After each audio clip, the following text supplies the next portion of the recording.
Peace. What up, Flesh fam? Welcome back to Flesh of the Gods. I am the God Shango. We're back again to break down some more of the YSL RICO trial. We will be covering all 28 defendants, but today we're going to start off with Walter D.K. Murphy. So buckle up, Flesh fam, because we're about to take you on a wild ride through the heart of darkness. And at the end, let me know if you think this is part of the reason why Young Thug took a plea deal. All right, let's get into it, family.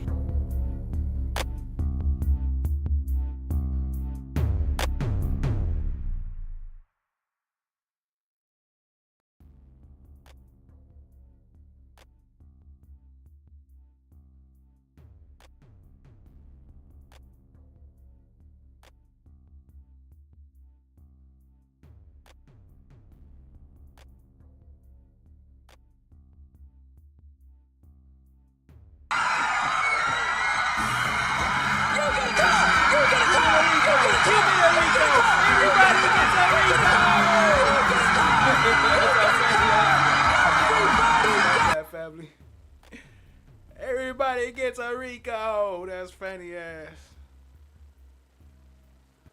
So, part 1. The associates of the enterprise of Young Slime Life hereinafter, YSL, the defendants, conspire to associate together and with others for the common purpose of illegally obtaining money and property through a pattern of racketeering activity, conducting and participating in the enterprise through a pattern of racketeering activity in furtherance of the conspiracy. The defendants engaged in activities. Let's see, this thing is blocked. Enumerated herein. The objectives of the conspiracy included, but were not limited to, the following. Appreciate y'all being here, family.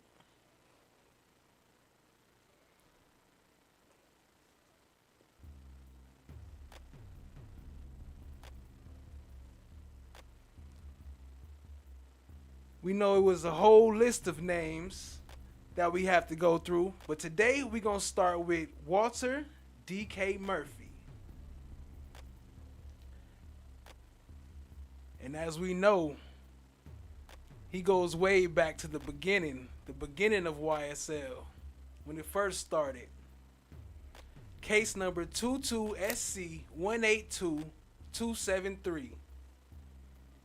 Conspiracy to violate the RICO Racketeering Act. 4 counts of attempted murder between Demise McMullen and Walter D.K. Murphy. That would be on D'Angelo White, which we'll be seeing today. Christian James we won't be seeing. But we will be seeing Halftime. Y'all see the judge pop the pill? Hold on. Let me see, I missed him. Y'all see him pop a pill real quick?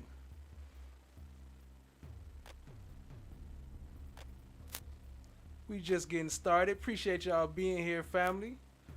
Look at the conversation. Yeah, I'll be thizzing all the time. Shit, I'm about to pop me a perk right now. Say I won't. Watch this. Boop. Popped him. Look at her. Look. Ooh, he about to turn up.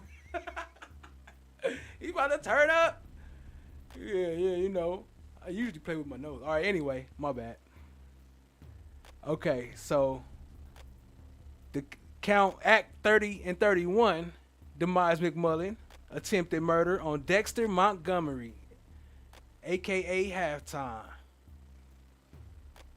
And attempted murder on Cornelius Davis. These are all the counts, 30, 31, I believe 30. Let me see, let's make sure. I don't want to say the wrong one real quick. 31, 32, 33, and 34. Okay. So, Jeff, that me? Yeah. Who do you recognize as the 7 Charlie? That me? Okay. Anyone else? Matt Lang? Lil Jeff? That's about it. And do you know the And then can you tell me what is it that's there? This one here is And you show it to the camera, so this one here.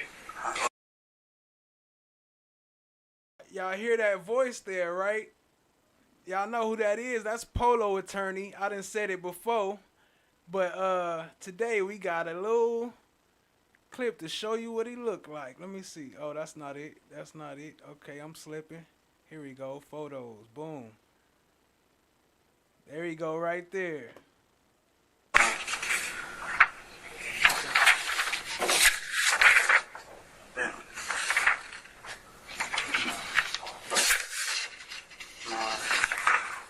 what is Hot Rod's role? Assistant district attorney who was conducting But we said the we proffer. would take out the first 12. No, I am. I'm just pointing out that what Mr. Shart has said regarding not opening the door is insincere. If he had just said something about if Mr. Murphy had testified consistently and Mr. Shart had not elicited testimony essentially that Mr. Murphy just wanted to get back and to his family, and he would have cut off his arm. He would have done anything that he could. And if the statements that he gave to Mr. Steele were not inconsistent, and the statements that he gave to Mr. Shart were not inconsistent with what he said in the proffer agreement, we would be in a different place. But the problem is that Mr. Murphy has agreed to speak with counsel for Mr. Stilwell and refused to speak with counsel for the state.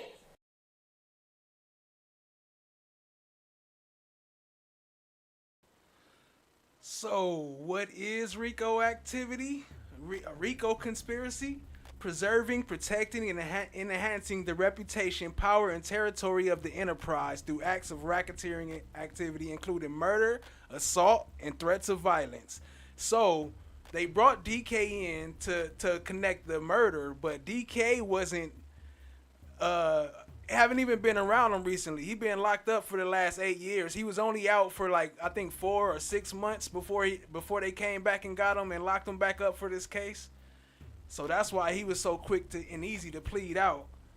Preserving and protecting and enhancing the reputation, power, and territory. So that's what they're going to be trying to prove today. That's what Gaither and Dennis and them was trying to prove. Maintaining in armed individuals. Okay, we already know DK does that. Obtaining money, I didn't see much of that. Obstructing law enforcement, we already know that's they add that on everything. So let's get into it, family. Appreciate y'all being here. This is what they do for the RICO, right? This is what they saying that they claiming they gonna show. So let's see. So you don't remember where you were? All right. Permission for Mr. Murphy to stand, Your Honor? You may. Mr. Murphy, if you take this stick, What please. am I want to do that? Because I'm asking you to. Like, what if I don't? I'm asking you to take the stick, please. Thank you so much. Can you point yourself out in the picture? Yeah, I'm at the bottom left. All right.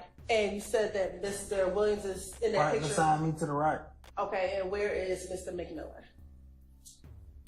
To the left on the guy on the far right. Can you use your stick that you don't want to use and point him out? To the left of the guy on the far right with the glasses on and the red shirt. Mr. McMillan. Can you stand up, sir, please, and just point on the screen? Thank you. I appreciate it. You got to see. Thank you. What's the significance of 1426? I don't know. Okay, you're in a picture with Mr. Williams holding that flag. Is there a significance of 1426? I don't know. You have to ask him. I don't got that flag. With Mr. Williams holding that flag. So this is them trying to connect 3 or more, saying that they all been together, that they started this way back since Rock Crew, and this is them trying to establish that early as part of the RICO. Okay. And what color are you wearing inside of that picture? A red shirt. And are these individuals members of Rock Crew or Red Cartel? Rock Crew or Red Cartel? I don't know. I know I was a member of Red Cartel. I don't know what they mean. All right.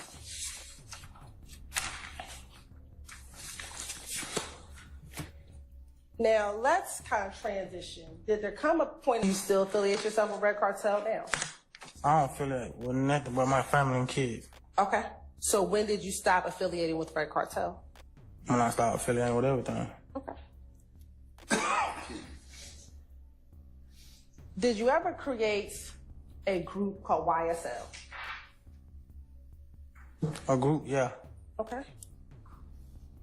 Was it something else besides a group? Not to my means of knowledge. Not to your means of knowledge, okay? Do you still have a copy of One Charlie Charlie in front of you?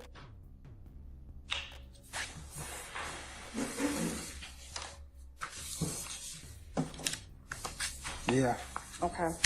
I want to direct your attention to number 1 on page 2. And let me actually go above that. Where it says 4, what does it say on 4? On page 2, are you looking on page 2? Yeah. Okay, do you see the number 4?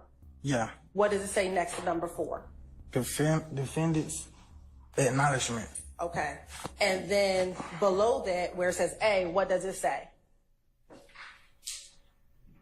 All statements below are truthful. All right, and what does number 1 say?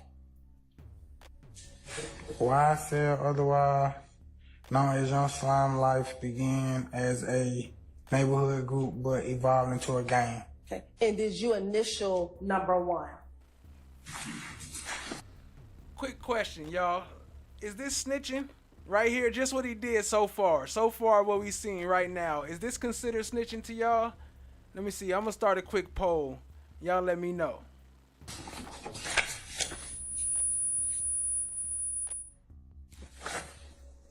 Yeah. It's where. I think You're right, it is where. Thank you. Okay, all right. They already, I don't believe it says that it's done in front of the jury. It said it wasn't done at all, and you have the discretion to find someone. But I don't No, it was done, there was no pre-admission. It was done in front of the jury because of the type of case it was. I mean, I think it was firearms or ballistics or whatever else, so.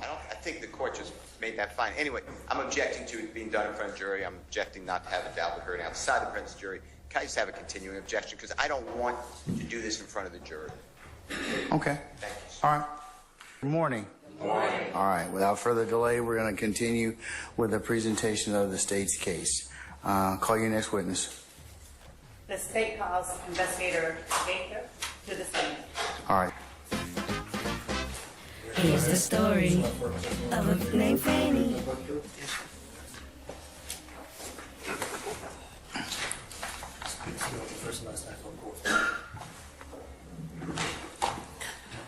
Lakia Gaither, Lakeeagather. All right. Ladies and gentlemen of the jury, before we hear testimony from Detective Gaither, I'm going to read you an admonition, a limiting instruction, okay? So just bear with me and then we'll go ahead and hear from our witness. You're about to hear testimony from Detective Gaither, who will testify both to facts and 2 types of opinions and the reasons for those opinions. I will describe all 3 types of testimony. The first is fact testimony. Fact testimony is based upon what the witness personally saw, heard, or did. Did you understand who Walter Murphy was speaking of when he said, bitch, homie Quan? I did. Would you please tell the jury who he was speaking of when he said, bitch, homie Quan? The rapper, Rich Homie Quan. And when he spoke about the beef between If Gang and Slime, did you have any understanding based on your investigation what slime was, or the entity slime, what that was meant to refer to? Yes. Who? I sustain the objection.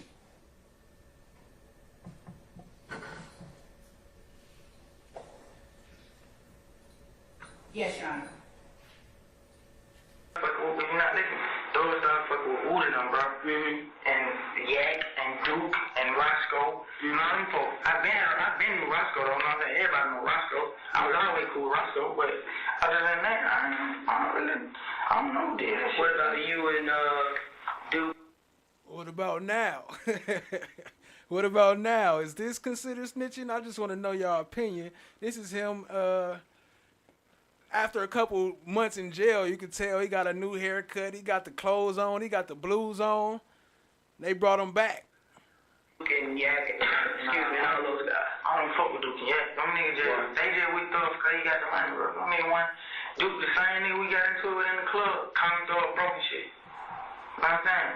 That shit. I don't know how dudes look at it and why you fuck with them niggas like that, but I don't know what it is. I don't get on with niggas like that. I come around, get what I need to get from thugs. I come around, his sister will come around. I speak to them niggas, they be it. I be going on, talk to Duke and Yak. Probably take a picture with them or something like that on Instagram. Other than that, I ain't really kicking with them niggas like that. Only time I kick with them, we went on tour. That's the only time I kick with them. And when y'all went to compound that night, the bus shooting, I don't know if he told you Dennis saw him at compound, but he got his gun. You see how she tried to slide that in? And then listen to the reaction to the lawyer right here. They already talked about it, but they didn't tell him about it. You see the way he reacted to it. That's the only time I kick with him. And when y'all went to compound that night, the bus shooting, I don't know if he told you Dennis saw him at compound, but he got his gun. You told me about that. He said it. I talked about this. I mean, boy, I'm talking about it. You never talk about it. Let's start from where y'all originated from, where y'all went, how y'all got there. So we go from that. Let's just get into the compound. Where did y'all? Detective Gaither. Who's the hardest? I think people trying to get in like with Bird, like in with Bird now though, cause they had like. I ain't gonna say I knew like something going, but you can tell like I've been around, like I've been on tour with them, how they were acting. So when we got back to the city, and I'd be like, shit, calm. I call Bird, I'd be like, people FaceTime, they were all that, you know what I'm saying? Probably tell them try to send me some money or something, you know what I'm saying? Probably be fucked up. He'd be like, check the door, FaceTime, you know what I'm saying? But he just started dissing himself like. And how long after this was it? Like, when did y'all go on tour? I can't really remember when we went on tour. That shit was Early April, wasn't it? Yeah. Early April. Before that, I'm at see. Is that true? Right here? With the dreads? Nah. That 3:32:39. And we're starting back at. Well, I mean, who giving you problems? Well, who you on the floor with? Who in the same room? I'm on the floor with nigga who Look, pay attention right there. She said, who you on the floor, who giving you problems? Or, well, who you on the floor with? They trying to slide Shell Kell in there. But really, I think PB Roscoe was probably punking him the way he answered. Listen. Well, I mean, who giving you problems? Well, who you on the floor with? Who in the same room? I'm on the floor with nigga who Kiwi. Rap. Oh, wait, no. I think he might have been talking about a different Pee Wee. He said a nigga from If Gang, Pee Wee. I thought he was talking about Roscoe, but he said a nigga from If Gang, Pee Wee. Yeah, from who in the same room? I'm on the floor with nigga who Kiwi. Rap. Right there from somewhere. And then him and Thug Ben had been there about some bitch, you know what I'm saying? What about Kell? Shell Kell. I ain't seen Kell. I ain't really seen Kell out on the street like when I. He said, what about Kell? He tried to bring Shell Kell up in there. I first got in there. What about Kell? Shell Kell. I ain't seen Kell. I ain't really seen Kell out on the street like when I first got in there. Cover my blood on my life. I made them describe how Kell look. You know what I'm saying? So you don't even know what he look like? I know what he look like, but you gotta think we in the club, a lot of niggas look alike. You know what I'm saying? Everybody dressed alike. You know what I'm saying? So it's hard for me to actually remember how he face look. I know he was short, turkey black nigga. Did you ever go to Crucial when all the beef and stuff was going on? Yeah, I did. What was that like? Man, that shit was hell. I ain't go back, boy. So he asked him, was you there when at Club Crucial when all that shit was going down? Talking about Woody. Now you about to talk about Woody when he got jumped by Shell Kell.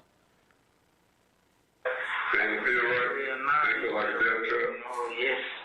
They got a fight that night. Who they talking about Woody that night? You was there that night? I think that they got my little like 2 times though. Where you was I think at? that was the second time. They got my little. YSL? Where y'all was at? That's his brother. Yeah, and he That's started fucked that up. shit, man. He started that club abuse shit, right? How? Throwing money on them folk, don't get. You see how he tried to play him out like a punk real quick? He was like, where you was at? But that is a fact. Like, your homie getting jumped in the club, but he like, y'all YSL, where you was at? How would he get jumped in the club, basically? While y'all there? That don't make sense. Give him money, throwing. Y'all was at? That's his brother. Yeah, and he That's started fucked that up. shit, man. He started that club abuse shit, right? How? Throwing money on them folk, don't give him money, throwing on them folk. Thug gave him some money. He ain't throwing them. He didn't. He just flashed it. Damn, man, now you know everything. The first, I think that they say he threw it on. You know, that was the word was the first time they say he threw it on. He was throwing money. I think he was throwing one on them folk, bro. He had the big bankroll. Go ahead, you speak on. I'm saying that was. I wasn't there when he did it. I was there when he got chopped the second time. Like soon we walked through the door, the nigga didn't even hesitate. At 3:34:50. Thing happens as it relates to Neil, the blue car, and the silver Pontiac and its occupants. You see Neil. So, as most of us know, but for those who don't, this is where the situation right before it went down to Citgo, as not D'Angelo White, Montgomery says they never made it to the Citgo. So according to him, this is not them. Plus he said they was in the Camaro, which is kind of crazy. So it sounds like it could be a separate incident, but I don't know what it is, but it sounds like they're talking about a separate incident because of what Montgomery's saying. Like, I was in the Camaro and we never made it to the Citgo, but it could have been different people because Adams also gonna come up later saying that was actually Shell Kell and them in that car. Exit the driver's side door again. He's standing near the rear driver's side door, and the young lady that was at the gas pumps approaches him. Is that Miss Tina Clark? Yes. All right. And are you able to tell where Neil's hands are as Ms. Clark approaches him? Maybe in his pockets. And they shook hands.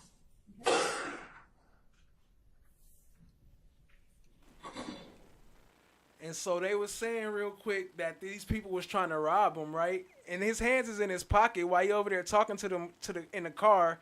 And watch how he react when the other car pulled up. But before that, let me do a quick shout out. Appreciate y'all being here. Everybody, Late Night Bacon, I see you. Nameless, I see you. Jazzy T, what up, family? Appreciate y'all being here. Big shout out to Cha Diggy holding it down. Vernicia Williams, what up? Appreciate you. Chloe Albers Revenge. Jason Hodges, what up, family? I appreciate you.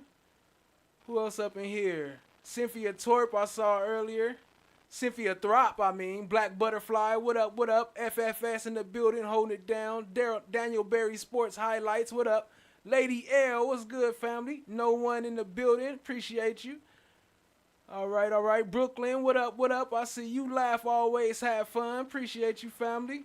Lori, Just Lee, Shay, what up? Always Lying Love, Tall Glass, what up? Appreciate y'all, family. All right, let's get into it.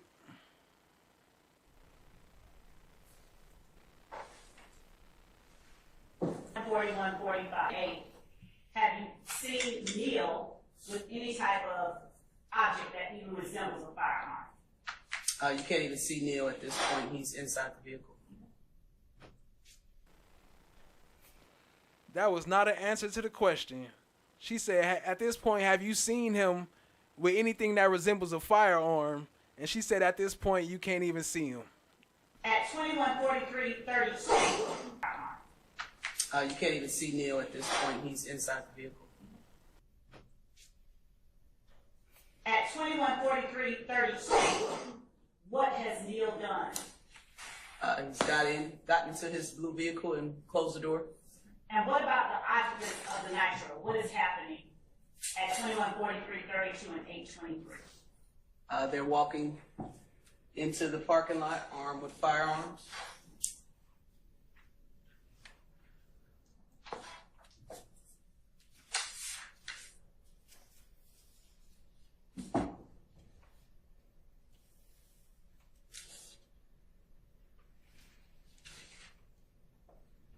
Look, so you see, as soon as they pulled up, he started walking away, started walking to the car. All right.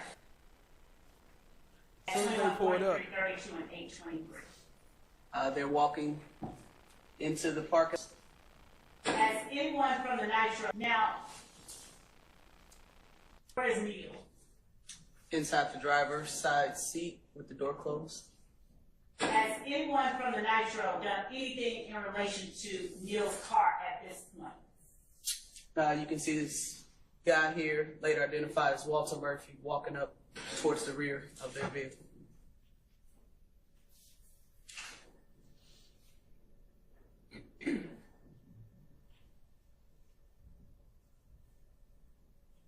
At 2143-48, is there anything you can see in Walter Murphy's hands? Yes, you can see a assault rifle. And what did he just done as it relates to the blue vehicle? He approached the driver's side door, maybe less than 5 feet away. I don't know what the conversation was, but he raised the firearm and then began to back away from it. What's happening at 2143, 59, and 467? Walter Murphy began to run towards the blue vehicle with the assault rifle drawn. And what does the blue vehicle do?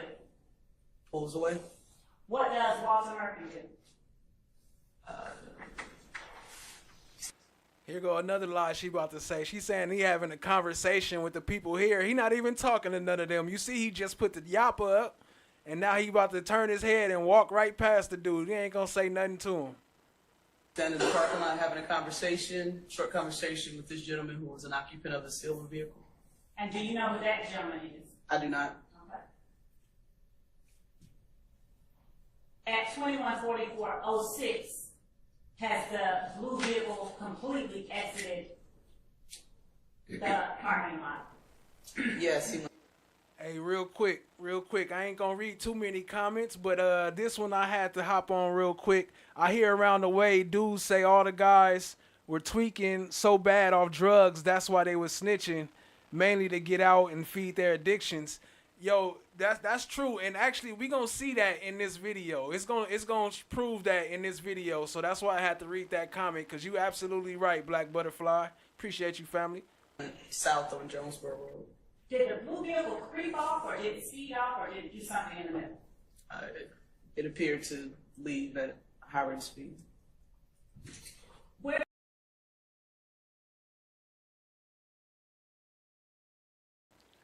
So again, they want to preserve, protect, and enhance the reputation of the gang and territory. So that's what they saying why they doing all this, preserving and protecting and enhancing the power and territory of YSL. Half-head. Mr. Montgomery, I'm now showing you. I mean halftime, my bad. Bravo, what is that? Me. Grand after representation of yourself? It is. Is this after you were shot? Yes. I think so. I'm not sure. You talked about the day that this incident occurred back in 2015. Is that right? Right. Okay. And if I heard you correctly, your testimony was that you remember on that day that you woke up in your house over in Lakewood, correct? Right. And your testimony is that you were at some point going to go to the store to get something for your grandmother. Is that right? Right. And you were going to go to the Citgo to get that item for your grandmother. Right. Do you recall what it was you were supposed to be getting for her? No. Okay. But you do recall that that's where you were going to go and get it from the Citgo. Is that right? Mm-hmm. Okay. Is that a yes? Right. Okay.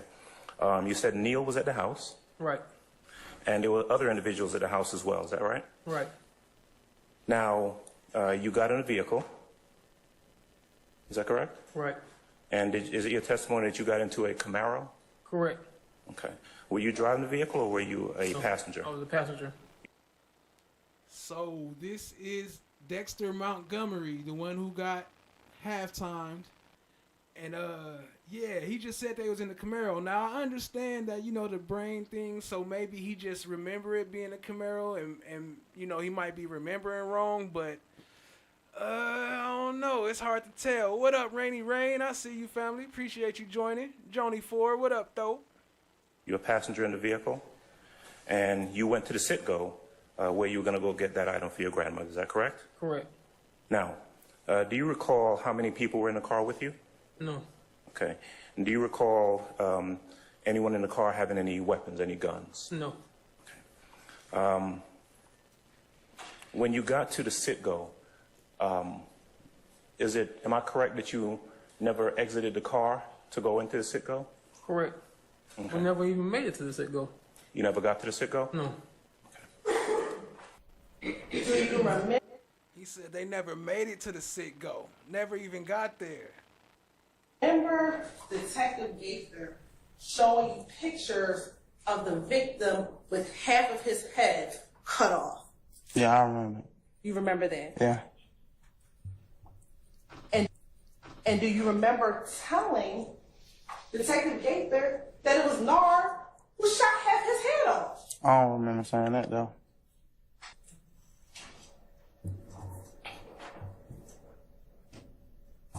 You like, I don't remember that part, Pinky. Do you remember telling Gaither, Detective Dennis, and the prosecutor in February that the reason why you went over there was because Bentley and Hot Rod said that they were in trouble.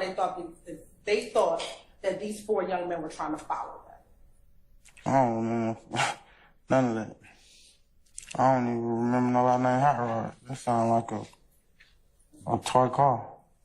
Did you know someone by the name of Rodney Allison? And you were also charged, I don't know if you pled to it, but you were also charged with shooting in a car where D'Angelo White was inside of their car. I don't even know who that is. Let me show you what's been admitted as Exhibit 7BB. Do you know that individual? Never seen him in a day in my life. You never seen him? On your indictment, is there a count for an individual by the name of D'Angelo White? Count 9. Okay. And does it have an individual by the name of D'Angelo White? Yes. Okay. I got forced to be here. I almost got tased by the police because I didn't want to go. You see, DK naming everybody. He dropping them names. Well, the names must be named. DK said the names must be named. I'm going home. Fuck what y'all talking about. Well, here go D'Angelo White a little bit. Go to court. Mr. White, why are you so reluctant to come to court and speak about this? What are you talking about? This is not my case. You really trying to beat something in my head. Like, this is not my case, man. I can tell you, yeah, about my 10 years, be what I did, yeah. It got me here, yeah. I robbed some people, yeah, they got me here. And this right here is one of the examples of the ones that was a fiend back in the day. Because it sound like the same person when you hear the voice on the recording, but back then he do sound like a smoker. This the one I was asking for that $20. I was trying to find the clip where he responded to a body or whoever asking him, but it was funny though. Here we go. To get my time, yeah. But at this time and moment, this is not my case, man. This is not my case. Mr. White, in that car, Detective Dennis asked you if anybody in your car pulled out anything on it, and you said we had some guns and shit, and you didn't pull anything out, right? How do we have some guns and shit if I left? I keep telling you, I left the Citgo. I ran because I had a firearm on me. First offender probation. Now, police is going to show up at the store. Why would I be sitting right there with a firearm so I could get locked up? But I don't know. I don't know what you're talking about. You probably said, I don't know where you getting these information from. and Mr. White, Detective Gaither asked you, it's cool if y'all drive to where the shooting happened so she could see it, and you gave them directions to get to the location, right? No. Y'all probably got it from the gas station, man, that the shooting happened, man. Why would I give you a location? There's nothing happened with me, man. It's like you trying to put me on the scene, put me there. This don't have nothing to do with me. All due respect. Yeah, that he was the best witness though. That's how everybody should have responded. Take me back to prison, man. I ain't got nothing to do with this. This ain't my case. Leave me alone. This don't have nothing to do with me. I'm serving my own bid. I'm ready to go back to prison. Complete my 36 months off a 10-year bid and go home. Mr. White, you realize you were a victim in this case, right? How am I a victim? I ain't get shot. I ain't get hurt. But the bullet came in the car that you were sitting in, didn't it? But you said I'm a victim. Victim means something happened to me. Nothing didn't happen to me. You don't think someone shooting a bullet at someone doesn't make them a victim, Mr. White? I didn't get shot in the head. D'Angelo White said, how you gonna make me a victim? I ain't the one that got shot. I ain't no victim. Get the other people that said it. That did get shot. Take me back to prison. Somebody else did. It was not me. My head look all right, don't it? I'm asking you about the conversation. Nah, you need to ask them that. You need to ask them that. You can't ask me shit. I was not there. The rehabilitation center, and your response is, I'm just saying though, nobody in my hood talks to the police anyways. That's what I'm trying to tell y'all. I'm the only one who's fucked with them, just like I told you. I just told you right here out my mouth. I don't even like the police. So what the heck? What? I'm asking, how would you respond if someone were to shoot at you? How are you, Mr. White, how are you going to handle that? Objection, Your Honor. Also speculation. I sustain the objection. Mr. White, you are a human being who has choices, right? If somebody shoot at you, what you gonna do? I'm asking you, Mr. White, what you yourself will do. You're like, That calls you for trying to make me... Hold on. That calls for speculation. Don't answer What the that. fuck? A baby got shot. You didn't tell Detective Dennis that? Hell, fuck no, I ain't even talking to you. You going off the wall now. And Mr. White, he asked you, what if they hit your baby trying to get at you? You tell him, you don't have a baby. My mom doesn't even come outside. I tell my mom not to come outside. Lady Justice is blind. Gunna does his plea deal, and he's like one of the first ones to do it. I was the first one. Oh, you had the first plea deal. Yeah. Aha. Before Gunna. Before Gunna. Okay. Did you have to do the same song and dance that Gunna did? What you mean? Co-defendants at all or no? Financially? I don't know about that. Okay, so Thug never offered to help pay for your lawyer fees or anything? Thug never paid for a lawyer for me. Okay. And that's where that gets sticky right there too. Mr. Murphy and Mr. Thug never paid Hudson, come on now. for me. That's where that gets sticky too. That's why they was mad, because Thug wasn't bonding and bailing their ass out of jail when they was doing them things, huh?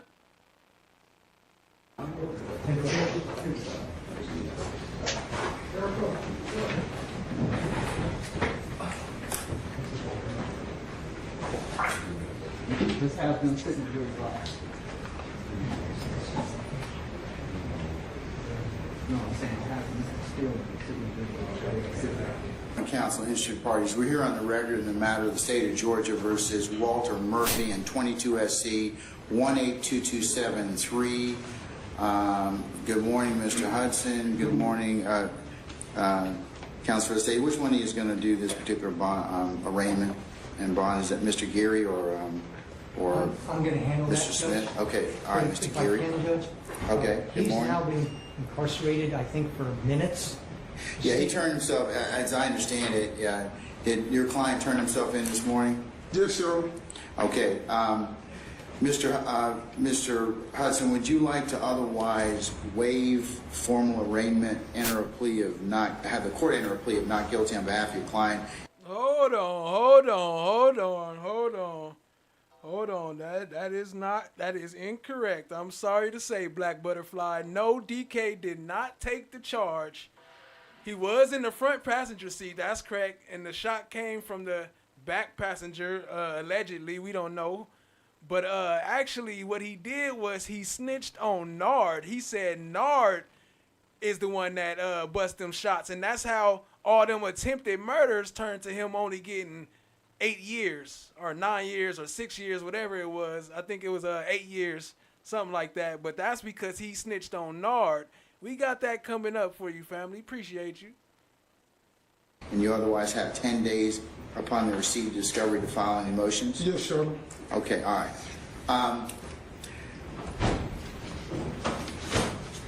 Is it your desire to have the issue of bond? Did you file a bond motion, sir? And when, if so, when did you do that? I did, yeah, I filed it yesterday. Okay. To make sure that once we was able to confirm that Mr. Murphy had a warrant, I was ready to file a motion for bond. Okay. Is it your desire? I don't know if I'll be able to have it today, but if Mr. Geary, you're otherwise ready to have a bond on Mr. Murphy since he did. Excuse me, the right, left side. Front. Okay, all right. Did turn himself in today? Not at all, sir. I'm not prepared for that, sir. Okay. Y'all may I respond to that? Sure. But the state does get 10 days from the filing of the motion. Okay, so, all right. Judge, with all due respect to county, the state saying they're not ready for bond, but they came with a 28-person count indictment. Imagine being Walter Murphy at home at work since he don't get out of prison and he gets slapped with an indictment he knows nothing about. And now he had to kiss his fiance, his 3 children goodbye, and he being accused of something he's already pled to from 2015. He just got out of prison and got a job. And the state not ready? Well, how long were they ready when they put this sham indictment together against this man? So I'm ready, Judge. With all due respect, Judge, I'm ready at your court's disposal. So whenever date you set, I'm okay with that. Okay. But the state saying they not ready and they put together a blind indictment, they always should have been ready. Okay. Mr. Chamberlain, when's the next available date that we have for a bond? We could do a bond hearing for Mr. Murphy. Unfortunately, it will be August 18th. Let's see if we can find something. And thank you, y'all. I can waive his presence if need be. Hang tight. I trust my client. My client trusts me. We're gonna. Lieutenant Dooley. Yes, sir. Is it possible to add Mr. Murphy to the calendar on the 14th of June, madam, for next week? For that Zoom calendar, do you have space for me? I actually don't have the calendar in front of me, Your Honor. Hold on, let me see if I can find it electronically. I'll check. I mean, I'll stand fast, and you could check for me, please. Will do. All right. Okay, we're gonna wait one on that one, folks. Just give me a second. Thank you, Your Honor. And we'll see if we can get him on for the 14th.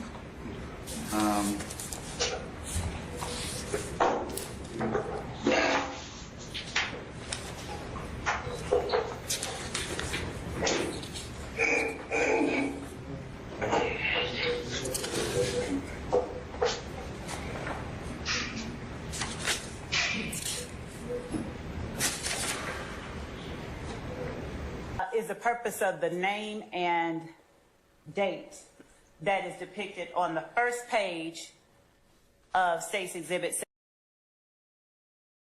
My bad, family. I was trying to find this clip real quick of what's his name? Not D'Angelo White, but the dude that be in the back with the mask on that people said looked like Bean. I got the clip of him talking. Finally, everybody was looking for it, but dang, I don't know what I did with it. I'm gonna try to find it and pull it up for y'all, family. What up, Survivor Speaks? I see you in the house. Appreciate you. Cat Knot Williams in the house. What's good? What's good? Appreciate you, family. Appreciate y'all joining. Who else? I saw somebody else up in here. Always Lying Love. It was somebody else new. My bad if I missed you. Joni 4. All right, I don't know who it was. It might have been Joni 4. What up, family? Appreciate y'all. 73 Bravo Bravo Alpha.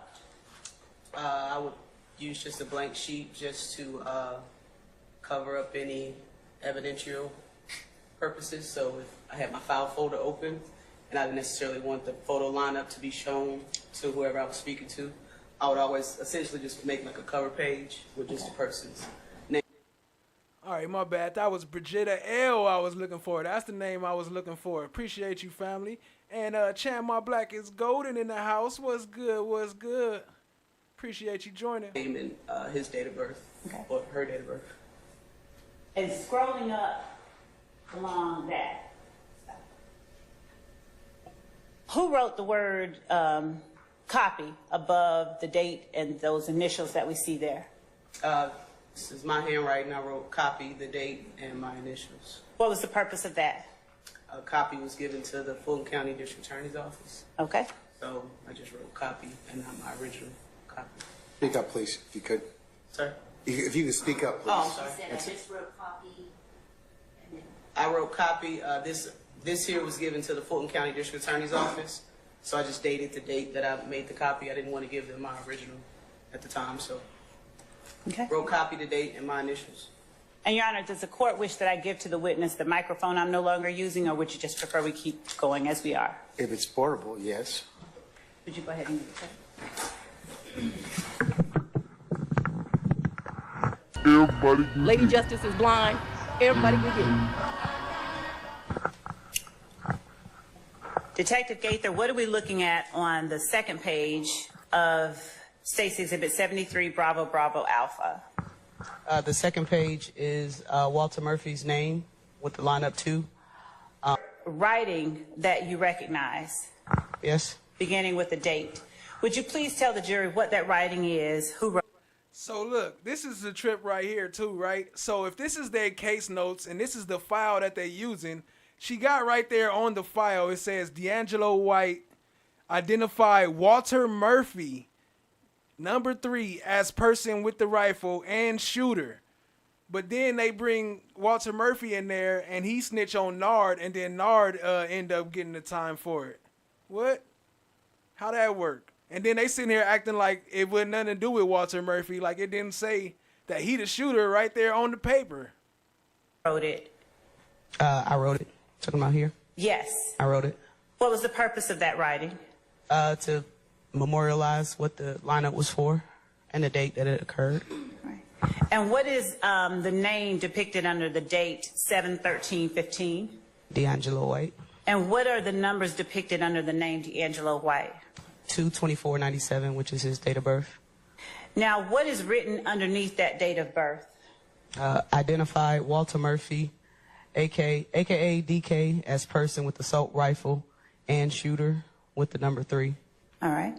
And then what's that at the bottom in the circle? My initials and my police ID number. And the copy on the far left, is that for the same reason that you described earlier? Yes. All right. Advancing to page 3, if we could flip that around.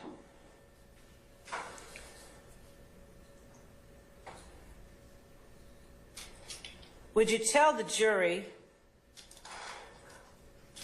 what it is, that's good, what it is that they are looking at on page 3 of State's Exhibit 73, Bravo, Bravo, Alpha? This is what we call a photographic lineup. It generally contains 6 persons, 1 picture to include the person that you suspect is involved in whatever type of incident that you're investigating. Now, which person is circled out of these 6 people who are depicted here? Walter Murphy.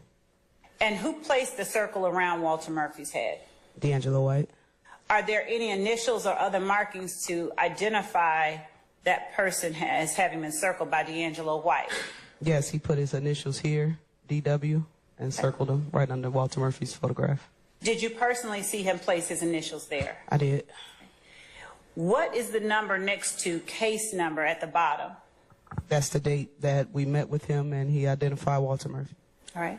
And that case number to the right of the words case number, if it's 151022458, is that the number for this particular case? Yeah.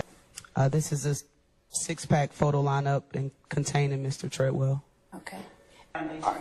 Overrule, sir. Hold on. Basis. Overrule, sir. Remember, we've switched to lay witness testimony already, so, okay?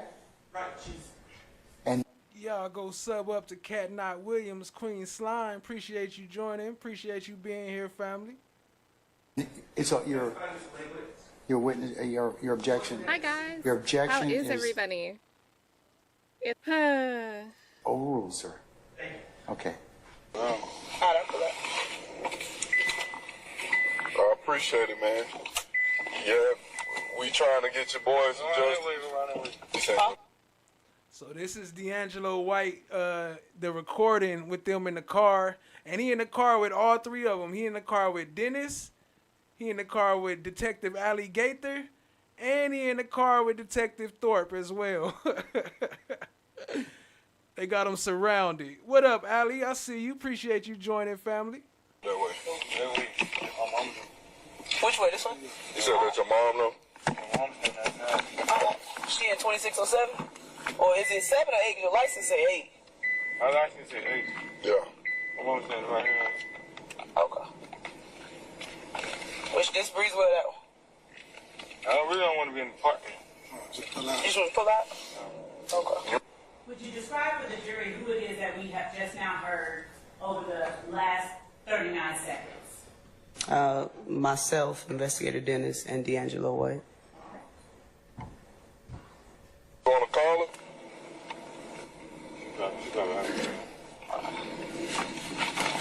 Yeah, Rainy Rain, we got that coming up too. You know we can't have DK up here without showing his lawyer getting this little touch and feel on.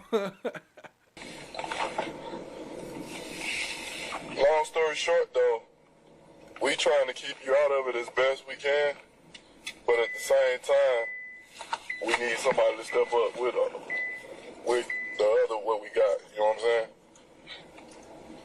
Because Buddy and them, did y'all leave with y'all? Translation, he told him, we ain't got shit. We need a snitch. Arguing or something? Or nothing? And they just pulled out the sticks and got it. Did anybody in y'all car pull out anything on them?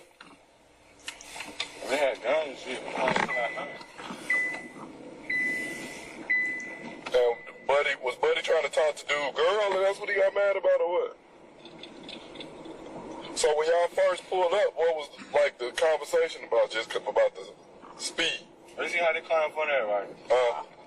We driving up a little bit slow. So they feel like we just followed them. This is Citgo. This is Citgo right here. This not Citgo. Right. Citgo running down way down street. They put in there. Look, he calling it a Texaco. He don't even know what he talking about. And then watch when they pull up to the stop sign. He ain't even gonna know. He at the spot where the shooting happened. He gonna be like, oh, where we at? Where the stop sign at? They gonna be like, right here. We pulled in there, boom. So they think, shit, we either trying to rob them or something. The nigga named OG Bentley, he got some money. Like where he get paid from and how he got money? Hold on, because that's that point that Max Sharp brought up later. He said OG Bentley got money. They think he got money. He got money. That's why they think we was about to rob him. Would he rap or something? Something. They put in there, we pulled in there, boom. So they think, shit, we either trying to rob them or something. The nigga named OG Bentley, he got some money. Like where he get paid from and how he got money? Would he rap or something? Rappers on tour. Do you mind if I pull down there where the stop sign is so you can show me exactly where the intersection where the shooting happened? The intersection ain't never happened right here. I know, that's why I said I want to turn around and go back down that way. If that's cool with you. Yeah, go there with me. Okay. How long let you drive? 18. Your birthday one day after mine.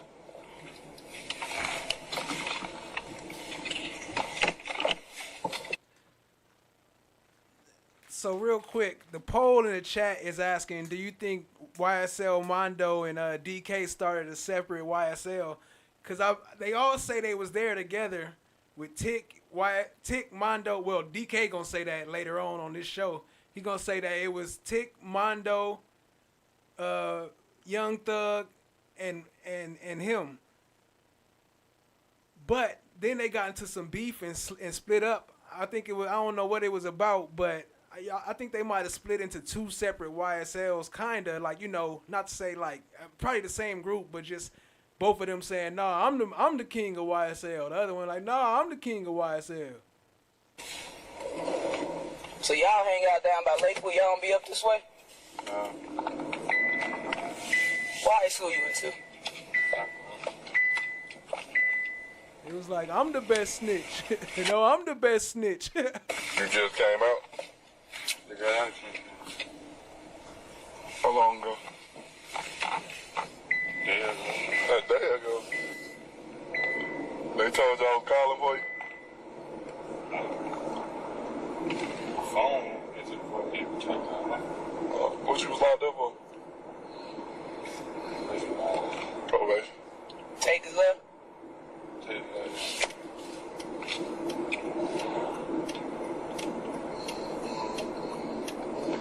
I gotta throw me some, man. Oh, you some? Oh, you what? Yeah. Tell me out of this shit. Something like what? Money.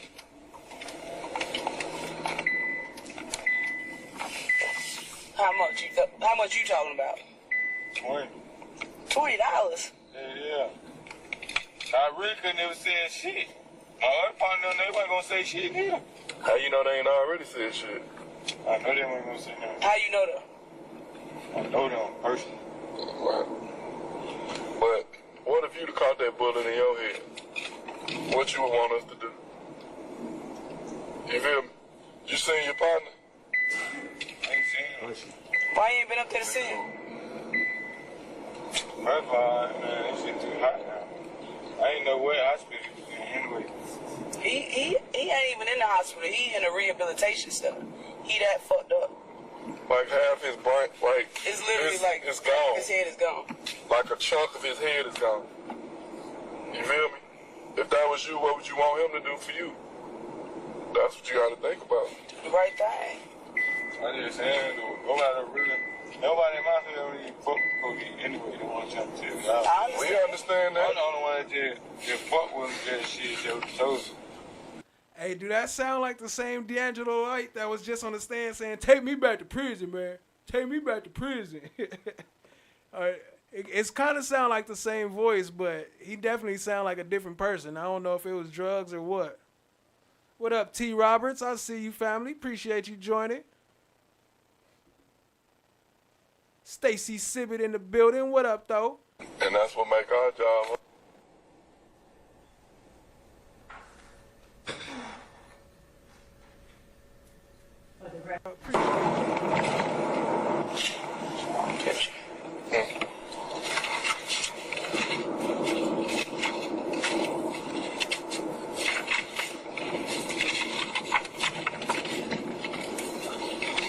Morning, everyone. Good morning. Good morning. Former investigator Gaither. Yes, sir. Good Good morning. morning. Good morning. All right. Okay. I represent Shannon Stillwell. My name is Max Sharp. I'm going to ask you a few questions here. If you don't understand the question I ask, please ask for clarification, okay? Sure will. All right. Great. First of all, I just wanted to follow up with your background. You said your law enforcement experience is solely with APD, correct? My longest tenure is with APD. Okay, and how long were you with APD? Almost 19 years. 19 years, all right. I have my original case file. Okay, did I ask you on Wednesday You're to not bring going to object to hearsay statements made outside of court? I would ask if there are documents. I'll rule the objection. You can finish. Did I ask you to bring your reports to court today? You asked me did I have them, and I told you I do not have anything from Atlanta Police Department. Okay. So you do not have your reports? I've already answered that, sir. Okay. And you cannot tell us the date that you became lead investigator on this case? The exact date? No, it was at least it was less than a month, but it was roughly 3 to 4 weeks from the time the incident occurred. Okay. Up front, in the video in the gas station, we don't see anyone in a blue car pulling a gun, do we? No. Okay. And you remember last week when you were asked, speaking to different witnesses, if anyone claimed that anyone pulled a gun out of the blue car, or pulled a gun, anyone in the blue car pulled a gun. Do you remember being asked that?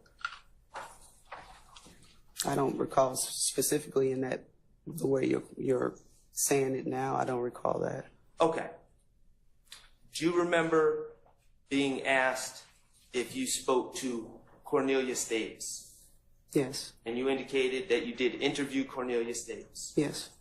Okay. What date did you speak to Cornelius Davis? I do not have my original police report. I do not have that file with me. I don't have it at all, not even just with me. I don't have it. Okay. And would that be one of the police reports that I asked you to bring to court?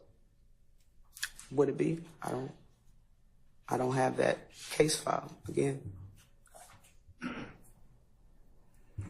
Where did you speak to Cornelius Davis? He was picked up from his residence. Okay. Terrion Moody, when did you speak to Terrion Moody? Again, the exact date, I'm not sure. All of the victims were spoken to. It had been roughly a month, again, since the incident occurred.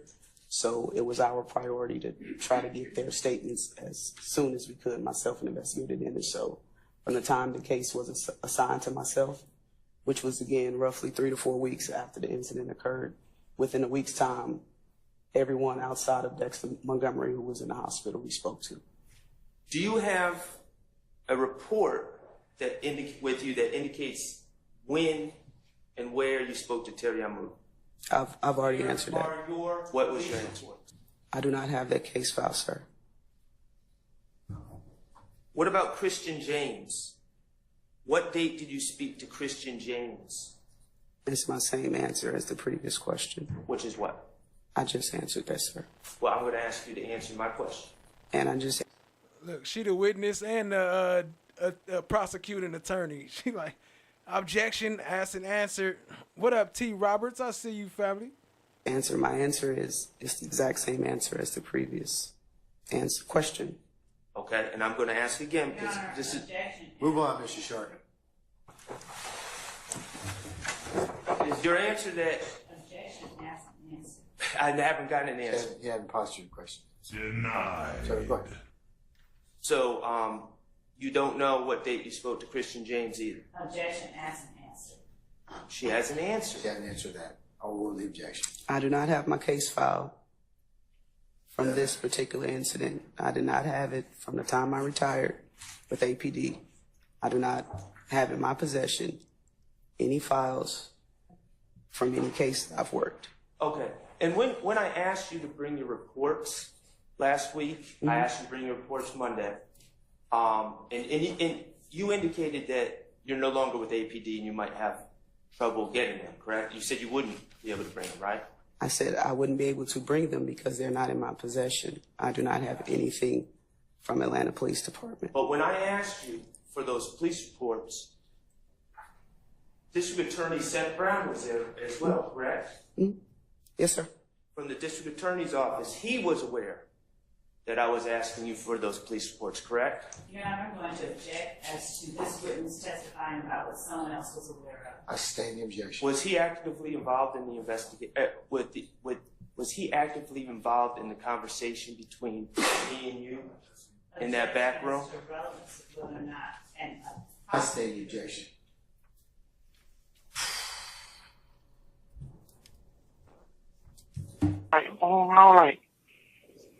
But we gotta ask Doug to start a fundraiser or like something, bro. I gotta get me some money. I gotta get out of here, bro. That's because we was like, this gonna be more money. I don't care, bro. Whatever you was finna get, bro, you just not gonna be able to get, bro. Like, Dakota? Yeah. Man, they wanna fire him, but don't tell me he said they gonna be more money. Nah, he was just saying like you not gonna get a chance. He's like what do BK got to do? What is it? I don't know. I don't know what to tell him. We gotta start a fundraiser or something.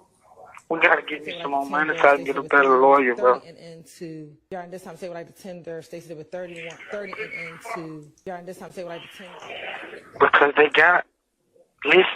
they got me in the car with the people on camera, but they do not have the shooting on camera. You see what I'm saying? Yeah. They got me in the car with the people on camera. They showed it to me on camera. But they do not have the actual shooting on camera, and the person is not dead. He's just like, just brain dead. See what I'm saying? Mm-hmm. She saying he gonna have to have a metal plate put in his head and shit. That's what she was telling me. And they wanted me to tell. But, bro, you know what'll happen if I do that, right? Mm-hmm. Right? Yeah. Okay. I just want to hear you say that. But you know, like, I don't know, Rick. I don't know. I've thought about everything. And I try everything. And I just need some help. I don't know. Oh my God. I thought about killing and then myself. that shit just, I don't have nothing. Like, I don't have no type of nothing this time. Like, What do you mean? I don't have no type of money. I don't have nothing, bro. Like, Okay. You got another phone right now? mm-mm. You know I don't. I wish you just would have came up my house. I came home. I told you, like, boy, it's not like that. I told you why everything went the way it went the other night, because you being disrespectful. Yes. Like, and I told you that. I was sad, but my mom, it just... April 12th, 2015. He's sad. He's crying, Judge. That's what his lawyer gonna say later on in the court hearing. Him right there, Jacoby. He about to scoot next to him and start fondling him a little bit, but later on he's sad. He's crying, Judge. He's changed. He's a different man. He needs to go home. I'm sorry I lied to you, Martin. I just didn't want to go to Arizona. 2110 Brownsmill Road. It represents APD case number 15102-2458. Incident time is between 21:30 hours and 21:48 hours. Mr. Murphy, if you would, tell me what you were doing just before this incident occurred, and where you were. Speak up, so camera to you. I was at the spot, at the spot, on a hot rod spot. Hot rod spot? I forgot the name of the street, but off Broman. Okay, when you say spot, what do you mean? My house. Just a regular house? Is that where he lives? Or lived? My house where everybody hung out at. Okay.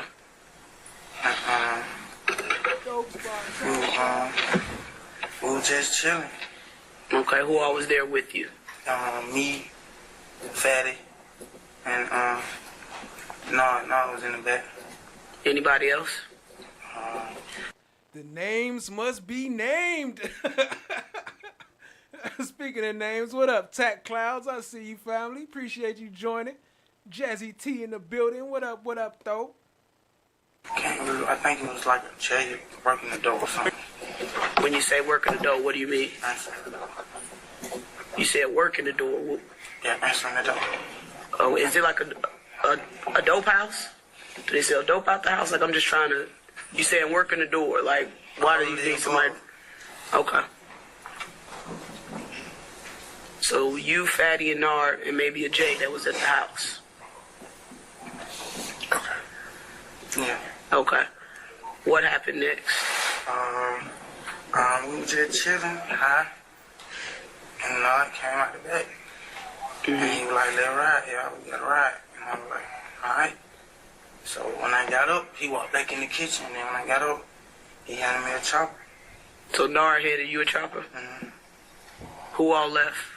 Me, him, and Fatty. Okay. Whose vehicle were you all in?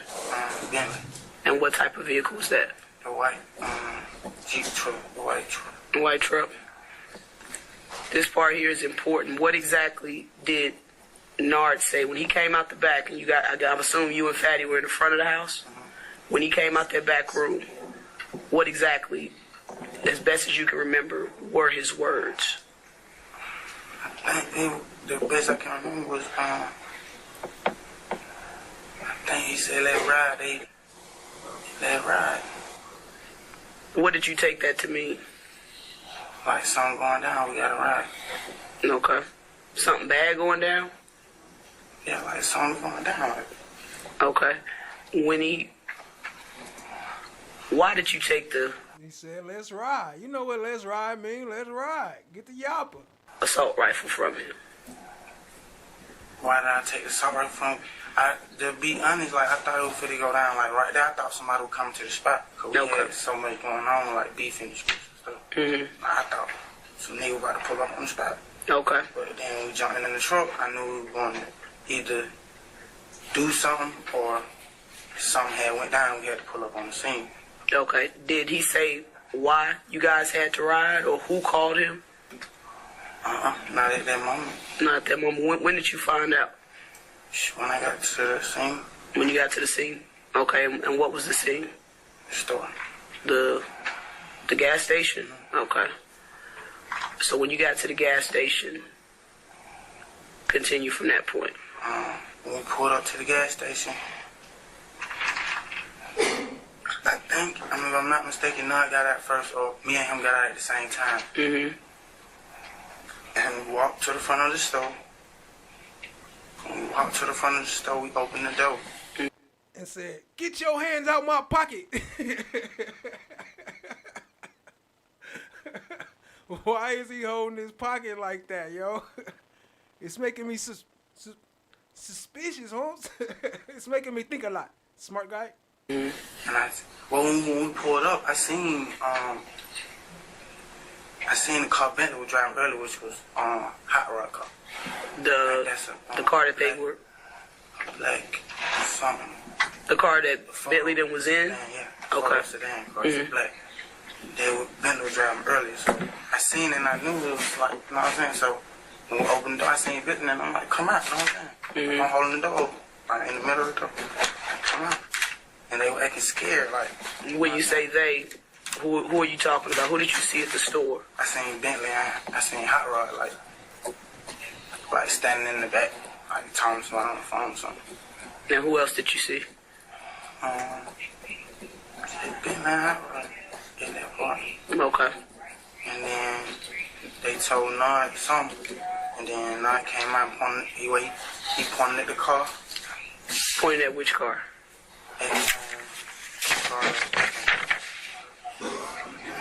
Okay. Say like the 10 girls, they said it was 31, 30 to, y'all just trying to say like the 10 girls, they said it was 30. He pointed at the car of the victim, and then that's when I ran up to it. But I think either he pointed at the car, or they were like, it's this such and such car, like, it's them in this car, you know what I'm saying? Mm-hmm. And I ran up to the car with the gun. What was your purpose in doing that?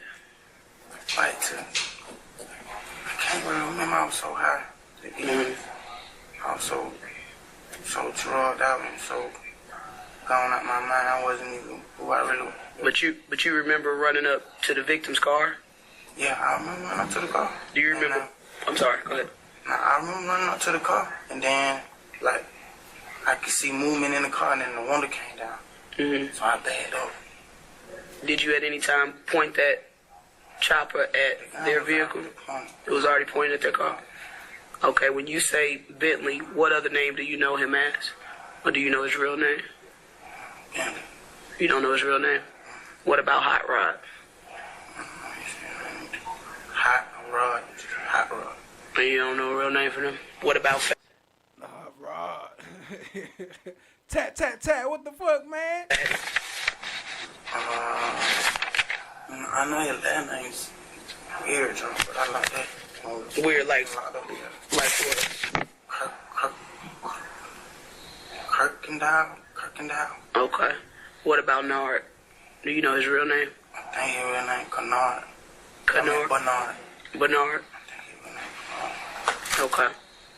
So what was the conversation from after you pointed the assault rifle at the victim's car? Mm-hmm. What did you do after that? At that point, I seen movement in the car and the window came down, and I backed off the car. I don't know what I said, but I was high every day for a whole year, and I was saying anything. I was saying done anything to get out of here. I was saying done anything. And then what? And then I think I walked back to the store, the door of the store. the front entrance of the store, but where everybody was standing. And then the car spurred off. They pulled off, and then we were like, let ride, everybody, let ride. And we jumped, they jumped in the car, and we jumped in the car. Okay, what was the conversation in the car? Really no conversation, it was just no conversation. Everybody was high. And then, before let me ask you something real quick. You say that you can't remember some of these things because you were so high. What were you high on? Is it just marijuana or what? Molly. Molly. And He was going off that Molly. That's a Polo lawyer right there talking. They go YSL Polo in the corner. That's his lawyer talking right there. Let me see where he at. We got him today. He a feature today. Boom. We could pull you up, family. Shout out to Chata Jimenez and YSL Polo. Dorsey. And how? Molly, Percocet. Do you remember about how much you took? Probably 3 grams, 4 grams. Of what? Molly. Plus the Percocet. Plus Percocet. How many pills of Percocet? Probably 2 or 3.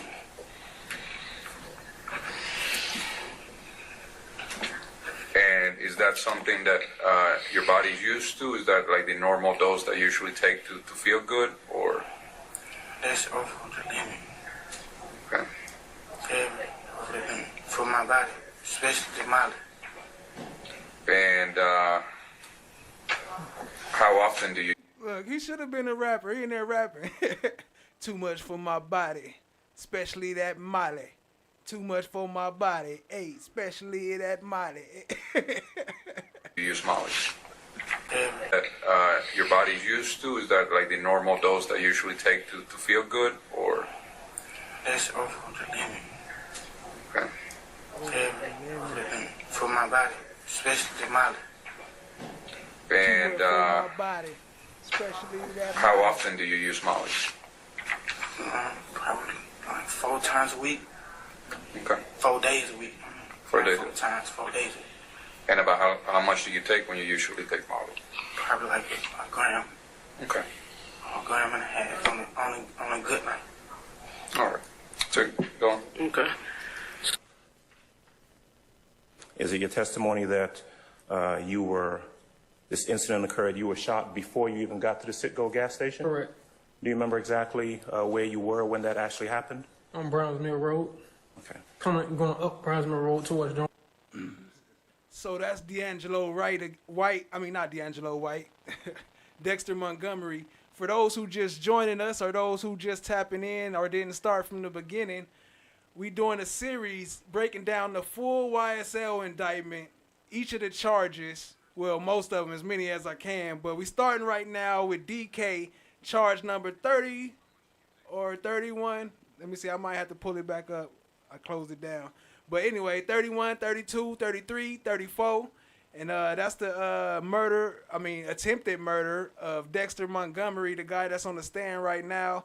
And we just going through all the different parts of where they was talking about it, and we clipping out the main parts, the important parts that is important for that story. So I appreciate y'all being here. Hit the like, hit the subscribe, tap in, share with a friend. As y'all know, I have been demonetized, so if you want to support the channel, please hit the Cash App down there. It'll be much appreciated. Let's get it, family. Okay. So you drove from where you were originally, going up Browns Mill Road, correct? Correct.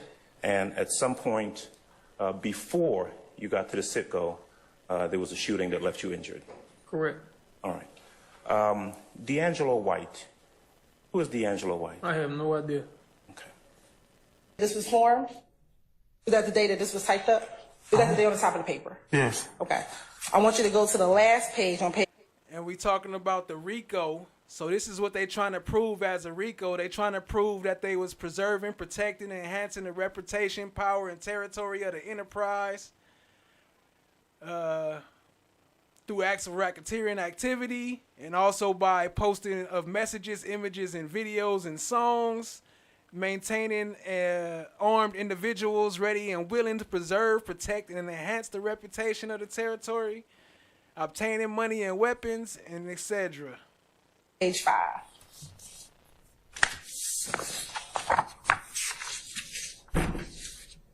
Date that you signed the agreement. 12/13/22. All right.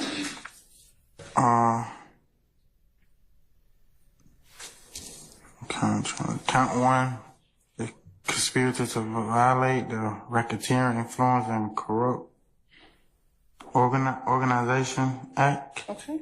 And 10 years served, 1 community time served with the balance on probation. all right. And were there some special conditions of your plea?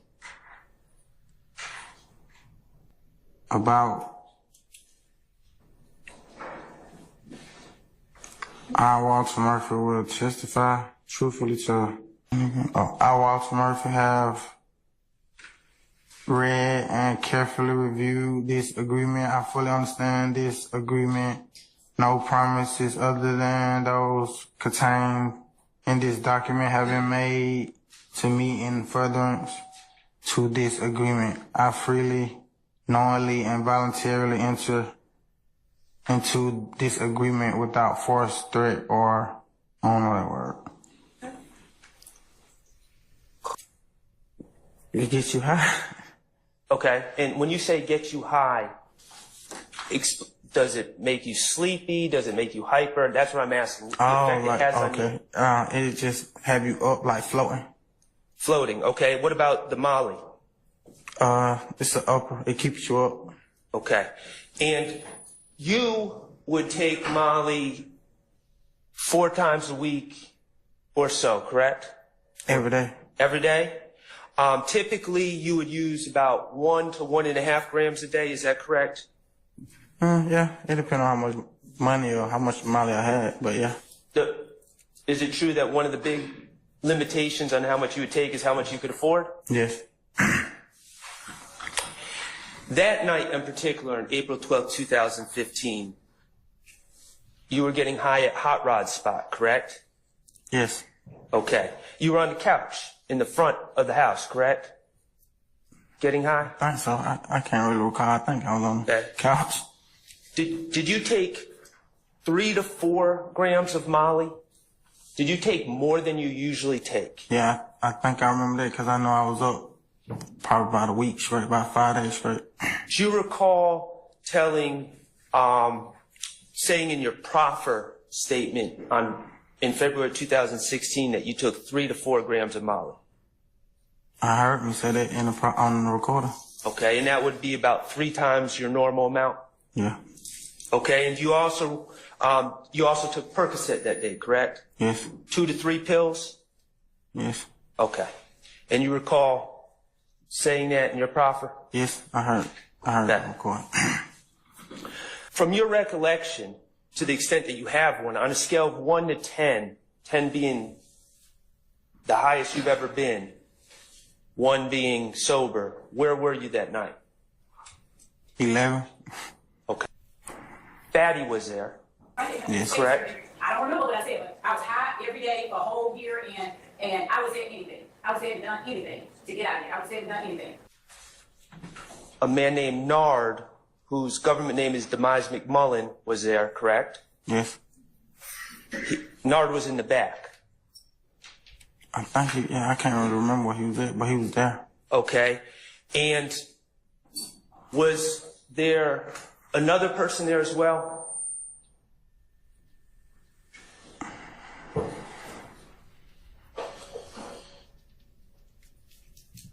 Do you recall? Oh, I can't really remember. I think. Do you recall in your February 2016 agreement saying that a J was also present?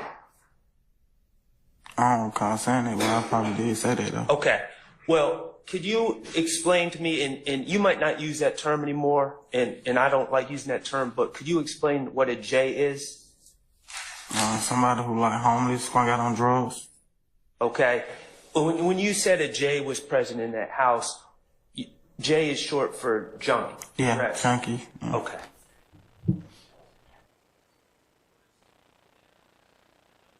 Well, I was trying to wait for JT to drop a message. Maybe she busy right now, but either way, appreciate the Cash App family.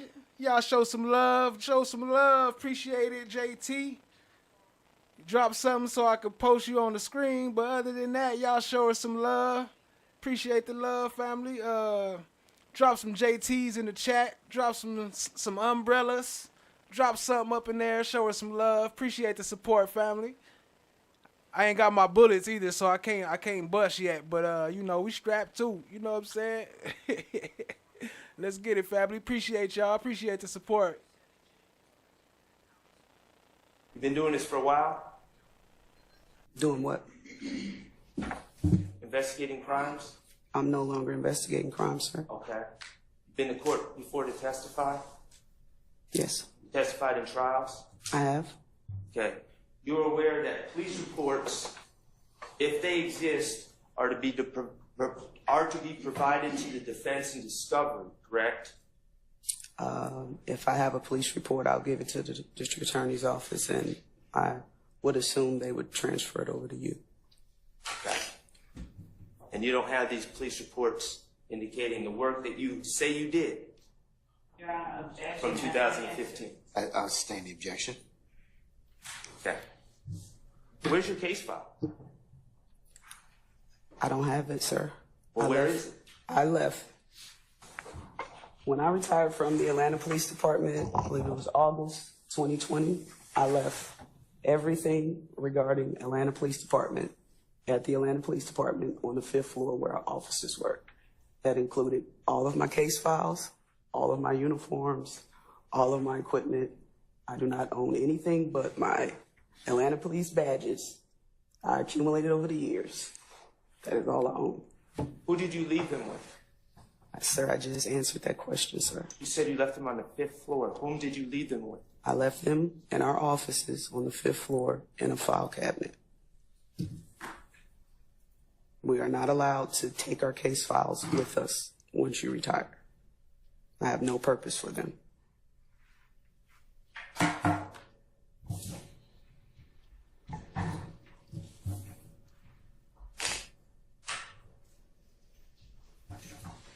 As part of your work on the Dexter Montgomery case, you showed you showed photo lineups to witness D'Angelo White, correct? You said to D'Angelo White? Yes. Yes, sir. Okay, do you know what date that occurred? Specifically, no. It should be with the case file. As you can hear in the audio, that actually happened, so. Okay. Right. We have audio of that. Where is the audio of the Terrion Moody interview? I've already answered that, sir. Where is the audio of the Christian James interview? This is my same answer as previous. Where is the audio of the Cornelius Davis interview? I think you've already asked me that. For all of these audio interviews that you're requesting outside of D'Angelo White and the ones that have been provided to the court, I do not have access to them at this time.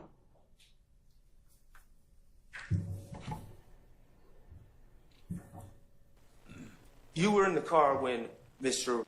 And let me put some respect on her name. That's Jazzy T, formerly known as JT. Let me put some respect on your name. Appreciate you, family. Y'all show her some love. Jazzy T. But you could drop a JT to show her some love, though. White looked at the photo lineups, correct? I was. Okay, you were in the car with Investigator Dennis, correct? During the interview? Yes. Yes, Investigator Dennis and Investigator Edwards. Investigator Edwards, okay. Who administered the photo lineup? Investigator Dennis had the actual file. I was driving. Okay. Who wrote on the lineup? Kimberly, what up, family? Appreciate you joining. Appreciate you being here. Have you shown that to the state? 73 DD. Hey.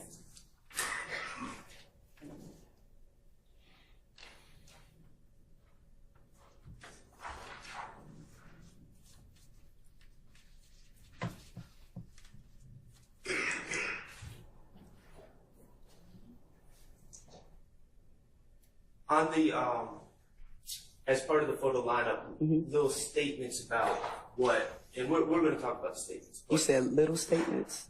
Statements. Okay. About what D'Angelo White said. Yes, sir. Are handwritten on the lineup, correct? Yes, sir. Okay. Were those written by you?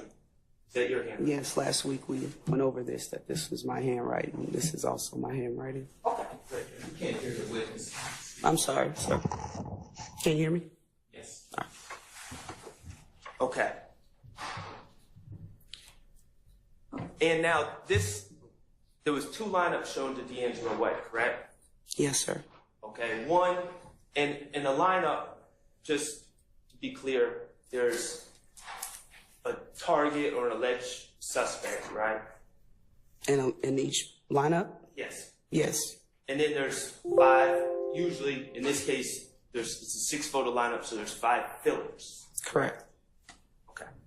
And one of the targets on one of the lineups was Kelvin Treadwell, who's also known as OG Bentley, correct?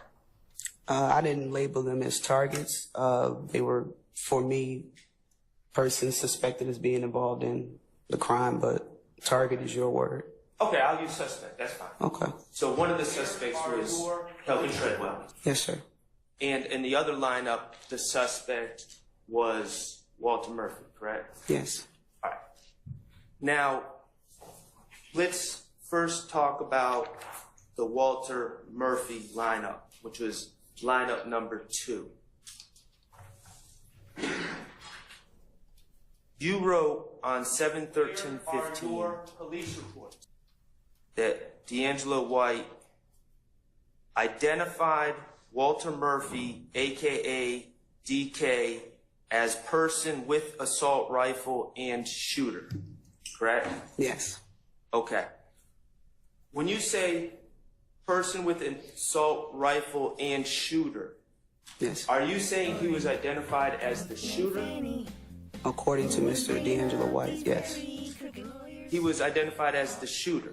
He was identified as a person with a rifle, and he stated he believed the passenger was the shooter because it would be hard for the driver to drive and shoot a rifle.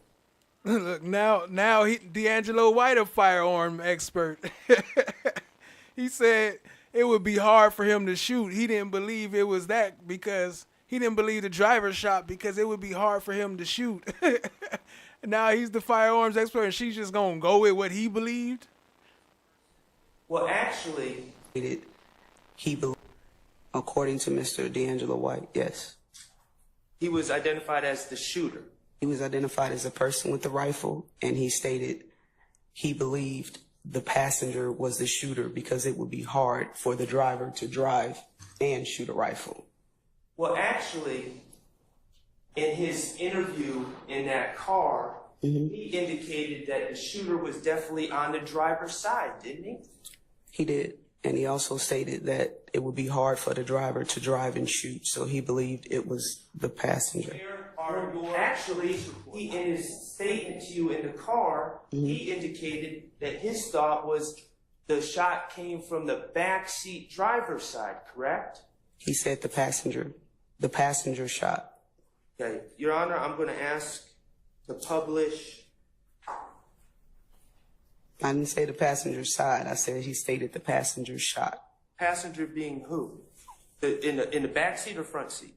I don't believe he identified, but we know that Walter Murphy was a front seat passenger with an assault rifle. Okay, we'll come back to that. You drove to the Citgo. Or I should say Nard drove to the Citgo. Yes.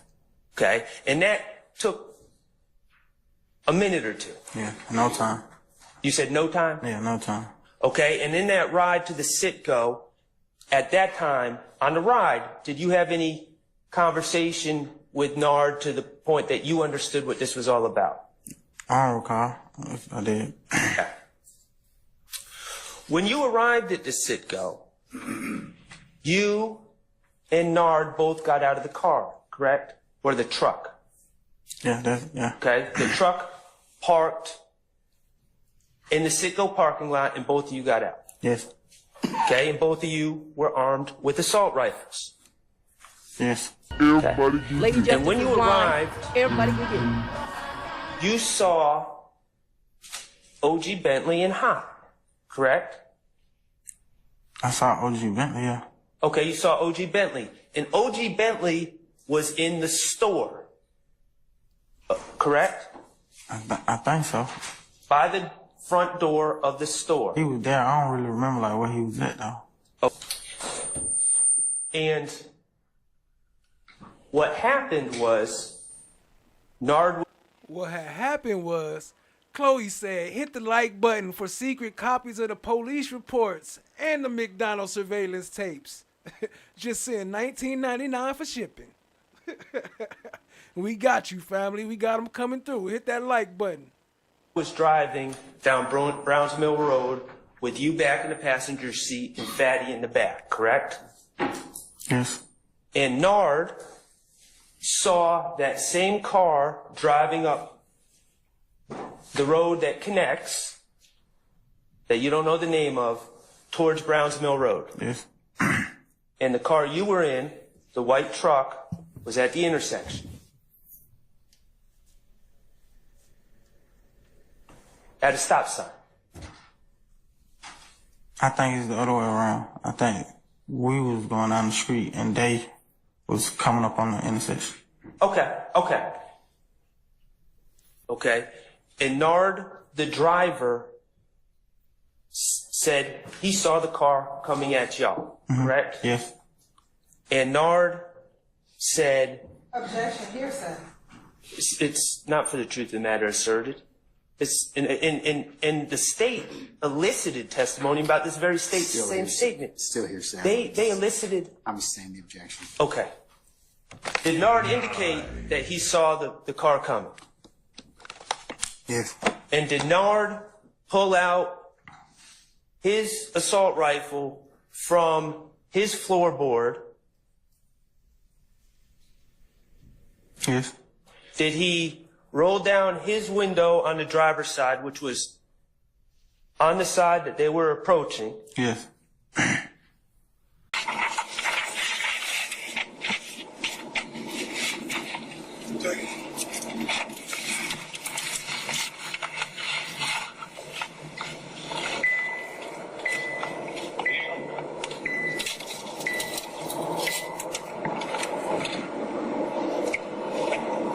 Circling in this shit. All you ever do.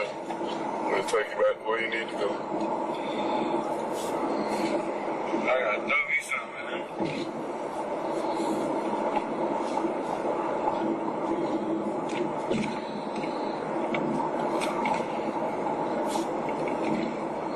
So $20 is worth you doing the right thing. Knowing dang on well they gave him that $20. Trying to act like they didn't.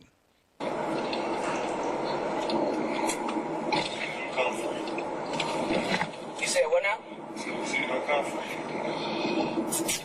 Well, I guess you can just show us where exactly the shooting happened. I'm gonna tell you like this. You're dealing with 3 of the realest police officers you ever come across. Off top. You're dealing with 3 of the realest. And trust me, I understand your situation. And you just getting out all that good shit. But if you come to me just on some real shit, like, hey, I just got out of jail, I need something, could you throw me a little something? I get that. But do you really, huh? But if you really think that I'm a... Detective Gaither, for the record, the exchange that just took place between D'Angelo White, you and Detective Dennis, would you explain what that was regarding? I'm saying like the 10 births, they said it was 31. We showed him the lineup. We wanted him to, if he could, pick out a person that he knew was responsible for shooting his friend. He began to, what I felt like, tried to extort for some money to do the right thing, asking for $20 to pick a person out. And I've just kind of excused my language on the tape as well, but I'm not gonna pay you to do the right thing. Either you're gonna do it. I told him then, just show me where the shooting happened and you can basically get the F out my car. I mean, I'm not gonna go back and forth about paying you to just do the right thing for your friends. So that was the gist of it. And that amount that he wanted was how much? $20. Right thing? That ain't my boy. You got another thing coming. You come to me just straight up like, hey, look, I'm down and out on my shit. Can you give me $20 for whatever? But you talking to me as if you doing me a favor by doing the right thing for your boy. We gonna solve it. I can respect the other way. 100%. Because I ain't better than nobody. I come from the same shit you come from. But don't try to try me on no fuck shit. Like, pay me to pick this nigga out. It don't work like that. Either you gonna do it, brother man, or you not. I would appreciate if you did, and if I can help you in any other way I can, I will. But don't play it. Don't play it the way you playing it. That ain't the move. Which way, big dog? That ain't the move, man.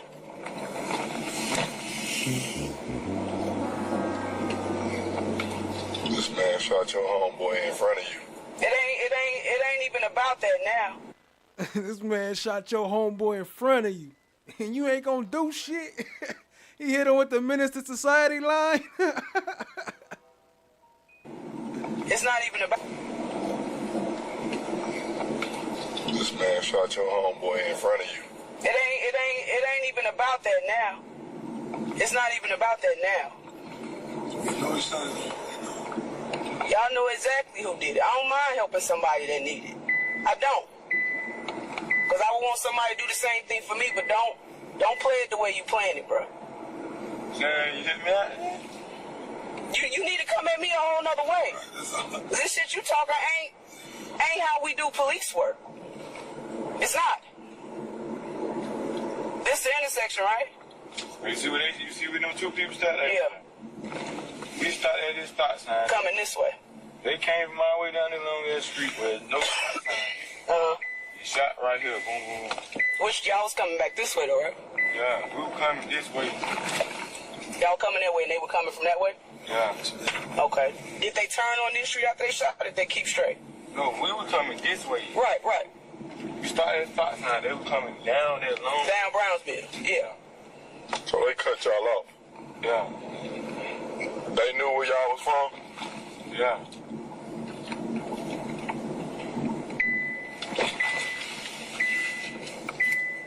Are you gonna do the right thing?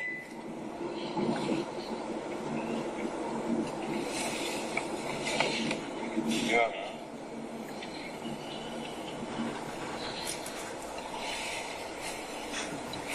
Appreciate y'all, family, for helping to like, smash the views. That's much appreciated. It's all love. It's all love. D'Angelo about to get them all the info what they want, though. But you could tell that they kind of setting up. They telling them what to say, telling them what to do. He already know who the people are. So once he see their picture, it's easy for him to circle them because he already know what they look like. He know who they are. That don't mean he seen them that night. And then he was in jail, so you already know. I mean, he a fiend. Like, I mean, you already know. So. Bueno.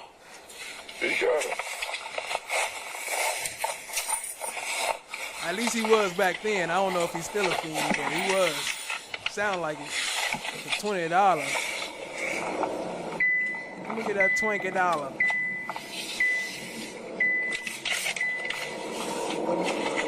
You wanna get dropped off back at home?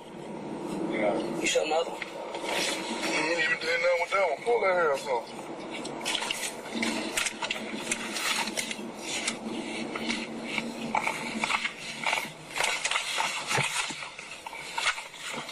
Yes, indeed, Bridgetta L. I hope you enjoy yourself and feeling much better and relieving that stress. Listening to them, these people laughing at these people. Laughing with them. I mean, laughing with them. You know, it's just a funny situation. They still clicking paper. Allie in the building.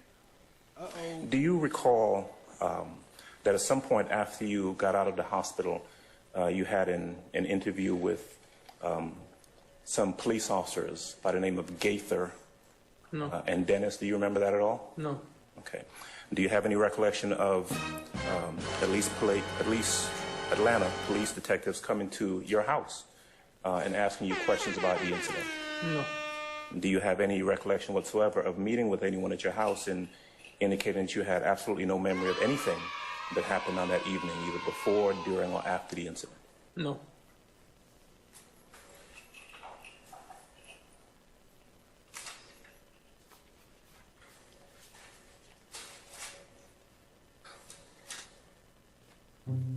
I understand that you don't have a lot of memory about what happened after the incident occurred, after the shooting, but would I be correct that your memory is fairly clear about what happened prior to? No, you wouldn't be right. Okay. But you are certain that this incident happened before you got to the Citgo, is that correct? Correct. Okay. Do you recall prior to getting into the vehicle whether or not anyone got into the vehicle with any guns? Nobody. Not that I know of. And see, he said nobody got in the car with no guns, but later the detective gonna testify that she found 3 guns in the car that they didn't want to bring up, and she act like she didn't know. That's what in the report. I think there's 2 different reports they gotta read in or something. I don't know. We'll see though. We gonna get into it, family. Appreciate y'all. What up, No One? I see you, family. Did I hear you say earlier that you are not familiar with the name DK? Yes. Okay. Do you have any recollection of being asked by anyone with the Atlanta Police Department about DK and saying that you had heard that name before? No.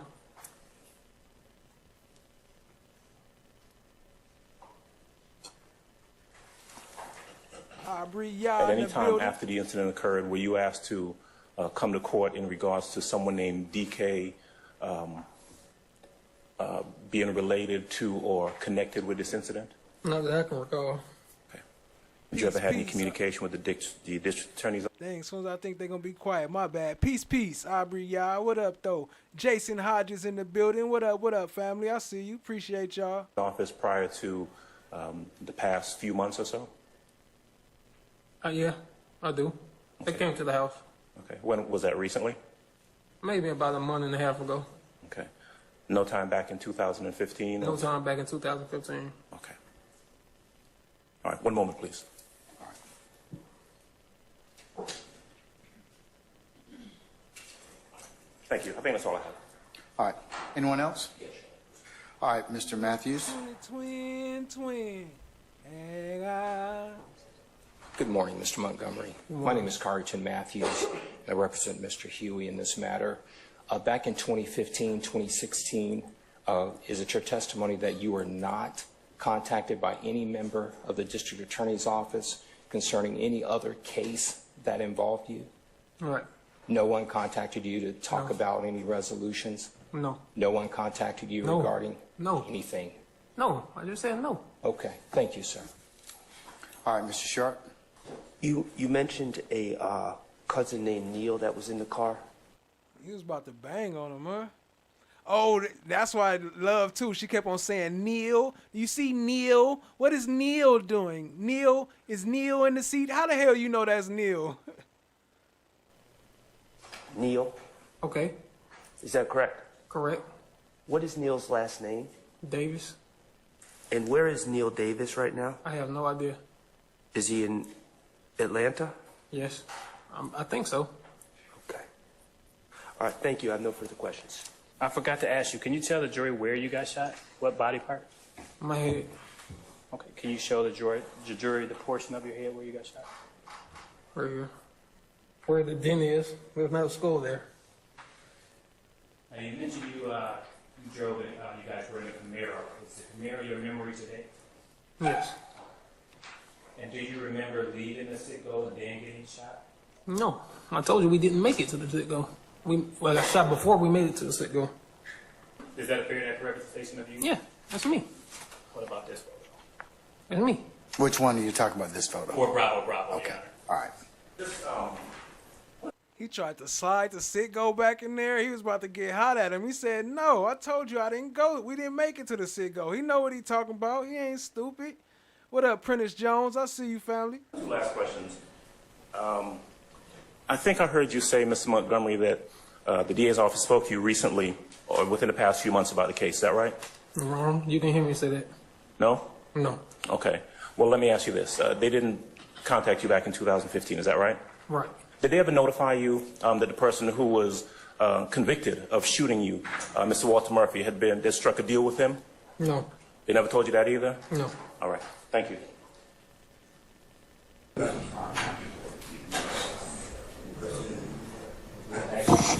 Chris, you ready?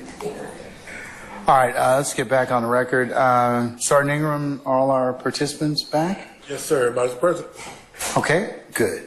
All right. Can we summon our jurors, please? Yes, sir. Your Honor, when it's appropriate, can I just make a record when it's appropriate at the end of the day? About what, sir? Just what happened, just so the record can reflect. Mr. Steele, I control certain things, okay, and that's just the housekeeping, okay? The witness here, the seat was soiled. That's what had to be cleaned. Sergeant Ingram was the person that noticed that, and we took care of that. So I think we can leave it at that point. I wasn't referring, and I appreciate that, and thank you, but I wasn't referring to that. What are you referring to? I'll be brief. This honorable court properly granted victim impact exclusion under WALLER, W-A-L-L-E-R versus state. It's been cited previously. I could get you cited if you need. Then, You know you gotta have a little bit of steel up in there getting it in. Let me move Polo off his head. Shout out to Survivor Speaks. We trying to hit that 4K goal. If y'all can sub up, we will definitely appreciate it, family. Your support means a lot. I just want the record to reflect, since it's not going to be on camera. When the state called Mr. Montgomery, he came into the courtroom. He was not already seated in the witness chair. And he came in the courtroom, and my word would be shuffled in with a cane type object, like a stick type of cane. Staff. A staff, okay. And he sat down with the help of a victim witness / investigator from the Fulton County DA's office, who sits often in your courtroom on the district attorney's side, comes up at times, talks with the district attorney who's closest to the jury.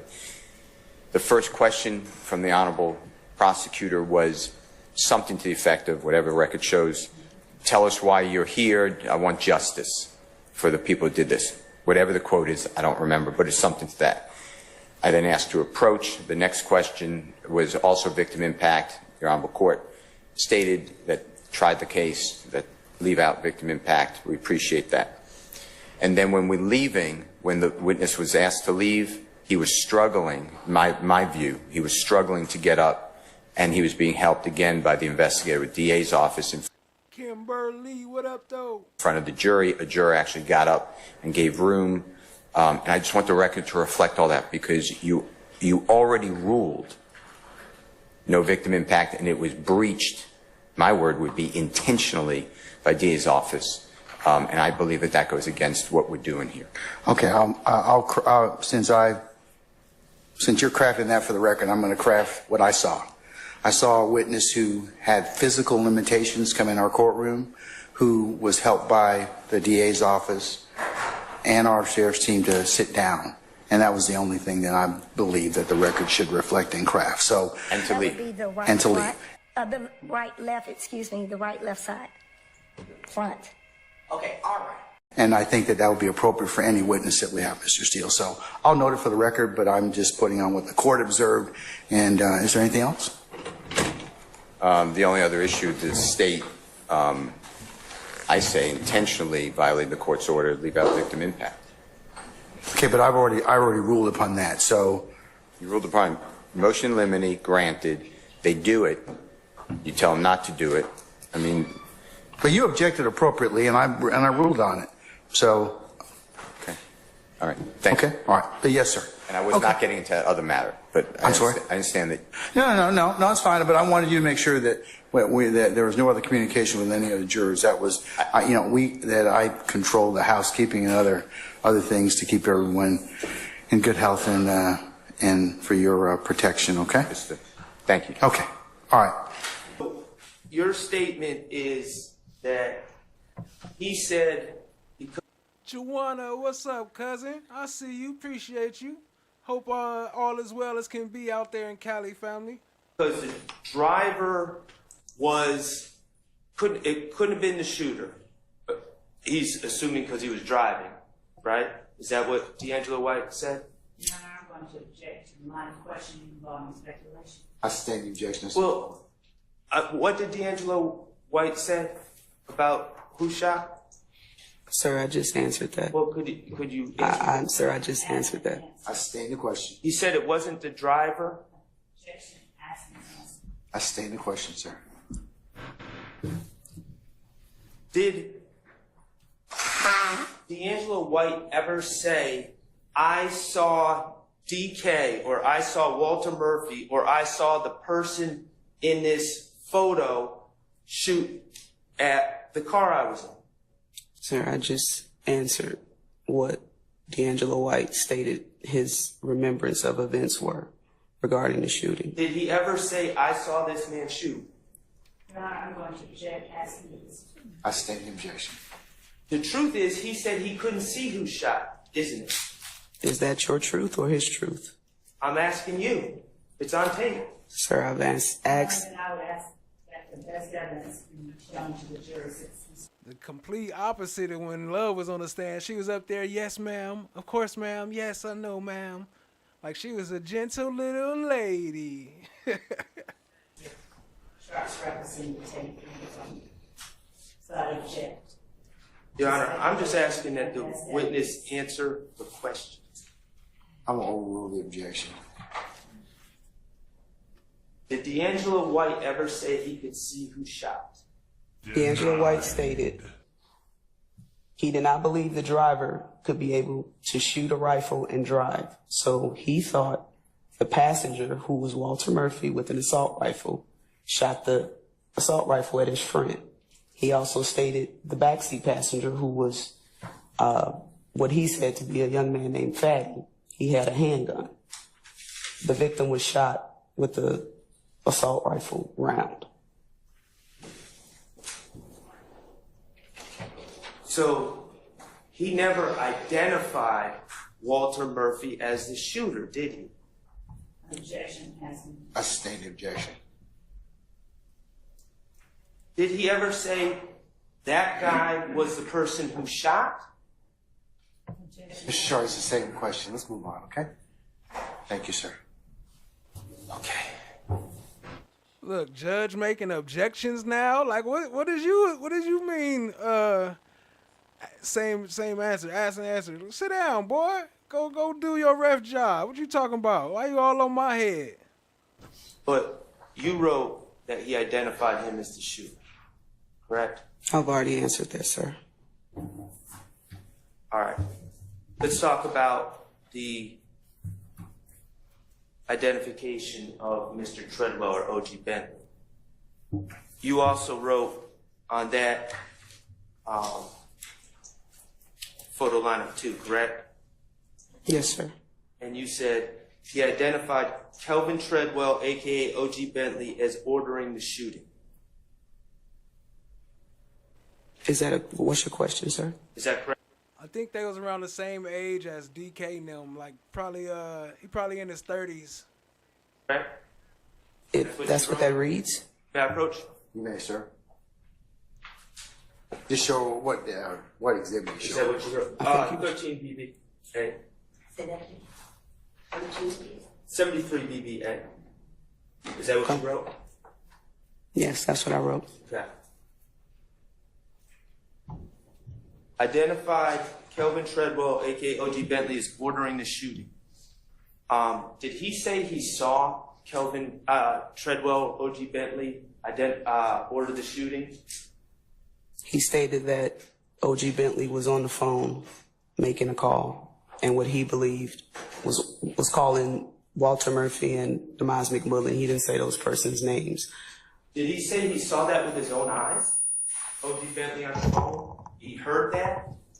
I'm telling you what he told me, that he believed O.G. Bentley, the person he didn't know as Kelvin Treadwell, but it's O.G. Bentley, made the call. He believed. I can't tell you him what not to believe. That was his thoughts. That's what he stated. I understand what he said he saw or heard. The truth is, you've seen the surveillance. D'Angelo White never got out of the blue car in the parking lot of the Citgo, correct? That has nothing to do with what he saw. Okay, so you're saying that D'Angelo White was sitting in the blue car in the Citgo that night and heard and saw O.G. Bentley, also known as Kelvin Treadwell, making a phone call from inside the store. Objection. That's what you're saying? Objection. Badgering, number one. Objection. Cause for speculation, and objection as an answer. I sustain against all three bases. Is that what you're saying? Objection as Sir, I've already ruled, so formulate another question. Okay? Thank you, sir.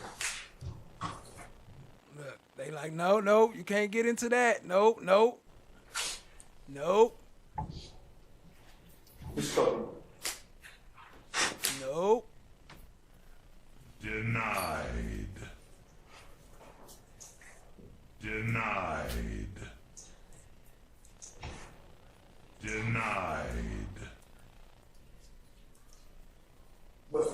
what I pretend there. Stacey said with 30 and into. Y'all, this time say what I pretend.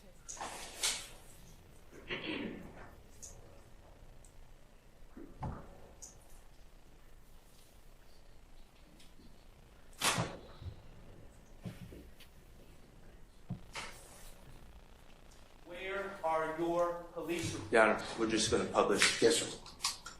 Make sure you tell us what exhibit you're publishing. What you talking about, Willis?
All them boys in court. That's crazy, man. Remember how tuned in we was? Them boys was fighting for their life.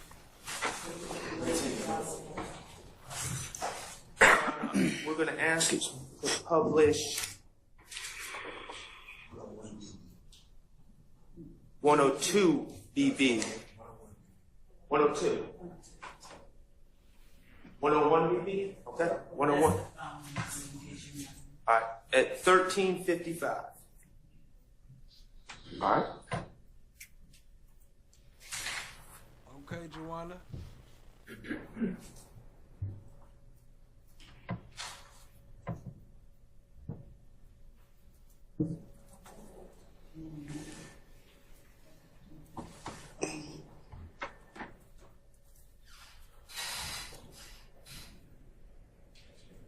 Yep.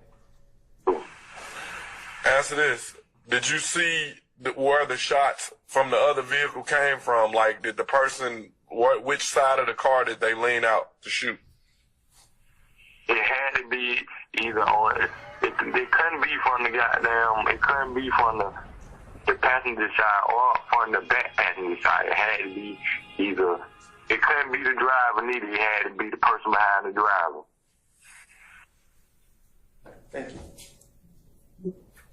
From your investigation, Walter Murphy was sitting in the passenger side, correct? Best of my recollection, yes. Okay, and you just heard D'Angelo White, that was D'Angelo White's statement, correct? Yes. And he said it couldn't be the passenger side. It could not be the passenger side, correct? I did not say it was the passenger side that the vehicle was shot. I said the passenger. He stated that. Ooh, she got them crossovers. You see her? You know, she used to play basketball. She a Chicago Bulls fan. You seen that crossover? She tried to juke him. Juke him. The shots came from. Passenger side. It could not be the passenger side, correct? I did not say it was the passenger side that the vehicle was shot. I said the passenger. He stated the shots came from the driver's side. I stated it could not have been the passenger side. It had to be the passenger, not the passenger side of the vehicle, is what I stated. Mr. Murphy was seated in the passenger. Oh, you see Sharp face right there? Hey, hold on. Why he look at her like that? Like he was just so shocked. Like you just gonna sit here and just lie in front of everybody? Whoa. According to your investigation, correct? Passenger side that the vehicle was shot. I said the passenger. He stated the shots came. He was sitting in the passenger side, correct? Best of my recollection, yes. Okay, and you just heard D'Angelo White, that was D'Angelo White's statement, correct? Yes. And he said it couldn't be the passenger side. It could not be the passenger side, correct? I did not say it was the passenger side that the vehicle was shot. I said the passenger. He stated the shots came from the driver's side. I stated it could not have been the passenger side. It had to be the passenger, not the passenger side of the vehicle, is what I stated.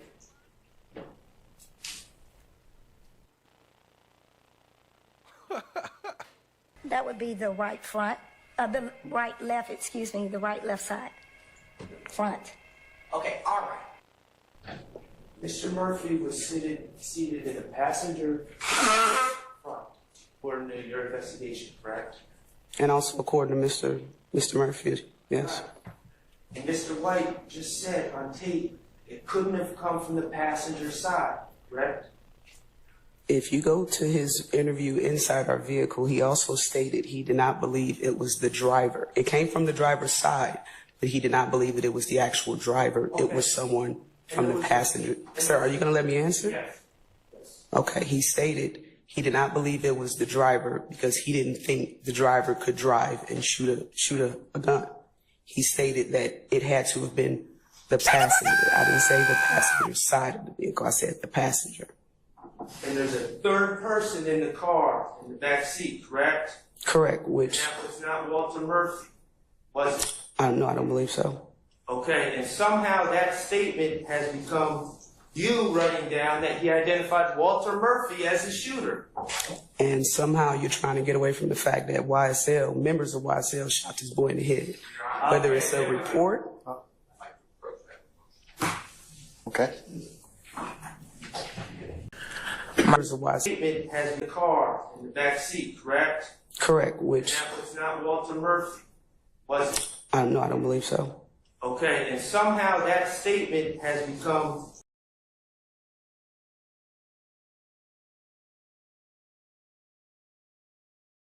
Oh, my bad. I didn't know I pushed mute already. But yeah, y'all hear her? Hold on. And somehow, y'all forgot. Y'all trying to get past the fact that they shot, YSL shot this boy in the head. Like, why was she not kicked off the stand right there? You think Whitaker would have put up with that? The fact that YSL, members of YSL... It has become you writing down that he identified Walter Murphy as the shooter. And somehow you're trying to get away from the fact that YSL, members of YSL shot this boy in the head. Whether it's a report. Okay. My name is Lynette Robertson, Lynnette, Robertson, Robertson. Good morning, Ms. Robertson. How are you? Good morning. I could be better. At the Atlanta Police Department. At which capacity? Okay. Was there ever a time that you served as a crime scene technician? Yes. And can you describe for the jury what your duties and responsibilities were in that role?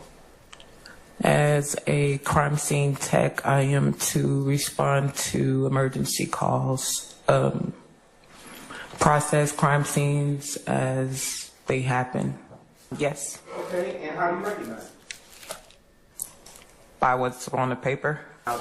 So real quick, this is the one that came to the scene and she took pictures of the bullets and the blood and all that. I ain't gonna show all the blood and all that, but we gonna get into it though. But we ain't no need to show all them pictures. We done seen them all before. Appreciate y'all being here. Hit the like, hit the subscribe, tap in. I see you booked up. Do you recognize that document? Yes. Okay, and how do you recognize it? By what's on the paper. And how do you recognize it? By what's on the paper. Okay. Is there a portion on there that shows that you authored that document? I see my last name. Okay. And can you tell the jury what type of information is contained in such a report that's in front of you? So that's how she recognizes hers, because she see her last name. Like, did she say, like, I write it, I see my signature, I did, like, none of that? Like, I know it because I wrote it. She said, I see my last name. I would object to reading of the document unless it's been here. I stand the objection. You can lay a little more foundation, sir, if you like. On your own memory, without reading from the document, can you tell the jury what is usually contained in such a what's you? A shooting. Okay. And was there a time that you did, in fact, go out to that particular location that you just described? Yes. Okay. And can you tell the jury what, if anything, you did based on your report when you arrived to that location on that day and time? Can I take a moment? Sure. You can actually read from your report. You want me to read what I did? Yes. 4/12/2015, CST L. Robertson was called for service at the location of 1987 Fremont Street for a shooting. I took photographs, see attached photos. I collected a green and colored Seahawks hat with reddish brown stains. I was relocated to an intersection of Browns Mill Road and at Harper Street. I took photographs. I collected and processed 2 FC-13 shell casings for fingerprints. Nope, I collected and processed 2 FC-13 shell casings for fingerprints. No prints of value were located. The 2 FC-13 shell casings were submitted into the APD crime lab for further processing. Photographs of a crime scene. Okay. And how do you know what they are? How do I know what they are? Yes. Looking in the photograph. The scene that you took photographs on the date of April the 12th, 2015. Yes. Okay. And have they been changed in any way according, based on what's in front of you? No. Okay. Your Honor, at this time, the state now moves to admit into. Okay. Did they have the Citgo on Jonesboro Road within the map? Yes. Okay. Were they fair and accurate representations of overhead views of the Citgo at the corner of Jonesboro and Browns Mill Road? Yes. Okay, thank you. Your Honor, at this time I would ask to admit defense exhibits DS8 and DS8A.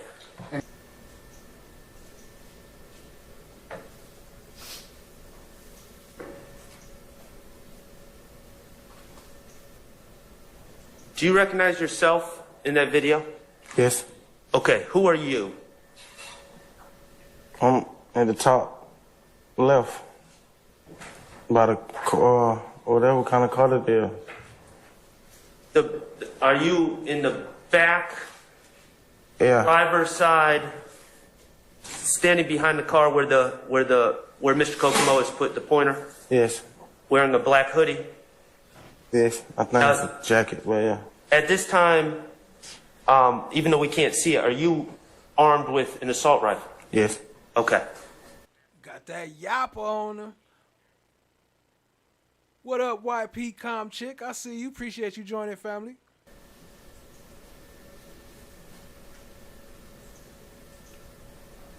The boys got them sticks. Look at Pause. him. Mr. Kokomo, okay. And did you just point the assault rifle at the black car? Yes. Or the dark car? Yes. Do you remember if you said anything? I don't remember. Did you shoot? No. Okay. And then you retreated? Yes. Okay. Now, on the top right, standing by the door, who is that? That Nard. That's Nard, and is he standing by the front door? Do you see on the bottom left, him in the doorway? Yes. And that's the store that Bentley and the gentleman with the red shirt.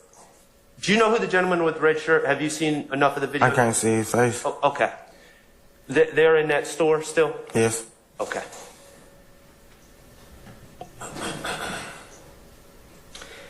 And just to be clear, Nard is also armed with an assault rifle, correct? Yes. And is that you running up on the car again? Yes. Okay.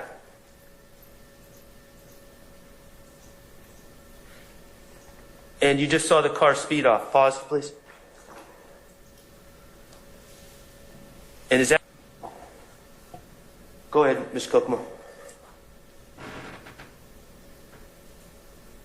And the car that you arrived in is still in the parking lot, and the car that Bentley was in is still in the parking lot, correct? Yes. And Bentley has now exited the store and is actually re-entering, correct? Yes. You were headed down Browns Mill Road in the passenger seat of the white truck. Yes. Nard was driving. Yes. Fatty was in the back. Yes. Nard had a assault rifle under or at his feet. Yes. You had an assault rifle in the passenger seat. Yes. Fatty, do you know if he had a gun? I can't remember. You can't remember? You're not saying he didn't? You're not saying he did? Yeah, I'm not saying. Okay. He said, "Pop the Molly, I'm sweating." Woo! Bentley, Pot, another gentleman, a female, and 2 children were in the car behind. You all headed down Browns Mill Road, correct? Yes. Okay. Do you know if any of them had guns? I can't recall. I don't remember. Okay. Half a perk, half a Zany, Did you see them with guns that day? No, not that I remember. Okay. And at that time, your understanding was the other car was headed down Jonesboro Road. And what happened? What happened when the car was seen coming towards you? We blocked it off. I think I remember we blocked it off. Okay. Was at the time that you blocked it off, was the car with Hot and Bentley? Block of duty in the house. Y'all getting them up out of here? And the children and the woman. What up, YP Com Chick? My bad if I didn't shout you out. Appreciate you, family. Was it behind you or in front of you? Behind us. It was behind you, and then that car, what did it do? The car with Bentley and the children, what did it do? It went around us and kept straight. Kept straight down Browns Mill? Yes. As you blocked the car off? Yes. Okay.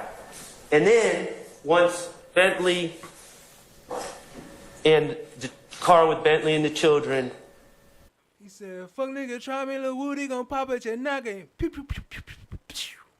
Got past. Did the car that was coming towards you, did they stop? If you recall. Yeah, the car that's, yeah, they stopped. Okay. And then what happened? It happened. The shooting happened. Okay, well, I'm going to have to ask you about specifics of the shooting. Okay, so who shot? Nard. Okay, Nard was seated in the driver's seat? Yes. Okay, explain to the jury how he was driving and he shot. Yeah, that was way back in 2015. This happened back in 2015, in April 2015. He stopped the car. Okay. Did he shoot through the window? No, he let the window down. He let the window down? It might have already been down. I can't remember, but it was. We definitely didn't shoot through the glass. And where did he get the gun from? He already had it. Okay, well, where was it in the car? I can't. It might have been in his lap, in the floor. He had it. Okay. Did anyone hand it to him? No. Okay. And when he shot, do you remember how many shots he fired? I can't remember. A couple. More than one. More than one? Was it less than 10? Yes. Now, did you shoot? How could I shoot? I'm on the opposite. Else I would have got out of the car. I didn't get out of the car, though. I'm not arguing with you. I'm asking. Did you shoot? No. Okay. And after Nard shot, what happened? He left. Ladies and gentlemen, how about a comfort break? Let's go ahead and take 10 minutes and let's see where we can leave from there, all right? All right, we're in recess. What Mr. Murphy was aware of before he made the statements that he made because of what he said on cross-examination. Happy 2025, family. You know we got to get into it. We got to have a little bit of love argument. You already know. Which is different than what he said in the proffer. Had Mr. Murphy agreed to meet with us like he did... Mr. Sharp? I believe that changes the equation, though. Mr. Steele have asked already in terms of that. Your Honor, it didn't change the equation. Respectfully, it didn't change the equation FFS on vacation. at all. The concern with the first 12 minutes with Mr. Chada Jimenez, the jurors have heard Mr. Chada Jimenez's voice. But you opened the door as to it. We didn't, respectfully, Your Honor, we didn't open the door. We cross-examined the witness, and quite frankly, I didn't open any doors. I opened windows and brought in light to this courthouse and actually took the time to allow the witness to review his statement and then was able to have a normal, competent discussion with what happened. Now, Your Honor, I'll also point out, while we're talking about what the state didn't do, they also were ordered to take out the state comments by Mr. Hudson in the proffer, which are extremely prejudicial against the Look at Love. She's so anxious. defendants, including Mr. Williams, and they didn't omit that either. So, we have to double and triple check to make sure the judge's orders, Your Honor's orders, are followed, and that's quite frankly not the best use of our time, and it's not fair to us. Your Honor, that's not true. What Mr. Shart asked for at letter L was that Mr. Chada, in this portion of the statement, if this portion is a statement, will have assumed a dual role in this case, serving as prosecutor and defense attorney. He was previously introduced to this jury. The contents can be elicited without revealing the identity of the assistant district attorney. You know, Love, I'm not sure. I'm going to have to pull up what you call it and see if it's still open. I'm going to have to check that Odyssey. I'm going to have to open up Odyssey and see if it's still up in there. Attorney who was But conducting we said the we would take proffer. out the first 12. Destined to be, what's good, family? I see you. Appreciate you joining. No, I am. I'm just pointing out that what Mr. Shart has said regarding not opening the door is insincere. If he had just said something about if Mr. Murphy had testified consistently and Mr. Shart had not elicited testimony essentially that Mr. Murphy just wanted to get back and to his family and he would have cut off his arm, he would have done anything that he could, and if the statements that he gave to Mr. Steele were not inconsistent and the statements that he gave to Mr. Shart were not inconsistent with what he said in the proffer agreement, we would be in a different place. But the problem is that Mr. Murphy has agreed to speak with counsel for Mr. Stillwell and refused to speak with counsel for the state so that we could even go over anything with him. So this notion that we were trying to hide it is false from Mr. Murphy. He refused to speak with us further until he got on the stand. He said, you can talk to me when I get on the stand. And so that's what we had to do. And the information that was given and elicited while he was on the stand makes necessary that first portion of this proffer where the terms of the proffer are laid out. And so at that point, it allows the jury to adequately and properly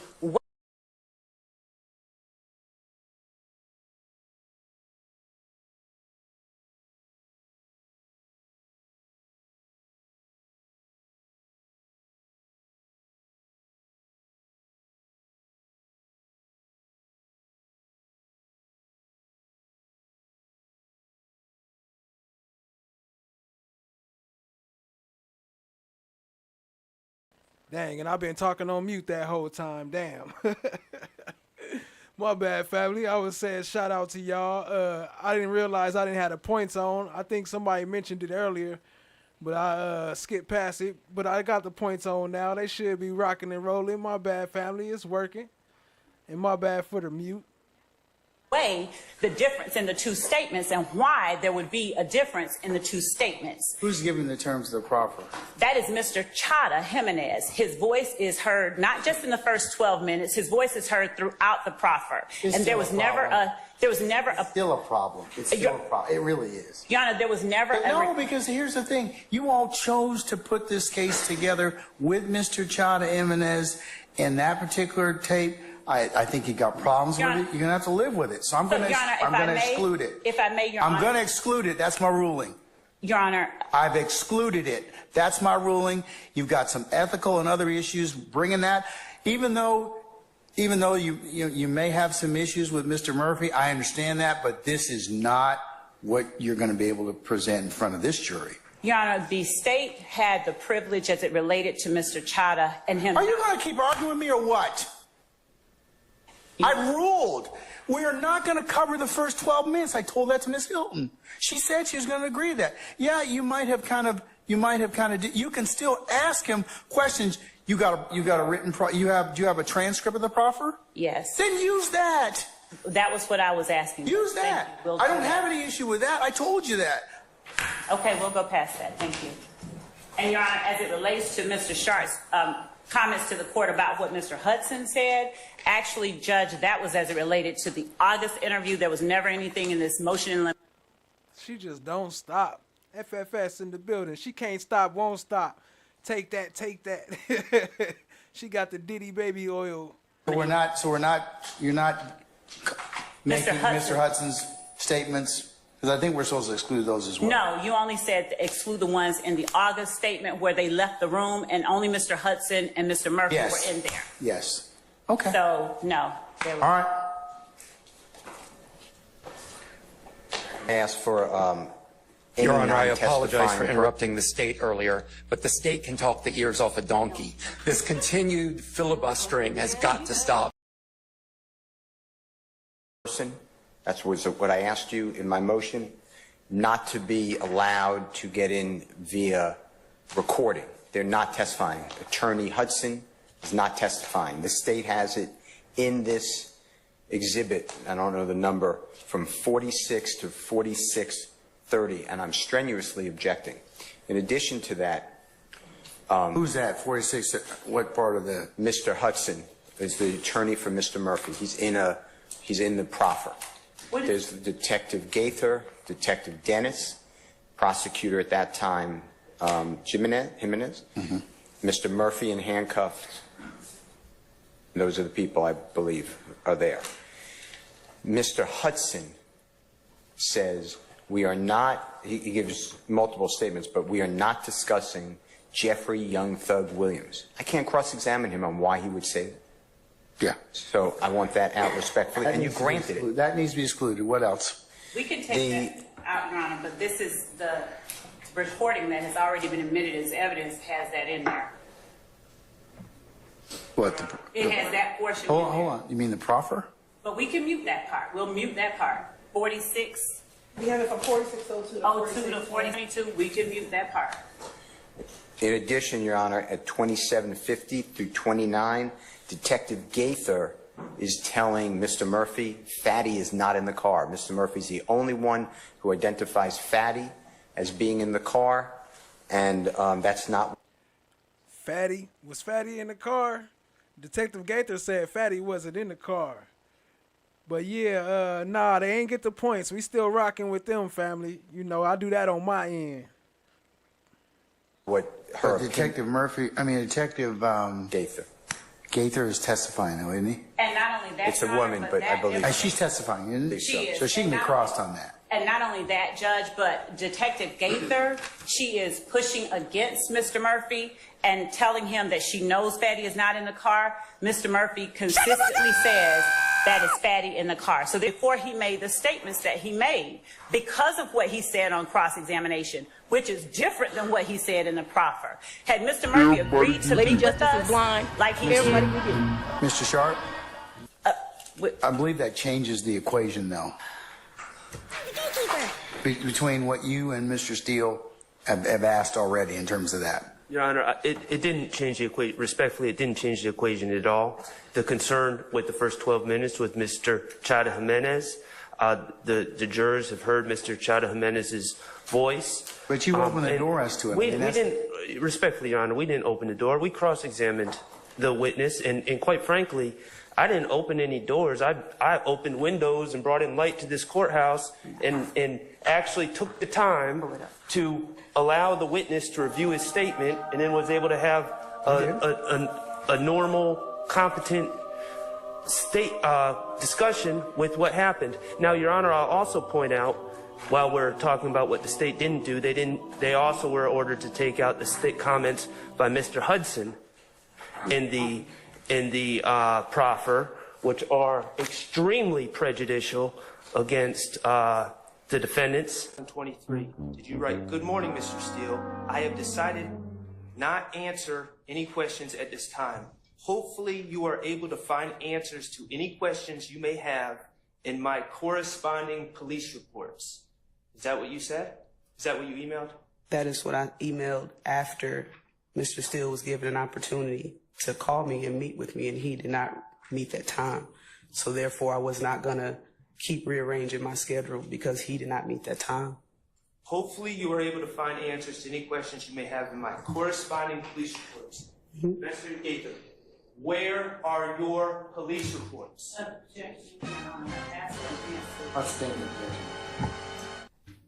I have no further questions. Thank you. All right. Ladies and gentlemen, how about we take some lunch at this point in time? I can't do it like that.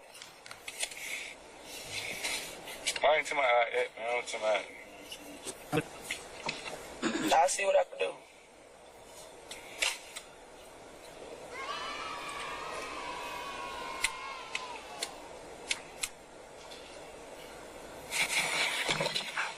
Hi guys, how is everybody? When you saw that night, they pulled out the gun on you. Circle it, and sign up under it, and initial. That's all I need you to do. Sign my name? Yeah, your name. Or initial it. I'll sign my name, bro. Initial it. Just circle it and initial it then. I circle I can initial it. Then that. Look, D'Angelo White said, "Sign my name." I ain't signing my name.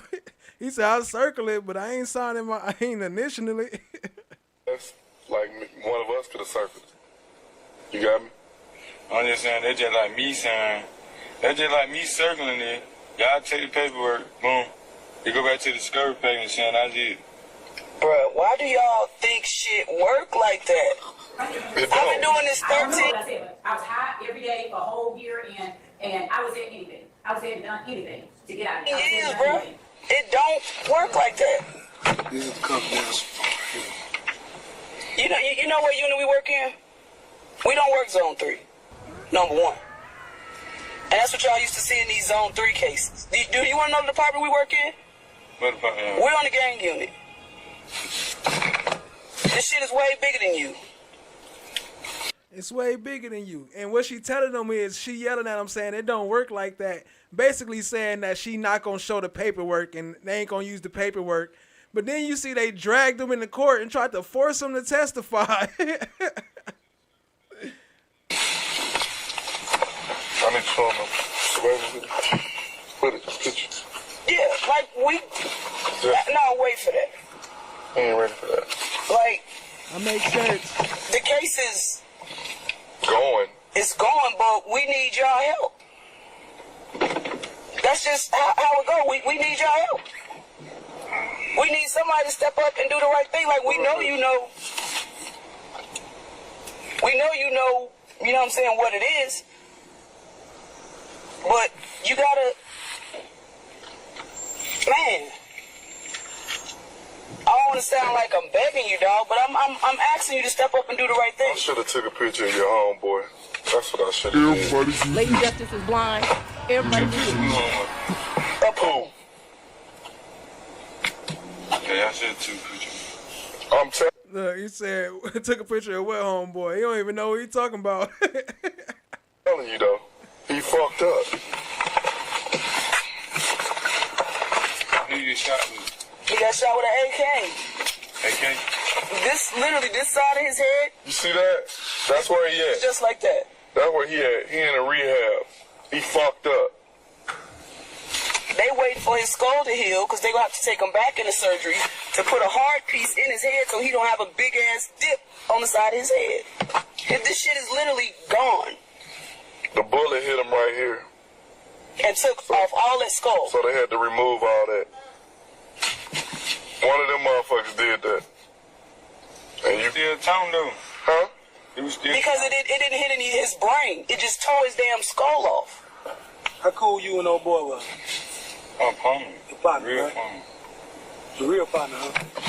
Late real partner. Huh? My late real partner. Late. How long y'all been knowing each other? 4 years. 3-4 years of real partner, right? Yeah. And that nigga laying up in there right now, looking at you, knowing what the fuck going on. Listen to Thorpe.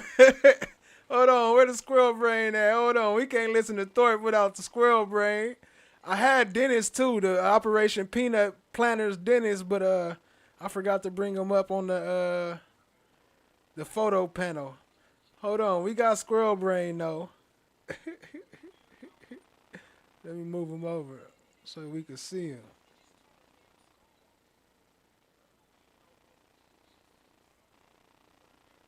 Let me shrink down Gaither's son. What you think he'll say? My best partner got murdered 2 days after Christmas. I wish a nigga would put a piece of paper in front of me and show me who shot it, and I knew who did it. You only get too many partners like that. You meet a bunch of other niggas, but...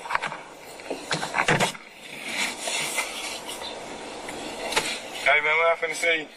Shit, when y'all drop me back at the house, y'all gonna drop me back off over here? We'll drop it out wherever you want. We listen, all that, we don't make sure you gonna get straight wherever you need to get straight. We're not gonna drop you right off from the spot, nothing like that. Wherever you need No, I'm saying I need to go to the house, get my phone, and come back over here. I need to go to the house, get my phone, come back over here. He said, I need to go to the house, get my phone, and come back over here. I need y'all to give me a ride real quick. You know what I'm saying? And I need $20. I need that $20. Oh, shit, my face anyway. We listen, all that, we don't make... Hey man, what I finna say? Shit, when y'all drop me back at the house, y'all gonna drop me back off over here? I'll drop it out wherever you want. You know. We listen, all that, we don't make sure you gonna get straight wherever you need to get straight. We're not gonna drop you right off from the spot, nothing like that. Wherever you need. Now I'm saying I need to go to the house, get my phone, and come back over here. What the phone? What the fuck is you doing for me though? Trying to get some extra shit out of here. You need to go. What is you doing for me though? You ain't did nothing for me, bro. You ain't did nothing. I can do something for y'all. Well, do it. Let's run it. Do it and we can run it because we just wasting time at this point. This your partner. This your nigga you been on. Nigga that you nigga you that's about to die up in the hospital for some bullshit. He could probably die. Man, what? They gonna get a t-shirt for him. And keep it moving. Wear a t-shirt for him? BIP who? GIP. GIP? All right.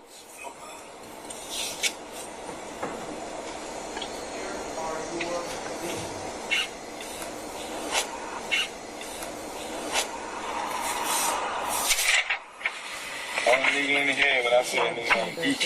The only nigga y'all see it, man. See DK. Look at that other one.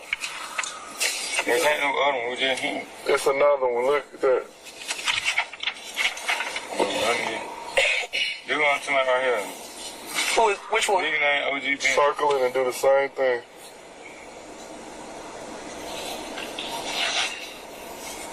He the one with the money who drove fuck with. We thought we was behind him trying to chase. Boom. Say what? He the one who drove fuck with. They thought we was gonna get out from the rob. How we was driving. You think he the one that's called? He's the one that called. I know that nigga face. Look, see, he already know who he is. They talk about Nard. He the one who Thug fuck with. Like, he didn't say he was there that day. He said he the one who Thug fuck with. On Instagram, out from the rob. We thought we was behind him trying to chase. Boom. Say what? He the one who Thug fuck with. They thought we was gonna get out from the rob. How we was driving. You think he the one that's called? He's the one that called. I know that nigga face. On Instagram. What's his Instagram? I don't know that hard. It's on my phone. What you think it is? OG Bentley. I would do it for my nigga. Just saying, but you don't know, bro. Just kill all that. Kill all that.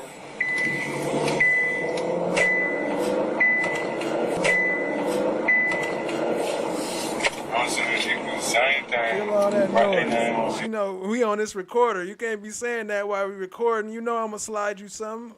Shit. Nigga end up there and popping up on this shit. It don't work like that with me, I can guarantee you. I can guarantee you. Right here. Boom. What was the conversation like?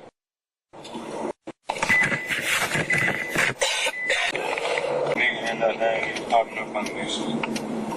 It don't work like that with me, I can guarantee you. I can guarantee you. Right here. Boom. What was the conversation like? You couldn't really hear him. He said where the stop sign at. They said right here. So they already at the spot where the shooting took place. He didn't even know he was there. We passing. Stop sign. Right here. Boom. What was the conversation like? The conversation went in. Well, like, damn, he pulled out on us, or what was y'all talking about? Stop sign. Right here. Boom. What was the conversation like? The conversation went in. Well, like, damn, he pulled out on us, or what was y'all talking about? But you see how they truck right here coming up, right? Yeah. We right behind him. Behind my opponent drive, he drive fast. He young, Right. 20. So they was coming this way, like coming from that way. You talking about going? Yeah, we going this way. No, I'm We saying talking when the about shooting when the shooting happened, happened. and y'all right here, they were coming from this way, right? Yeah, boom, boom. Did they turn past y'all or they kept going straight? They from Cleveland, so they went this way. They kept going straight. Went all the way around the golf course and came back.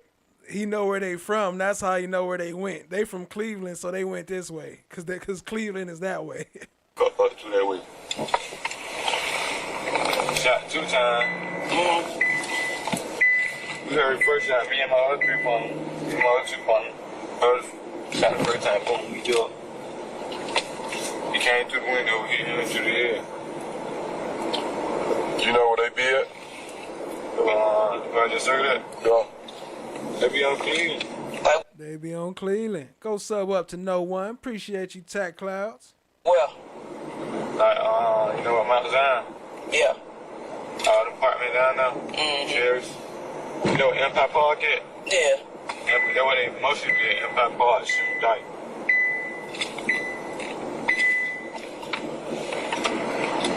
When you say GIP, what you mean? See, we ain't no game. I say you were. I just asked what you mean.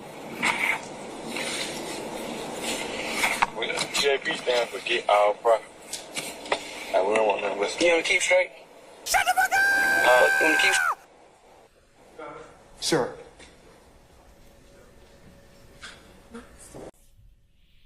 Now, D'Angelo White said that O.G. Bentley was known to carry large amounts of money, correct? He did say that, yes. And D'Angelo White, in his mind, associated O.G. Bentley with someone who worked for the rapper Young Thug. Objection, speculation is to put in someone's mind. I stated as a form. You can rephrase. In his statement, he associated O.G. Bentley with Young Thug. Yes. Per Walter Murphy, in his interview with you, he also said that at one point, O.G. Bentley actually worked as a road manager for Young Thug, correct? I believe he said something to that effect. I'm not sure of his exact words, but he did. He stated he worked for him in some capacity. But Young Thug Jeffrey Williams had since cut ties because O.G. Bentley was stealing from him, correct? According to Walter Murphy. Okay, so according to Walter Murphy, at the time of this incident, there were no ties between O.G. Bentley and Jeffrey Williams on a professional level. Objection, Your Honor, to statement of testimony. I'll state the objection as a form. You can rephrase, sir. Either way, D'Angelo White associated O.G. Bentley with someone who would have money in his statement, correct? What do you mean by either way? What you mean by either way? She is retarded, yo. She's so combative. Yo, tomorrow at 11 a.m., y'all check out Survivor Speaks. They go to the link right there. They go sub up to her channel. Make sure you hit the bell icon so you get notifications. She got some great content covering, is it Nazaria? Damn, my bad. Let me stop before I bash her name again. That's why I'm trying to say it. Naziah, right? I think it's Naziah. But yeah, she covering that right now. Y'all go sub up and show Survivor Speaks some love. Appreciate you being here, family. In regards to the follow-up. I state the objection. In his statement, D'Angelo White associated O.G. Bentley with someone who carries around large amounts of money. In his statement to you. That's what he stated, yes. Okay. And he also, D'Angelo White, acknowledged that his cousin, Dexter Montgomery's cousin, Cornelius Davis, was driving the car, following O.G. Bentley's car closely. Objection. I state as a form. You can rephrase. He acknowledged that the car they were in was following the silver Pontiac closely. Those weren't his words. That was Investigator Dennis's words. Did he affirm?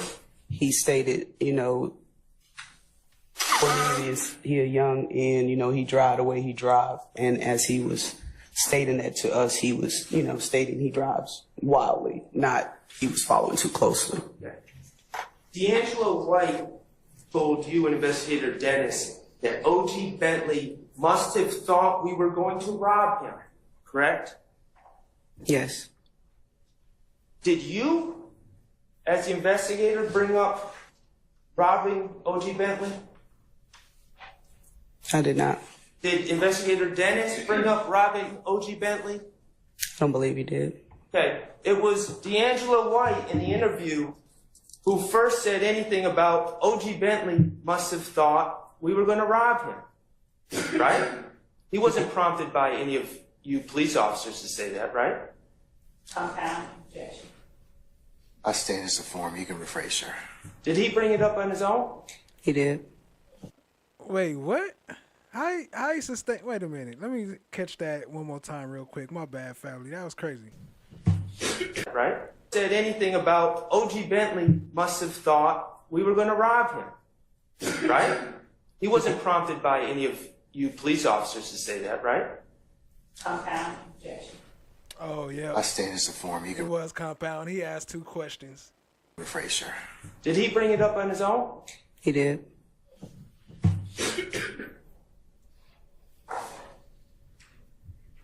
Child, you got an I in there. Ain't no I Walter in there. Murphy, in his statement, indicated that OG Bentley thought the guys in the car were going to rob him. Objection. Correct? Objection made before the statement. I stand the objection. Walter Murphy, in a statement on August 18, 2015, indicated to you that OG Bentley thought the guys in the blue car were going to rob him. Correct? I'm not sure which exact statement he made that comment, but He made that comment? are you asking me? Yes. Did he make the comment that he thought they were going to be robbed? Yes. I believe he did. I'm not sure which statement, though. So the idea of robbery not brought up by the police, and no one suggested that to Walter Murphy either from the police department, correct? I can't answer your question with a yes or no or correct or incorrect. I can give you an explanation for what my opinion was of Walter Murphy. I'm not asking your opinion. Well, I can give you the facts of what I understood Walter Murphy's statement to be, so I can't answer. I'm still answering. I'm going to ask a question. Faces. That the lawyer allowed the witness to answer. Yeah, let her finish. Okay. Okay.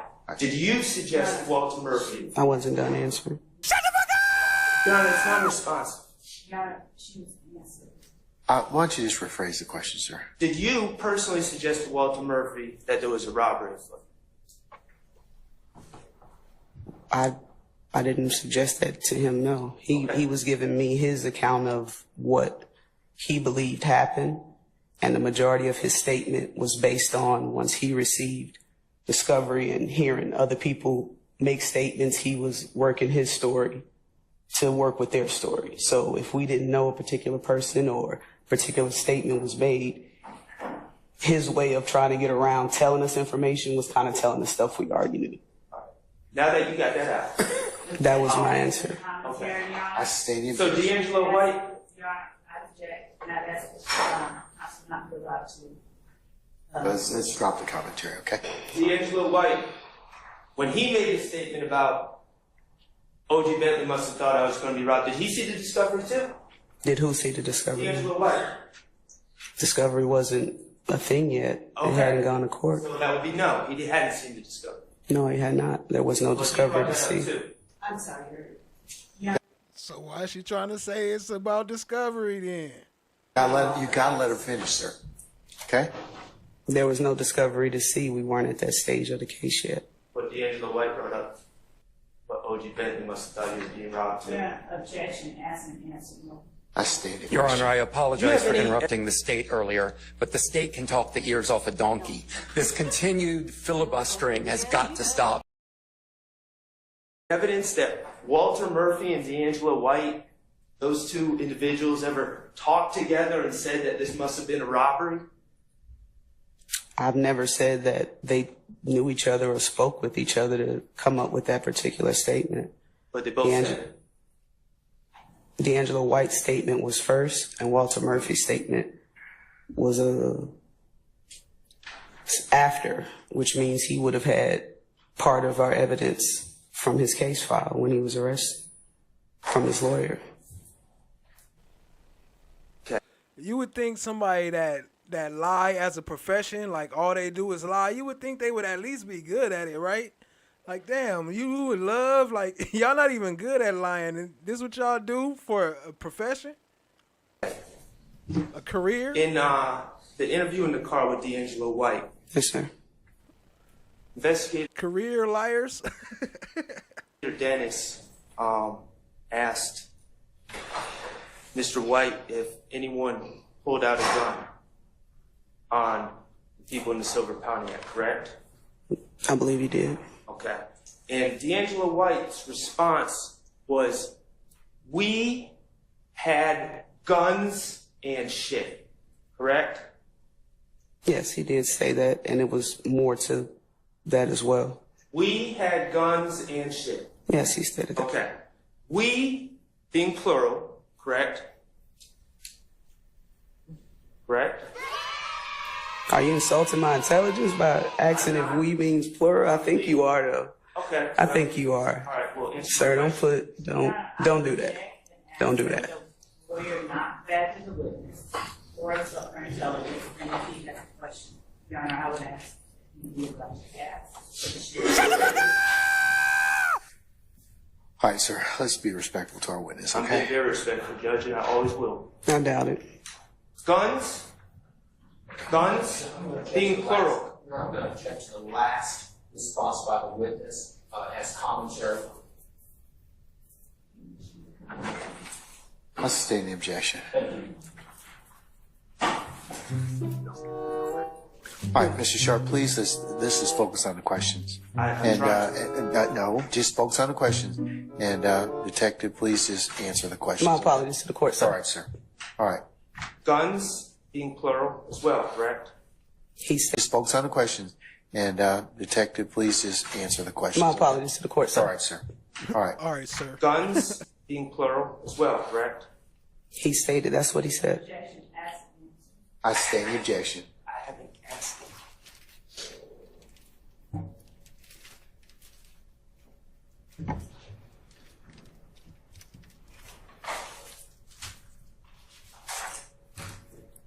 Remember last week when you were testifying and we talked about, or Ms. Love was asking you questions and you referred to people in the blue car as practically children? Where are your police reports? No, I don't recall that being the exact thing I said. Okay. And while this gentleman was speaking to Investigator Thorpe, you looked into the background of who this gentleman was, correct? Yes. Okay. And you discovered... I'm sorry. Oh, go ahead. It may have been after I spoke with him. I don't believe it was during the exact time as Thorpe was talking to him. I checked him out. I believe it was after I spoke with him. We believe he is one of the co-founders of the YSL criminal street gang. After the judge's bond ruling against Walter Murphy, a defendant in the YSL case, I'm going to deny bond at this point in time. his lawyer, Jacoby Hudson, admits he went off. He's changed, Judge. He's crying. He's doing the right thing. The defense lawyer says Murphy's situation is tied to a high-profile co-defendant in the YSL case, to the gang and RICO conspiracy charges against famous rapper Jeffrey Williams, a.k.a. Young Thug, whose lawyer Brian Steele has said, Mr. Williams committed no crime whatsoever. The whole case is about Jeffrey, Young Thug, Jeffrey Lamar Williams. That's who they want. My client don't want to talk about Jeffrey Williams. A prosecutor at the Fulton County District Attorney's Office says Hudson was told if Murphy cooperated with the DA's office, You said he's changed, Judge. He's crying. the office would cooperate with him, routine in such cases. Hudson says he acknowledges before Walter Murphy, who surrendered on the YSL racketeering conspiracy indictment, went to prison in 2016. I did my time like a man. He was a bad dude. He was messed up in 2012 and 13 and 15, but he has since changed. The purpose of count one is to hold the defendants responsible collectively. The YSL RICO conspiracy count alleges acts by Murphy, including an aggravated assault with a deadly weapon on or about September 11, 2013, an attempted murder involving 4 different victims on or about April 12, 2015. Hudson says Murphy had been charged in those incidents years ago, and he pled guilty in what's known as an Alford plea, basically to reduce charges, and until his surrender had been out on parole since early this year. We spoke to Murphy when he was free. I spent 7 years in prison. While I was in prison, I stayed out the way. And I just got my GED, completed all my classes, completed the training. That's a lot of marks on his face. He was in prison getting his ass whooped, it looked like. Transition center. I transitioned back into the world. I got me a job at the transition center. A prosecutor says a victim in one of the incidents in Murphy's past lost part of his head in the shooting. Hudson says Murphy was present, not the trigger man, in the shooting of a man who lost part of his head. He has an extensive criminal history. Defense lawyer Hudson acknowledges the pleas he worked out to Murphy's earlier cases, one negotiated and one non-negotiated, were sweet deals, but he maintains Murphy made the most of them. And since his release has not associated with YSL and has held a steady job. Changed his tone and changed his life. Esquire, I understand the proffer agreement and I freely and voluntarily agree to it. And did you sign it and date it February 16, 2016? Yes. And did your attorney also sign it as well? Yes. Mr. Murphy, you're looking at that video, right? Yes. Okay. Video, what are you talking about? The one the exhibit that's still up on the screen. You see that? Yes. Okay. So I noticed that the attorney, your lawyer there, he has his hand right there on your arm. You see that? Yes. It's underneath your arm, correct? I can't tell. He's right there, though. Right. And it's right there, and it was actually there during the course of your interview, correct? Yes. And it was there pretty much the entire time while you were doing your interview, right? Yes. And from time to time, he would nudge you and touch you, correct? I noticed that. You did notice that, right? Yes. Do you know why he was nudging you and touching you during the course of the interview? I can't remember. I ain't even remember that happened till I was just watching, like, well, why was he doing that? You feel me? I just noticed that, though. And you would agree that that's different, isn't it? Yeah, I was thinking to myself, like, why I ain't say something? Okay. Now, Mr. Murphy, you talked about, well, the prosecutor asked you whether or not you recall her coming out to meet with you at your residence and in court, correct? Yes. When they came out there to your residence, did they bring their laptop? I ain't seen no laptop. Did they bring their iPads? I ain't seen that in that nature. Did they show you, when they went out there to meet with you, any videos back then? No.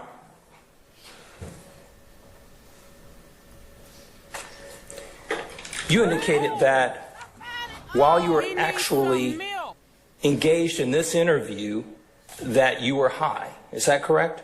Yes. You stated that even though you were in the Fulton County Jail at Rice Street, you were actually able to get a hold to drugs in the jail, correct? Yes, all the time. And you were consuming drugs even on the day of this interview. Is that correct? Yes, the night before probably, because that'd be early in the morning when you go to court and stuff. So.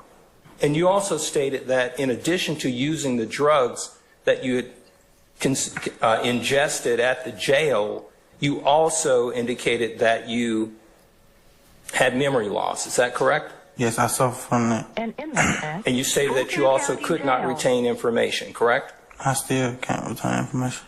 And when you were sitting there in that interview, you were wanting to say the things that they wanted to hear, they being the investigator, Gaither, correct? I can't remember what I wanted to say, but These nuts. Got him. I know I wanted to say as soon as they can get me home. Okay. And shortly after that interview, you went home. No, shortly after that interview, you went to prison, correct? Yes. But I think they was behind us first. Bentley. Okay. I think they was behind us first. And then once we came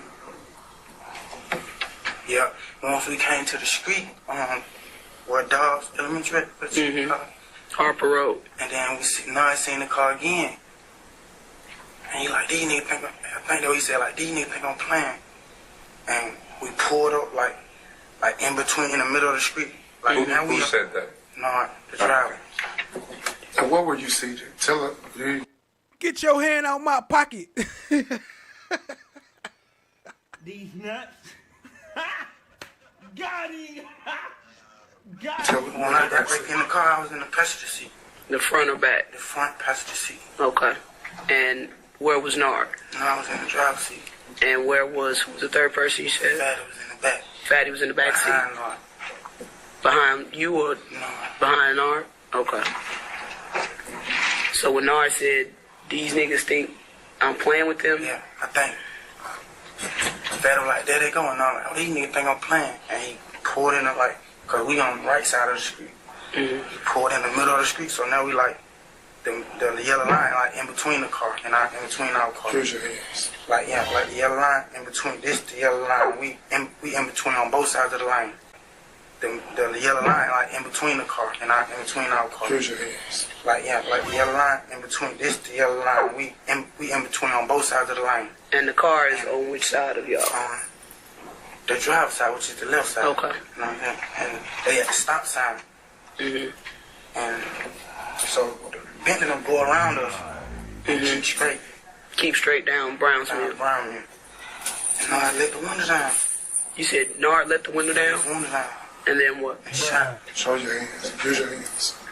Nard let the window down. On the thing, pull the stick out the floor boat.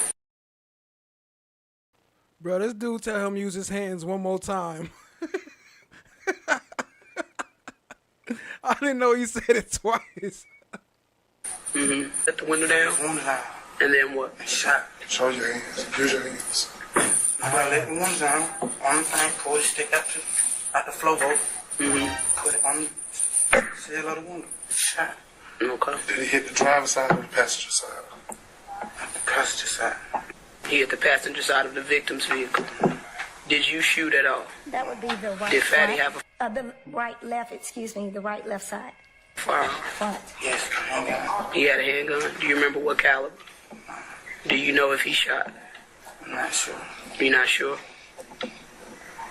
Then what happened after Nard shoots? He shot, I think, like... Oh, Carl Winslow over there. That's Carl Winslow. Better stop touching them kids, boy. Max is 5, but I think 4 times. Okay. Pulled off.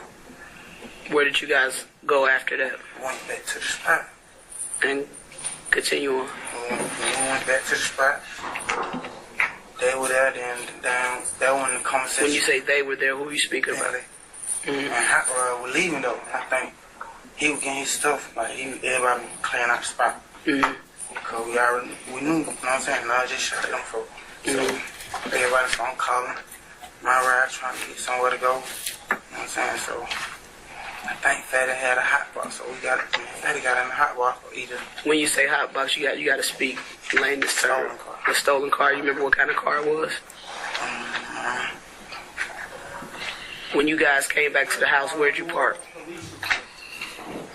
Across the street from the house. Across the street from the house? In the house, yeah. Okay. What happened with the firearms? I don't know. They got me and put them up. Get your hand out my pocket. Put them up where? In the house, in the back. He took Fatty's weapon as well? That was Fatty's gun? So, who did you call to come pick you up? I think I called my girl to come pick me up. But I think I got in the car. Yeah, I got in the car with Fatty first. Okay. I need the Cat Williams. I am a boy, Damon. I am a boy. What's your cell phone number then? I had a phone. Well, how did you call your girl to come pick you up? I used somebody else's phone. Whose phone did you use? I can't recall whose phone I used. Well, who all was at the house when you got back? When I got back, the person who was left in the house, which was the J who was answering the door. Girl comes and I'm sorry, you said you left in the car with who? Fatty. With Fatty. Who was driving that car? Fatty. Where did you go to? I think he dropped me off on the street. Up the street where? At my partner Book house. Boo? Book house.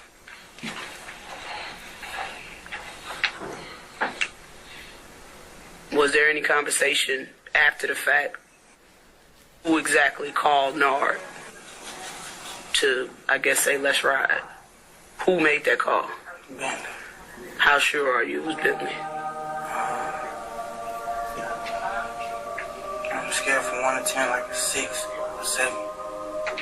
Why did you say that Bentley called? Like, did someone tell you that, or are you just assuming? I'm not I ain't assuming.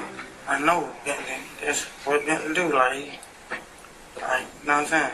Mm-hmm. Howard ain't gonna call nobody. He just gonna be like, hey, call such and such. Mm-hmm. Tell me if that's fatty. Yeah. Yeah. Yes. Right on there, who you recognize that as, and sign and date your name. Was there any discussion after the shooting on if anybody was hit, if you know somebody was hit, or did y'all know that somebody was shot? Nah, I didn't know at all. Was there any discussion the next day, week after? Did y'all realize somebody was hit? Actually, to be honest, like, after I came down there and I realized what I had been through all that day, I ain't see them for like another probably a month or something. Was that by choice, or was it like laid low, or what was it? Like, by choice, like, I got too high that night. I ain't trying to be around, you know what I'm saying? Mr. Murphy, you've testified that you're now sober, correct? Yes. You have a job. Yes. You're trying to be a father. Yes. Your life is in a better place than it was back then, correct? Than it ever been. Okay. When you look back on April 12th, 2015, you committed a crime, correct? Yes. Regardless of what was going on in that other dark car, what you did was wrong, correct? Yes. It was heinous.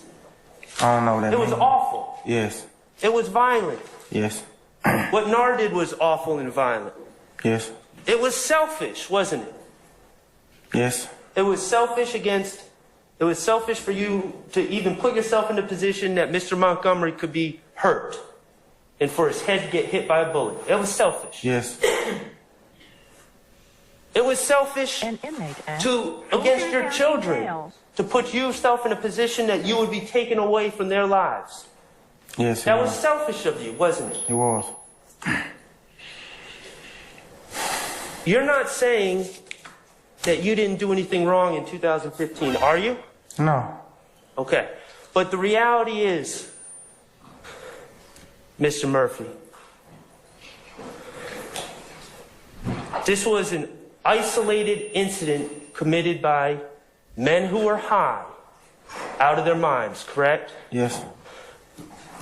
Committed by men with assault rifles, correct? Yes.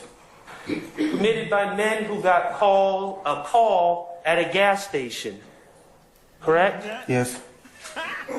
That crime did not involve anyone back here, did it? No. That crime did not further any interest of YSL, did it? No. And none of these gentlemen had anything to do with it, isn't that correct? I have no further questions. Thank you, Mr. Murphy. Ladies and gentlemen, how about a comfort break? Let's go ahead and take 10 minutes and let's see where we lead from there, all right? All right, we're in recess. All right, I'm going to leave your report there so you can take a look. You can reference it if you need to, okay? Okay. You were called out to Hill Street and you described it as you responding to a report of a shooting. Is that correct? Correct. Information that you had is that there was a house that was... So this back to, I think her name is Robinson. This is the detective that took the pictures and stuff that I was talking earlier. And it's a part that's coming up. I don't know. I missed what happened, but I don't know. I ain't going to even try to explain it. Appreciate y'all being here. Tap in, family. supposedly shot at. Is that right? I don't recall. Okay. Do you remember who made the call? I don't recall, no. All right. Do you remember the name of the individual whose house you were responding to? No.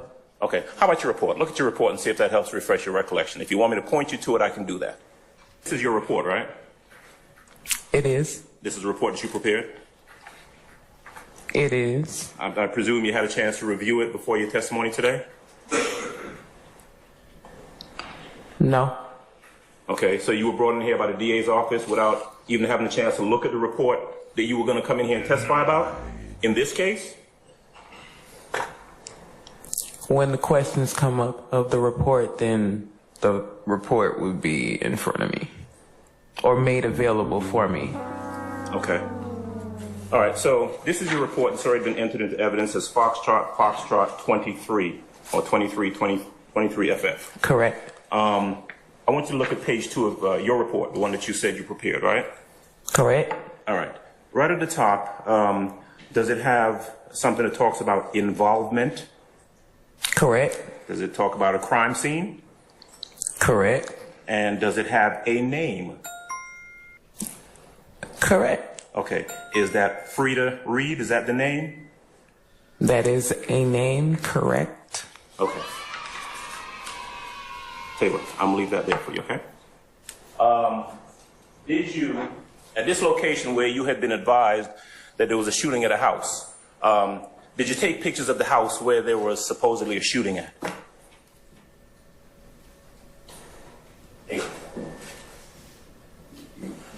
No. According to the pictures. Because they're in that stack of pictures, which are pictures. Good night, family. Y'all make sure y'all hit this like and subscribe for anybody rolling out. We almost up out of there. We got a little bit left, but we still rocking and rolling. Appreciate y'all being here. Pictures that you took. Correct. And for anybody that leave out, make sure y'all come back tomorrow and finish it up. We need them views up. Appreciate y'all, family. There are no pictures of a house that was supposedly shot at that you responded to, right? Correct. Was a vehicle with 3 individuals in it. Is that right? Was a vehicle. Correct. And you were asked to take photographs of the vehicle and the contents of that vehicle. Is that right? Correct. Did you take photographs of the 3 individuals who were in the vehicle? I don't recall, no. Okay. According to a report, yes. You did not find any shell casings outside this house that had supposedly been shot at, did you? No. Because if you had, you would have photographed them and collected those shell casings, wouldn't you? Correct. And if you had seen any bullet defects on this house that had supposedly been shot at, you would have photographed those bullet defects, wouldn't you? Correct. Because that would have been important in the investigation, true? Correct. It certainly would have corroborated that a house had been shot at that you had responded to. True? True. Okay. What you did do, though, is that you photographed the trunk and interior of this vehicle in these photographs that have been labeled States Exhibit 1, Foxtrot. All right. And in that vehicle, there were some guns found, right? Correct. So you got a vehicle, 3 guys in it, and 3 guns that you collected, right? Correct. Okay. Now, it wasn't done at the location, but I think I heard you say earlier that at Zone 3, you were the one who did the gunshot residue test on those 3 individuals, right? Correct. And I think if I wrote down your response correctly, you said there's really not a whole lot of technicality to it. There's a kit, you open the kit and you follow the directions, right? You read the instructions and follow the instructions, yes. Okay. Now, the individual, and you were the one who was actually interacting with these 3 individuals who were in that car where those guns were found, right? Interacting? Well, I mean, you had to interact with them in order to do the gunshot residue. Process the gunshot residue kits. Right. Right. I mean, you have to interact with the individuals, right? The process. Okay. So, Kelvin Watts, Jermaine Hardiman, and Jamal Baines were the 3 individuals who you did the gunshot residue test on. Isn't that right? I don't recall. You don't remember the names? I don't recall. Did you put it in your report? I don't recall. You don't. Well, it's in front of you. Take a look and see if it's in there. Okay, hold on 1 second. There's only one name on my report. Okay. What were the results of the gunshot residue test? I don't have that either. You don't recall? Maybe the GBI does. Okay. Because that's where the gunshot residue kits go. Okay. And so, at any time after you performed the test, I presume you sealed it, right? Correct. Okay. You were never advised of what the results were? No. Okay.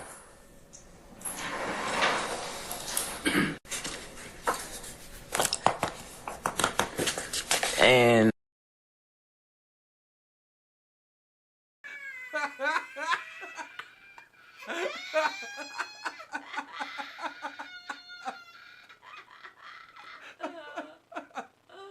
These nuts. Got him. Got him. These nuts. Got him. I'm looking to see if I found shell casings.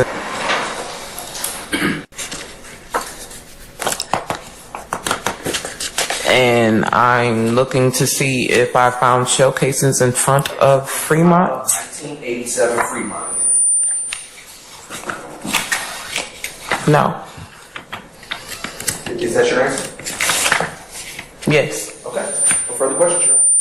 Robertson be permanently temporary excused as a witness. Yes, she may be permanently excused. Madam, thank you for your patience with us. I'm going to excuse you permanently as a witness.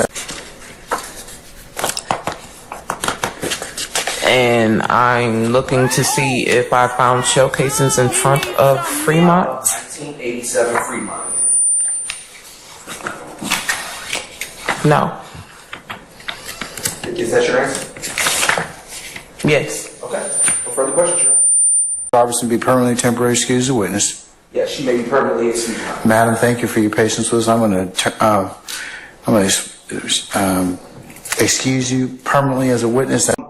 Investigator Gaither, as we sit here in court today, that note that you wrote on 7/13/15 that D'Angelo White identified Walter Murphy as the shooter or the person who shot. As we sit here today, is that an accurate report of what was said? I'm going to object to this. I was saying to get a question. It's asked and answered, sir. Let's move on, okay? Well, I'm just. It's asked and answered. Move on. Thank you. The report you wrote that D'Angelo White identified Kelvin Treadwell as ordering the shooting, was that an accurate report? Yeah, I'm going to object. Basis. I don't think he answered that. I'll overrule the objection. Sir, that's what I wrote. Let me ask you, this document that I'm reading off of, this photo lineup, which is states 73 BBA. Thank you, John. When you left the police department, what did you do with this? What I do with what? You have it in your hand? Yeah, what did you do with it when you left the police department? Did it go in the case file? Objection made. I stand in objection. Did you 73 BBA, the photo lineup that you wrote on, did that go in the case file when you left the Atlanta Police Department? I believe you just asked me the exact same question that you did before. I didn't. Could you please answer my question? What's your question again, sir? 73 BBA, photo lineups. When you left the police department, did these photo lineups end up on the 5th floor? Objection, Your Honor, that would call for speculation. I stand. What did you do with the photo lineups when you left the Atlanta Police Department? Objection, Your Honor, she answered that. She has not answered that. She's answered that already. It's asked and answered. Move on. She answered. She's asked and answered that question, sir. Please move on. Did you do anything different with these police reports than you did with the other police reports that we can't find? Objection, Your Honor, injecting facts that are not in evidence. Your Honor, I apologize for interrupting the state earlier, but the state can talk the ears off a donkey. This continued filibustering has got to stop. Objection. Okay. We have this one though, but you don't have the other police reports, right? Objection made. Stand in objection. Hey.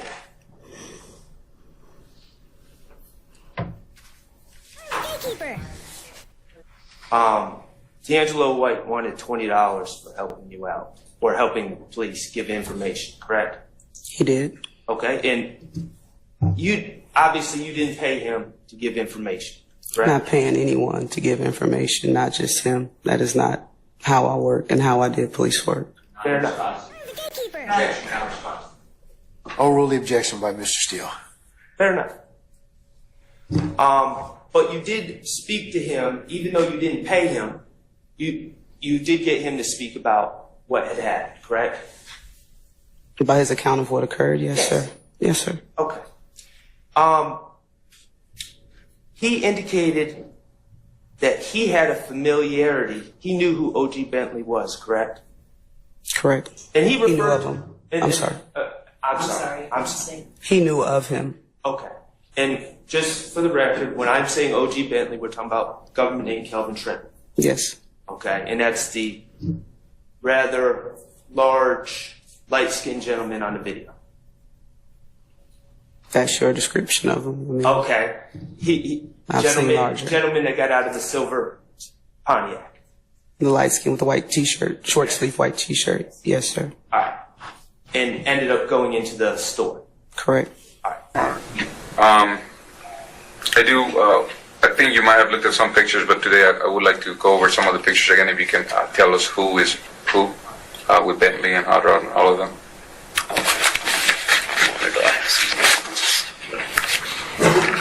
You need a set of those. I think I don't have them on. I got a question. Do you mind us asking about the robberies and the other incidents? We're going to stop it right here. Don't have As you know them, and then put your name and name. Who is this person right here? Gas station. Post on the gas station.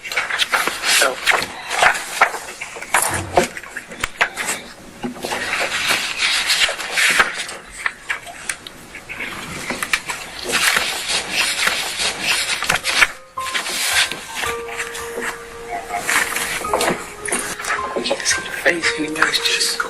But that's what it is.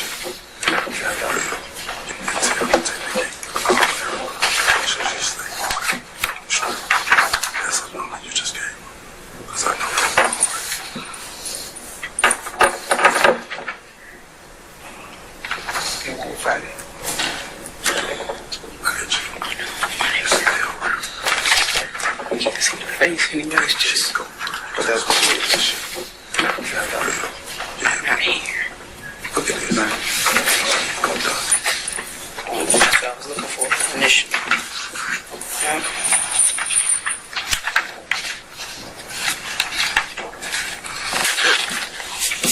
And then can you tell me what is it that's there? This one here is. And you show it to the camera, so. This one here.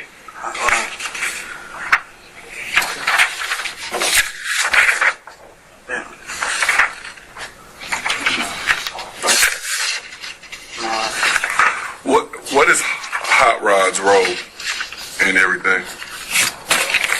Hot Rod's like the OG, like he take give everybody advice. You know what I'm saying? Like he been through a lot. What about Nard? Nah, just like hot head, like you know what I'm saying? Face anyways, just go. But that's what it is. Signing the names of the person and his signature of who they is. Remember earlier somebody was saying, Nard, what happened to Nard? Yeah, this what happened to Nard right here. Not here. Look at this. That's what I was looking for initially.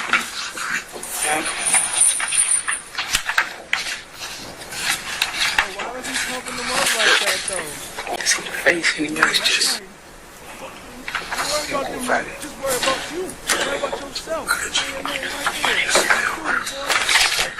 See the face anyways, just. But that's what it is. Not here. Look at this. That's what I was looking for initially.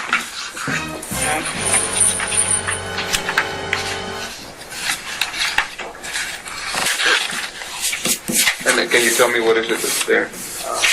This one here is. And you show it to the camera, so. This one here.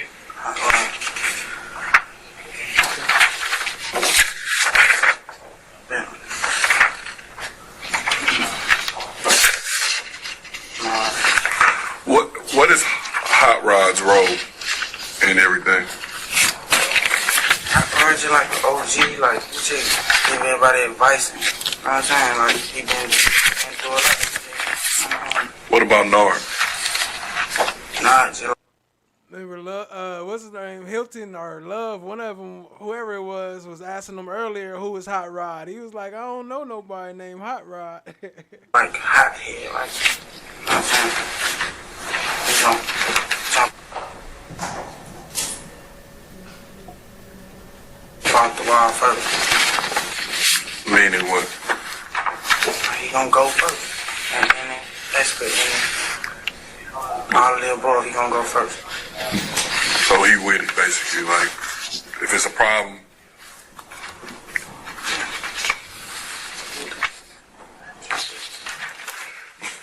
From this still photo, what do you recognize it as? Right here. Right on there, who you know that as? Probably somewhere on the white car. So we can see it. Last call for alcohol. Last call for alcohol. And you were facing a large number of years, and you were able to get it reduced down to a number that you and your lawyers agreed to, correct? Yes. You did your time in prison, right? Yes. How much time did you serve? I think 7.5 years. I got out on parole. Got out on parole. Yes. How long were you out before you went back in July of 2022? Maybe 4 months. 4 months. And you went back in on this actual case right here, correct? Yes. On the RICO case, right? Yes. And you sat in jail an additional amount of time until you reached another plea agreement, correct? 7 months. And you reached it with these folks over here, the district attorney's office, right? Yes. And now you're back home, correct? Yes. Okay. Nothing further. Thank you. No law enforcement ever searched inside 1987 Fremont Avenue in search of any guns that may have been discarded there, did they? I'm going to object to speculation. I asked to her knowledge. It calls for speculation, Your Honor. Yeah, it does. I'm going to sustain the objection. Are you aware of any law enforcement searching that house for discarded firearms? Same objection. Yeah.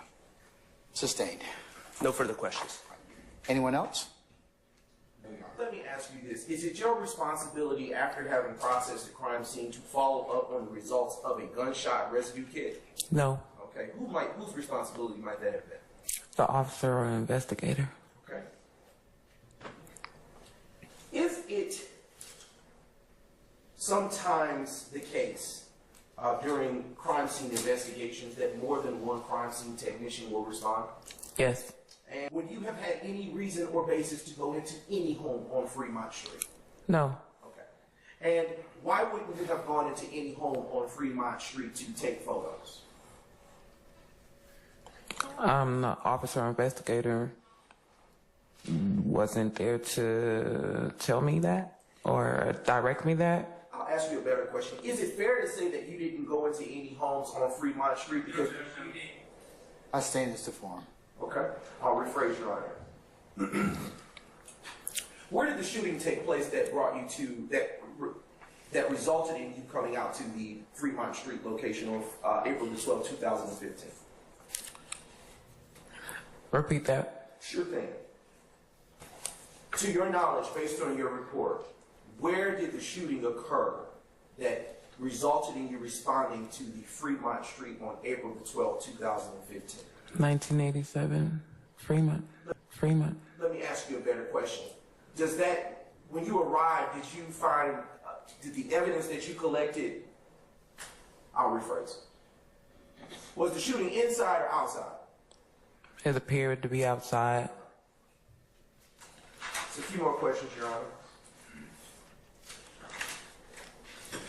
Ms. McMullen ever arrived to the crime scene that you processed at the Harper Street and Browns Mill Road intersection? I don't recall. Okay. And final couple of questions, Your Honor. You said that about 5 minutes ago.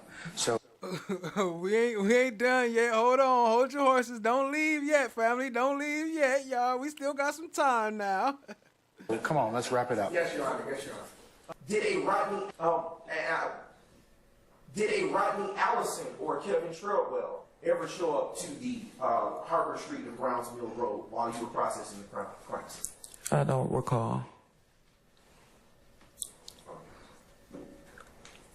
You asked a couple questions about who did or didn't show up at the Brownsville location. Let me ask you something. When you got to the location where you saw the car and the blood, was there a Cornelius Davis hanging around to give you a statement about what had happened in that car? I don't recall. Okay. What about D'Angelo White? Was there D'Angelo White hanging around to give you a statement about what had happened in that car with his good friend? I don't recall. Was there anyone there to deny that they had tried to rob folks in the car and that's how the shooting occurred? Anyone there give you any statement like that? I don't recall. Okay.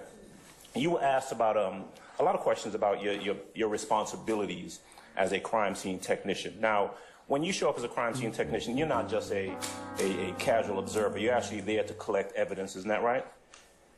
Yes. Evidence that can be used in an investigation of a crime. Is that true?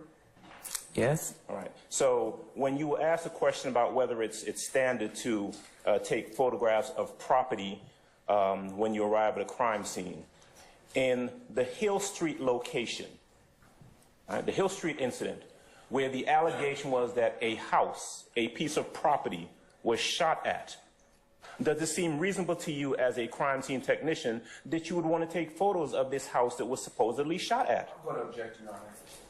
I stand the objection. And whether or not you would go in there to collect evidence, or whether you'd find any evidence in there. How do you know if there's any evidence in a house to collect if you don't even go in the house?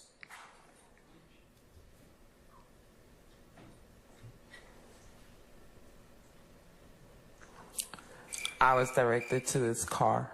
This is the location. And that's it, right? She like, I can't answer that question for you, boss. This is where they told me to go. This is what they told me to do. They told me to act like this is my paperwork. I know it ain't really mine, but I'm just doing what they told me to do, boss. At the direction of the officer, yes. Right, and your response to to the prosecutor a little earlier about the responsibility not being yours, about making a determination about this house and if there's evidence in the house, you said that that is the lead officer's responsibility, right? Yes. And so, but you don't even remember who the lead officer was that night, do you?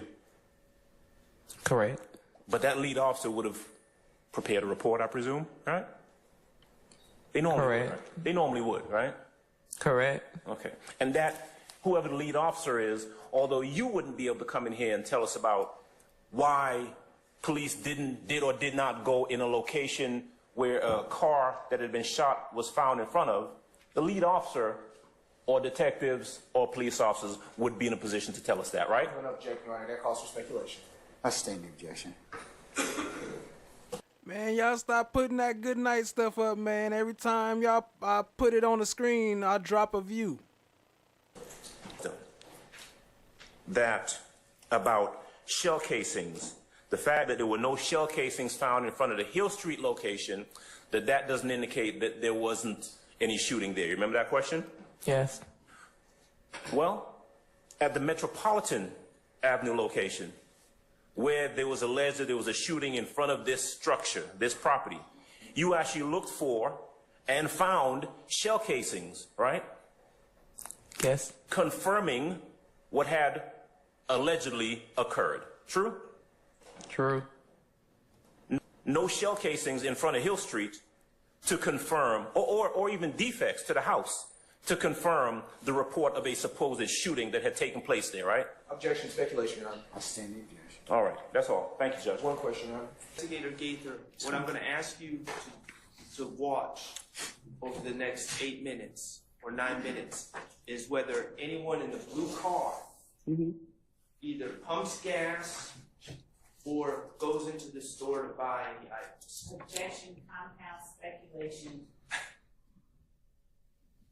What they do is speculation. What they do is speculation. It's on page. I'm gonna overrule the objection. So I can tell you no one pumped gas or went into the store. Okay, thank you. So the state. No commentary. Let's just move on. Okay. Thank you. Mr. Kokomo, thank you. Thank you. In regards to a homicide investigation, and you didn't write a police report about that? Your Honor, I'm going to object. Basis. Foundation, mischaracterization of testimony. She was not working the homicide. I stand the objection. Your Honor, how can they say? No, I'm not gonna speak. Abstain the objection. Abstain the objection. Abstain the objection. You can rephrase it. Do you have a police report indicating that you did that work? That's an answer. Move on. Okay. Does Investigator Dennis to your knowledge, have a police report indicating you did that work? I state the objection. Okay. I'm thinking. I believe I saw it on the news. All right. Like on the news. Scarlett, need to put a pause there. We need to take a comfort break. All right. Ladies and gentlemen, we're going to take a comfort break. If you could come back for 11:45, please. Hopefully you are able to find answers to any questions you may But wait, there's more. have in my corresponding police reports. Is that what you said? Is that what you emailed?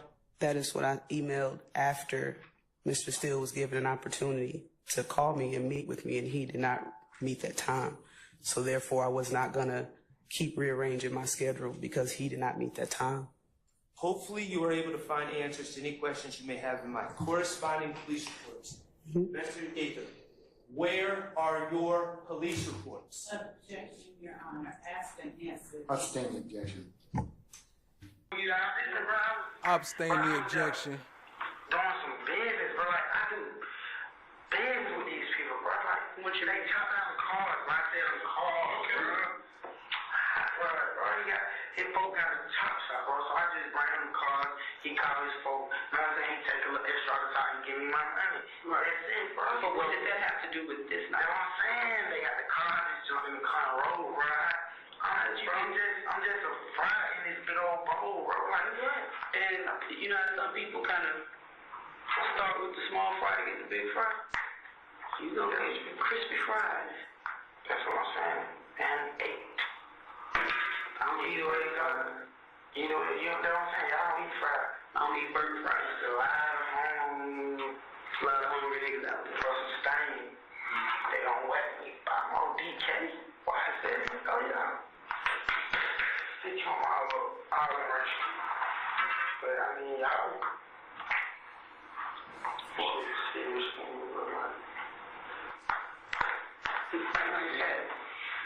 Why are y'all wearing these?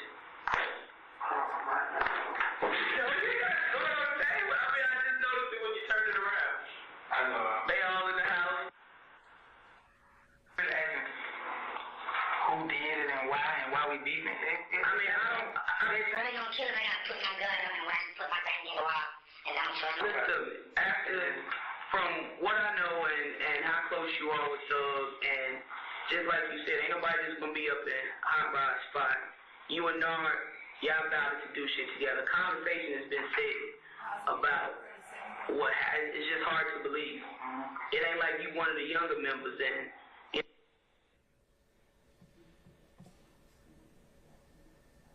You serious when I said? So it's almost like. from what you told me, you one of the founding members. That's what some last time. I'm from man. What you got, bro? Then it was just me, Thug, and Mundo, and Slow. These folk, I'm running all type of niggas, bitch, homie, corn, all type of niggas that flying up. You know what I'm saying? I branched off from them folk. You even said you stopped seeing me for a minute. That's what I'm telling you. I branched off. Some last time. I'm from man. What you got, bro? Then it was just me, Thug, and Mundo, and Slow.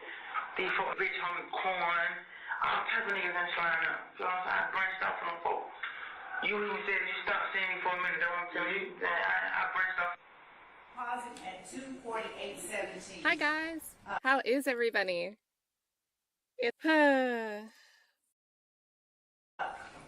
Detective Gaither, did you What you got, bro? Then it was just me, Doug, and Mundo, and Slow. These folks, all type of niggas, bitch, homie, corn, all type of niggas ain't flying up. You know what I'm saying? I branched out from them folks. You even said you stopped seeing me for a minute. That's what I'm telling you. I branched out. pausing at 2:48:17?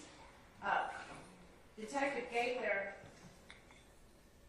This time say what I pretend states it with 31, did 30 you understand into. who Yeah, this time say Walker what was speaking of when he said, bitch, homie, Quan? I did. Would you please? For over a year. Why the motion at this point in time then? Your Honor, I'm not articulating this correctly, I don't think. In trial, we have. Well, I'm asking. I'm explaining. Your I'm Honor. asking you because here's the court's concern. You could have filed this as a motion months ago. I wouldn't think that we were going to just. No, that's not the point. If you think something's going to come up, I didn't think it would come up. well, you filed it now, so you obviously because you've identified a course. I've been sitting in trial. Mr. Sharp, because you've identified a course of behavior. So you should have filed it way before the witness is close to getting on the stand. Do you understand that? The witness. Well, let me ask you a question. Let me ask you a question. Because his dog is old too, Chloe. So he gotta take him out to pee. You know what I'm saying? He don't want no pee on the carpet. Let me ask you a question. Do you practice in federal court? No, I don't. But I can tell you, this would not happen. Can I? This would not happen. Okay. Your Honor, I don't think that the statements would be played in totality like this in federal court, quite honestly. That may be true, but that does not relieve you of the responsibility to timely file a motion and it's just not wait till the last minute. I'm not waiting till the last minute, Your Honor. I am not anticipating that we're about to discuss a slideshow. Focus. We ain't got to that yet. All right. Focus. I'm focusing on your behavior at this point in time. I'm not saying to you that the information is not any less invalid, but it's the timing that's a problem. It's a problem, and since you I wouldn't think that we would be admitting these things, but since I've seen these things, these statements, these out-of-court statements being admitted, I've taken it upon myself. A couple weeks ago, you said to us, please flag things in advance. I took This that is to not heart. in advance. This is not in advance. This is like we got a jury sitting here. You all didn't get here at 1 o'clock. I told you to be here at 12:30. I've been here. I know that you were here early, and I know why you were here early. Okay. So, but focus. The focus is on why didn't we file this stuff months ago, and let's wind it out and air it out at that point in time. Okay. So I'm going to ask the state their issue on this. Are you cutting this out? Did you have discussions with Mr. Sharp, Madam? We did have discussions. When? Well, this morning. That's too late. The evidence is excluded. The evidence is excluded. I'm going to exclude because I told you that this was going to happen. We reached out to them. No. We're excluding that, Your Honor. and I'm going to exclude the PowerPoint that you all submitted. Well, you're. Hold on, here she goes. She ain't turned up yet. She about to turn up on him. Look at him holding that PowerPoint up. You see him holding the PowerPoint up? Before we get up out of here, fam, we still got a little bit, but before we get up out of here, we gotta see this. Hey, yo, come here, look at this. Look at this. That boy holding that PowerPoint up. Look at Polo in the corner. Hey, appreciate y'all being here. We almost up out of here, family. My bad. You're not gonna wholesale introduce it. We had no intention. Your Honor, All right. let me just be real clear. We did not intend to introduce this PowerPoint today. I have personally reached out via telephone and called at least 2 members of If, call me back, and I would like but you all should not be identifying this stuff the moment of trial while the jury's sitting in a box. This is the last. I am not going to tolerate this any further. If you don't get together with your colleagues and flag issues and resolve them promptly, and if I have to take them up, remember, I can exclude them, we'll work the weekends, or we'll do a combination of both. So this time, I'm going to exclude those two sections. Your Honor, Mr. Atkins, he confronted this witness with those sections. I last week let them know that we were introducing that. If the exhibit's not ready and you haven't made, no, well, Mr. Shart's got objections to it. But Judge, Mr. Sharp can get in and have our evidence excluded every day that he makes an objection at midnight, and then comes in and says. Well, then you all should have gotten your stuff together before then. Some of our juries, please. Some of our juries. Have a seat, madam. Have a seat. You better exclude that, and next time, make sure you're prepared. Make sure you're prepared next time. I'm not going to do this anymore. I'm just not. We are starting right now. It's 1:20. So. We have talked to them. We have said we don't agree. Then file a motion and get it before me, and we'll take it up. Both of you all have equally responsibility to do that. The information they are seeking. Both of you all have equally responsibility to do that. You heard them, right?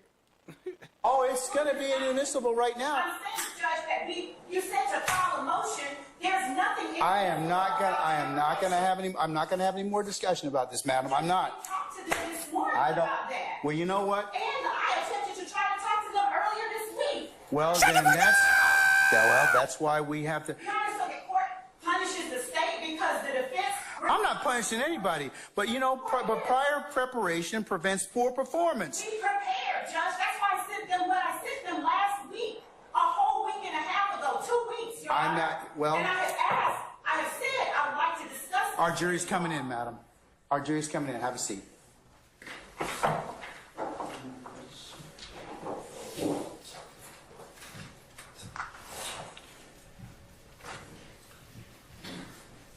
I put my hoof down. Time. May I have a moment? You may have two. Gonna give Brian still a couple minutes. The court is misunderstanding the sequence in paragraph 5 of my motion to strike Detective Gaither's testimony. The sequence is as follows. The court, outside the presence of the jury, I believe the night before, maybe earlier that day, I don't remember, did exactly what you just read, and denied outside the presence of the jury, Daubert hearing. I did. Then what happened is... And that was because Ware allowed, or in the court's estimation, even though we may disagree, I believe that gang expert testimony and this particular witness's background would lead her to be qualified. But the state still had to do that in front of the jury for me to make an expert determination. So my understanding of Ware, the way I understood it, is different. The court made that determination without the hearing, and then Which I didn't need to do, and you all disagreed. I get it. So, anyway, the way then, sequentially, this honorable court, as Detective Gaither was about to testify, gave that instruction, which you gave 2 times previously, about Detective Belknap, saying that this is a dual witness. I don't have to repeat it. I presume you know what I'm talking about. Yes, sir. Expert witness. When you did that, and then the state is qualifying Detective Gaither, I, Brian Steele, stand by. I'm not accusing this court, and I'm certainly candid, always, God willing. Included as a witness, an expert witness, which I would have granted. But that didn't happen. And I asked all of you whether or not you wanted to take advantage of that. So what I'm trying to say, you waived that issue at that point. What I'm trying to say is to ask the questions in front of the jury, the probing questions that this honorable court has allowed on every other Daubert witness. But why didn't you do it? I mean, because you could have done that, and that was the danger. He said it before she even went on the stand. I don't know if I played it or if I got that little clip coming up, But he said it before she even went on the stand. He said, can I get a continuing objection because I don't want to do it in front of the jury? For the state asking me to do that at that point, because had they not gone ahead and qualified that witness, they would have fallen flat in front of this jury, not having a witness that was qualified. Well, I would have fallen flat in front of the jury because I would have... But you had that right, sir. I'm just trying to get out my statements. The questions I would have asked are occurring in front of a jury. It would have asked her a basis of knowledge. Where is the gang book that we don't have, that she's relied upon, that Detective Belknap relied upon, that we can't, for whatever reason, I don't know. I think nobody's actually brought a gang book as of yet. Well, you told me, I asked for it, and you told me... If they have it, they need to tender it, yes. I have nothing. I would have asked the questions specifically about Mr. Williams and how do you separate, just like I did with Detective Belknap, how do you separate a law... Aren't you going to cross her on as to that? No, I'm not going to cross her. I already did it with Detective Belknap. I don't have to repeat. So my point is, there was absolute candor always with the court. I did take it as a fait accompli because I don't know why. No, but that's not true, sir. And that's a misstatement and a mischaracterization. You're telling me that I've already made up my mind at that point in time. It was all but a certain conclusion. It was not, sir. That's not the way that this court looks at its role as the gatekeeper and its role as a referee. I understand that you're offended.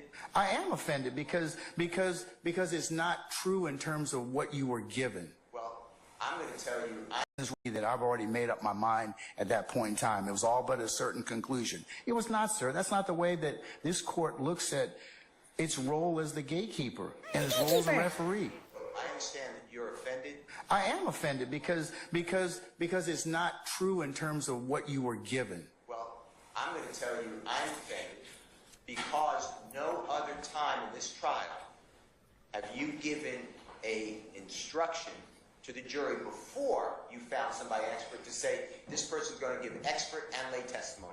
So as a listener, it was already a fait accompli because you already instructed the jury that that witness was going to provide expert and lay testimony. Did you object at that point in time? Your Honor, I believe... Did you object at that point in time? I believe you already... Did you object at that point in time, sir? I'm asking you a question. Did you object to, at that point in time, saying, Judge, she hasn't been qualified as an expert as of yet? I don't think you should read that instruction as of yet. It would have been frivolous to say... But you didn't object, though, did you? Listen, I'm not playing... I know I'm not... I'm asking you, look... I'm just saying, to me, there's nothing but candor in my motion always with the court. I love this court. I'm not attacking you. I'm telling you how it appeared to a reasonable person. Sure, but that's not true. That was not true in terms of the way and the what you have been given in this case. The court made a ruling. Like I said, I rule the way I see it. I mean, I have no interest in this case. In fact, I tell the jury that when I charge them. I don't. Your Honor, I cannot find another case that Daubert hearing was held in front of the jury. I cannot find it. So anyway, my motion... Okay. All right, sir. My motion goes much deeper. You just took one paragraph, which I stand by fully. But... And then... Nothing here... I'm sorry. Go ahead. I'm sorry. I apologize. Go ahead. Nothing here... You know, I listened to the testimony of Detective Belknap. I looked at my notes. I had other people do the same. Look at their notes. I then checked it online because there's I know it's not official, but there's a video of this trial. Yeah, it's daily. I then looked at Detective Gaither's statements and testimonies, my notes. I asked others, and I watched that online. Your Honor, there's no need for this witness to be an expert. All she's doing is corroborating and supporting her coworker. This is like a vouching improperly. This is like another summation, and it's coming from one of the case agents or lead detectives who is saying the exact same things. You've heard nothing. I challenge it. I put it in paragraph. I put in two different paragraphs. I put in paragraph 6. Put in paragraph 6 and 7. Yes, sir. I see that. Gaither is is giving the same identical testimony as when you qualified Detective Belknap. So I moved to strike the testimony because it is repetitive, cumulative, and prejudicial, because these people, these detectives, being couched in expert and lay testimony, there is a real significant danger that the case law tells us about, that they will have an heir to them to give basically multiple summations or closing arguments for the state. It's called an AURA, A-U-R-A, of special reliability and trustworthiness. Now the state wants to do it 3 more times with Detective Underwood, or Investigator Vivari. I have this great memory. It's in the very bottom last paragraph. And you wrote that all reports, including gang experts, they must be written. So this way we understand what is the difference between 1, 2, 3, 4, and 5. And instead, what I'm getting, Your Honor, as a viewer and as an advocate in the case, is I'm getting an unfair trial because it's repetitive vouching, bolstering. I don't know, but it's the state's theory of the case. When a person became a fact witness and an expert witness, and then you allowed over objection the state to say how they did their investigation, and when I retired, it was. But how they go about it today, I don't remember how I first encountered. Your Honor, the same objection to the writing was not. Okay, let me take it first. I know I asked you about Trontavia Stevens. When did you first meet Trontavia Stevens? I don't remember how I first encountered. I know he's younger than me though, so we probably like one in the same grade or school and that. And what, if anything, did you call strike that? Did Trontavia Stevens have any nicknames? Little Tick. Little Tick? Huh? Is that the only thing you called him? That's what I call him. That's what you call him? Okay.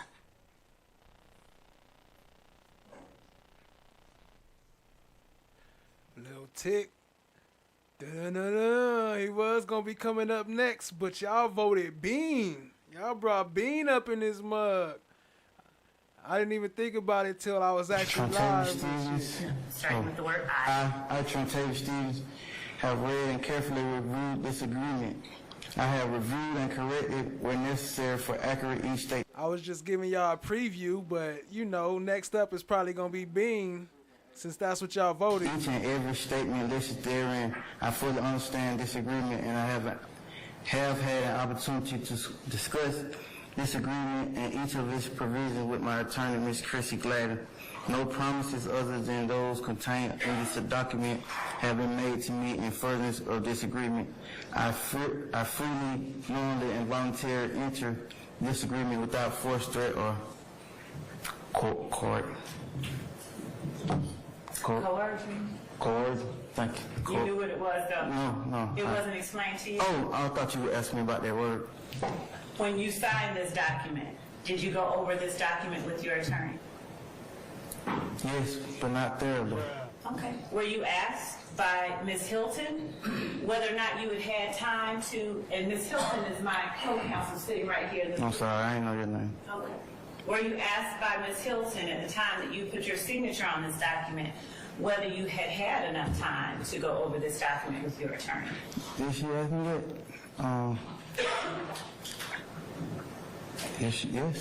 Yes. Did you tell her, yes, you had enough time? Yes. Did you tell her you needed any more time to go over it with your attorney? Yes. You did tell her that? I told you that, actually. I asked, because one of the defendants you told him that he could come back on Tuesday with his reply, and I asked, can I do the same thing? Judge, I'm going to object to this as being non-responsive. Okay. And I'm going to ask that. It's non-responsive, so. I think respectfully. Sir, I've ruled, okay? But don't get a comment on what I say, all right? So, I'm ruling on it. The answer's non-responsive. Okay? Do you have another independent objection? The same objection. Well, he's non-responsive. So, that's clearly a field. So anyways, continue, madam. Those are your initials, right? Yeah. Okay. So when I just asked you was YSL a gang, why did you tell me you don't No. Did you not acknowledge that in this document? Yeah, but it say evolve. I don't know when it evolved into a gang. I know when we made it, it was a neighborhood group. It was a group of guys from the neighborhood. I made it a music group. And in this acknowledgement that you initialed, you said it evolved into a gang. That's what you initialed. That's what you initial. It evolved into a gang. Yo, late night. Hey, did you go live? Did you start your live? Drop the link if you did. I was looking for to see if you got the redirect set up, but it still ain't set up. I see. We're gonna have to set that up for you, huh? But I tried to get the redirect, but we're gonna roll up over there right after this. So go ahead and drop the link. Appreciate you, family. Y'all go check out Mookie after this. Late night baking with Mookie. What up, Joanna? Yeah. Okay. So I don't know when it evolved into a gang, though. I didn't ask you when. I just asked you, did YSL become a gang? Yeah. All right.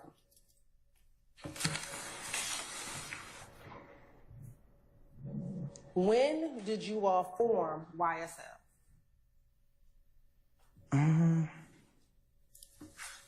I can't remember the year. Who were the individuals who founded or formed YSL?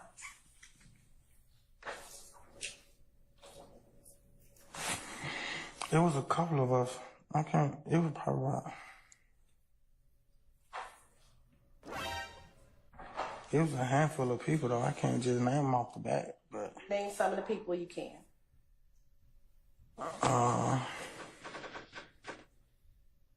Myself.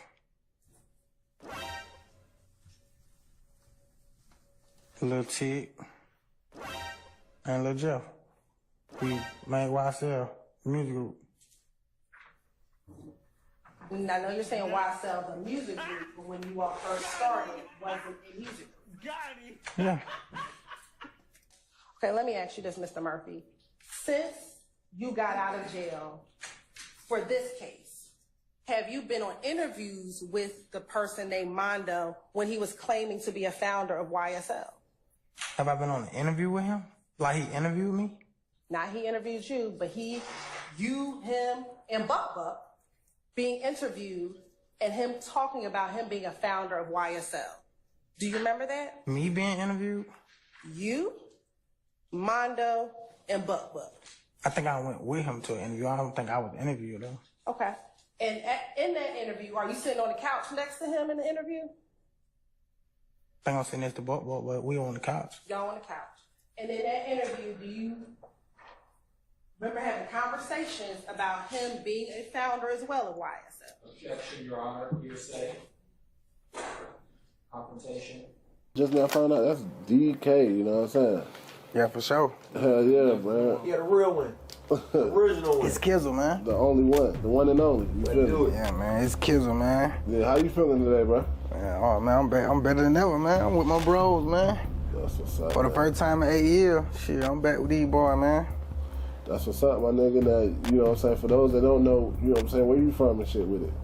I'm originally from the project. I'm from Pool Creek, but they tore the project down in 2005. We migrated to Cleveland Avenue.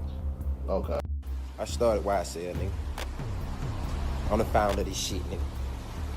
Y'all nigga went screaming YSL till I started screaming this shit first, nigga. I'm the founder, nigga. I made these young niggas wanna be slime, nigga. These young niggas looked up to me, nigga. They wasn't looking up to y'all goof ass niggas. I been dripping since my baby picture, nigga. The shit y'all nigga doing, nigga, I been did, nigga, without the money, nigga, without this rap shit, nigga. Y'all niggas stop playing, nigga. I been throwing sticks and 30s on me, nigga. Y'all niggas just started doing this shit, man. Nigga, I made this shit booty be slime, nigga. I'm the founder, nigga. Mondo the founder, nigga. Let's get this shit clear understood. Y'all nigga ain't getting nigga no credibility. Y'all nigga get on these drugs, go talking goofy, nigga. I don't wanna start this shit, nigga. Don't get this shit misconstrued, nigga. I been dripping since my baby pictures too, little nigga. Y'all goof ass rap niggas, man. Y'all nigga funny, nigga. I'm the founder of this shit for real, nigga. Y'all nigga went screaming why I said I started this shit, nigga. Mondo, nigga. Fuck wrong, child. Nice. What was Founder this shit for real, nigga. I don't wanna start this shit, nigga. Don't get this shit misconstrued, nigga. I been dripping since my baby pictures too, little nigga. Slap. Y'all goof ass rap niggas, man. Y'all nigga funny, nigga. I'm the founder of this shit for real, nigga. Y'all nigga went screaming why I said I started this shit, nigga. Mondo, nigga. Fuck wrong, child. Yes. Lady Justice is blind.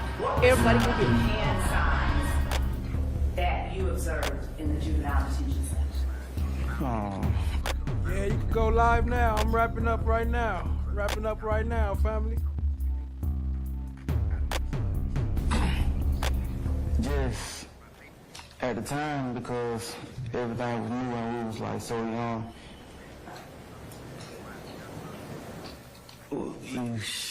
I mean, I can explain it. I can show you.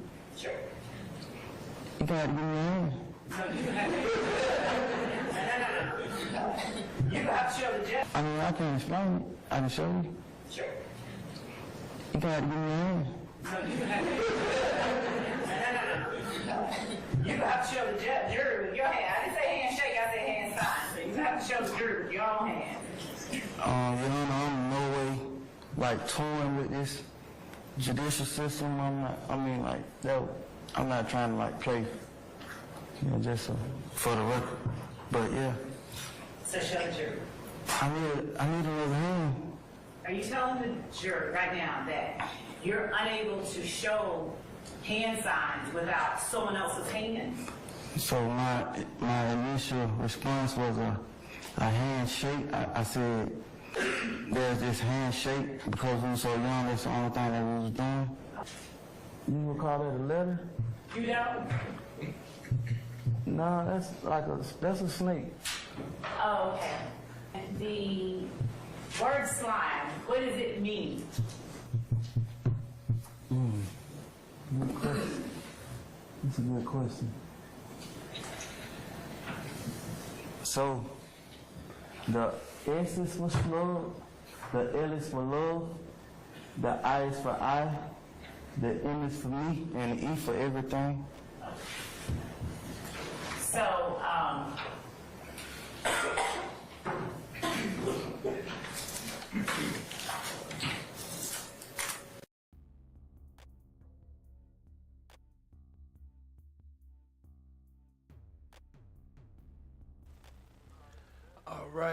All right, family. That's looking like that's about it for tonight. Let me do my shout outs in the chat real quick. I appreciate all y'all tapping in. Appreciate y'all being here. Much love, much love. What up, Shay? I see you. Appreciate you, family. Joanna, what up, what up? Late Night Bacon with Mookie going live right now. Y'all go tap in. They dropping the link. Actually, the link is up there. That's the channel link, but I want the video link. Where the video link at? Yo, shout out to FFS. Appreciate you, family. Joanna, I see you. No one in the building. New track outside. New track. I don't know if it's instrumental. There you go. New instrumental by No One. Galamet Coachella. Y'all go check that out. Shout out to No One. Appreciate you, family. Allie in the building. Appreciate you. Much love, much love. Chloe Albert's Revenge. Much love, family. Appreciate you. Joni 4. Appreciate y'all sticking around, hanging out with your boy. Cha Diggy, always. Appreciate you. Chan My Black is Golden, you already know. Appreciate you. Tat Clouds, tat. What the fuck, man? Appreciate you. Much love. Laugh always. Have fun. Appreciate y'all. Let's see who else. Watch the Rise, you know. Jason Hodges in the building. Appreciate you, family. We up out of here. Much love, Allie. JT, I appreciate, shout out to JT, appreciate the support, family. Shout out to you for the Cash App. YP Com Chick, always lying love, destined to be. All right, Brooklyn, Joni 4. All right, I think that's about everybody. Oh, Prentice Jones, shout out to Prentice Jones. Yep, that's everybody I got in my chat right now, Shay. That's all they let me see. Appreciate y'all, family. Shout out to Joanna. Much love. Appreciate you. Joanna, go ahead. Drop your link. Y'all go sub up to Joanna. Show her some love as well, family. Show her some support. She out there on the West Coast. In L.A., actually. So, you know, she all right, but her family kind of went through it. Y'all go show her some support and sub up to her channel. We up out of here, family. Peace.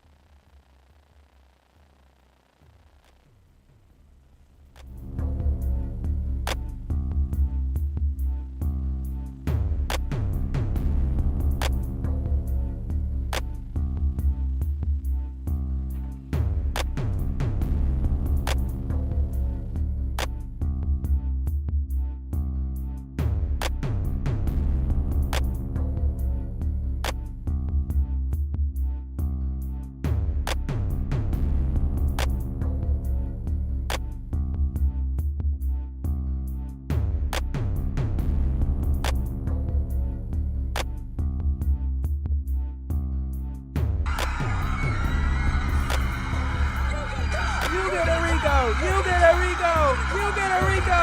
You get a Rico. Everybody gets a Rico.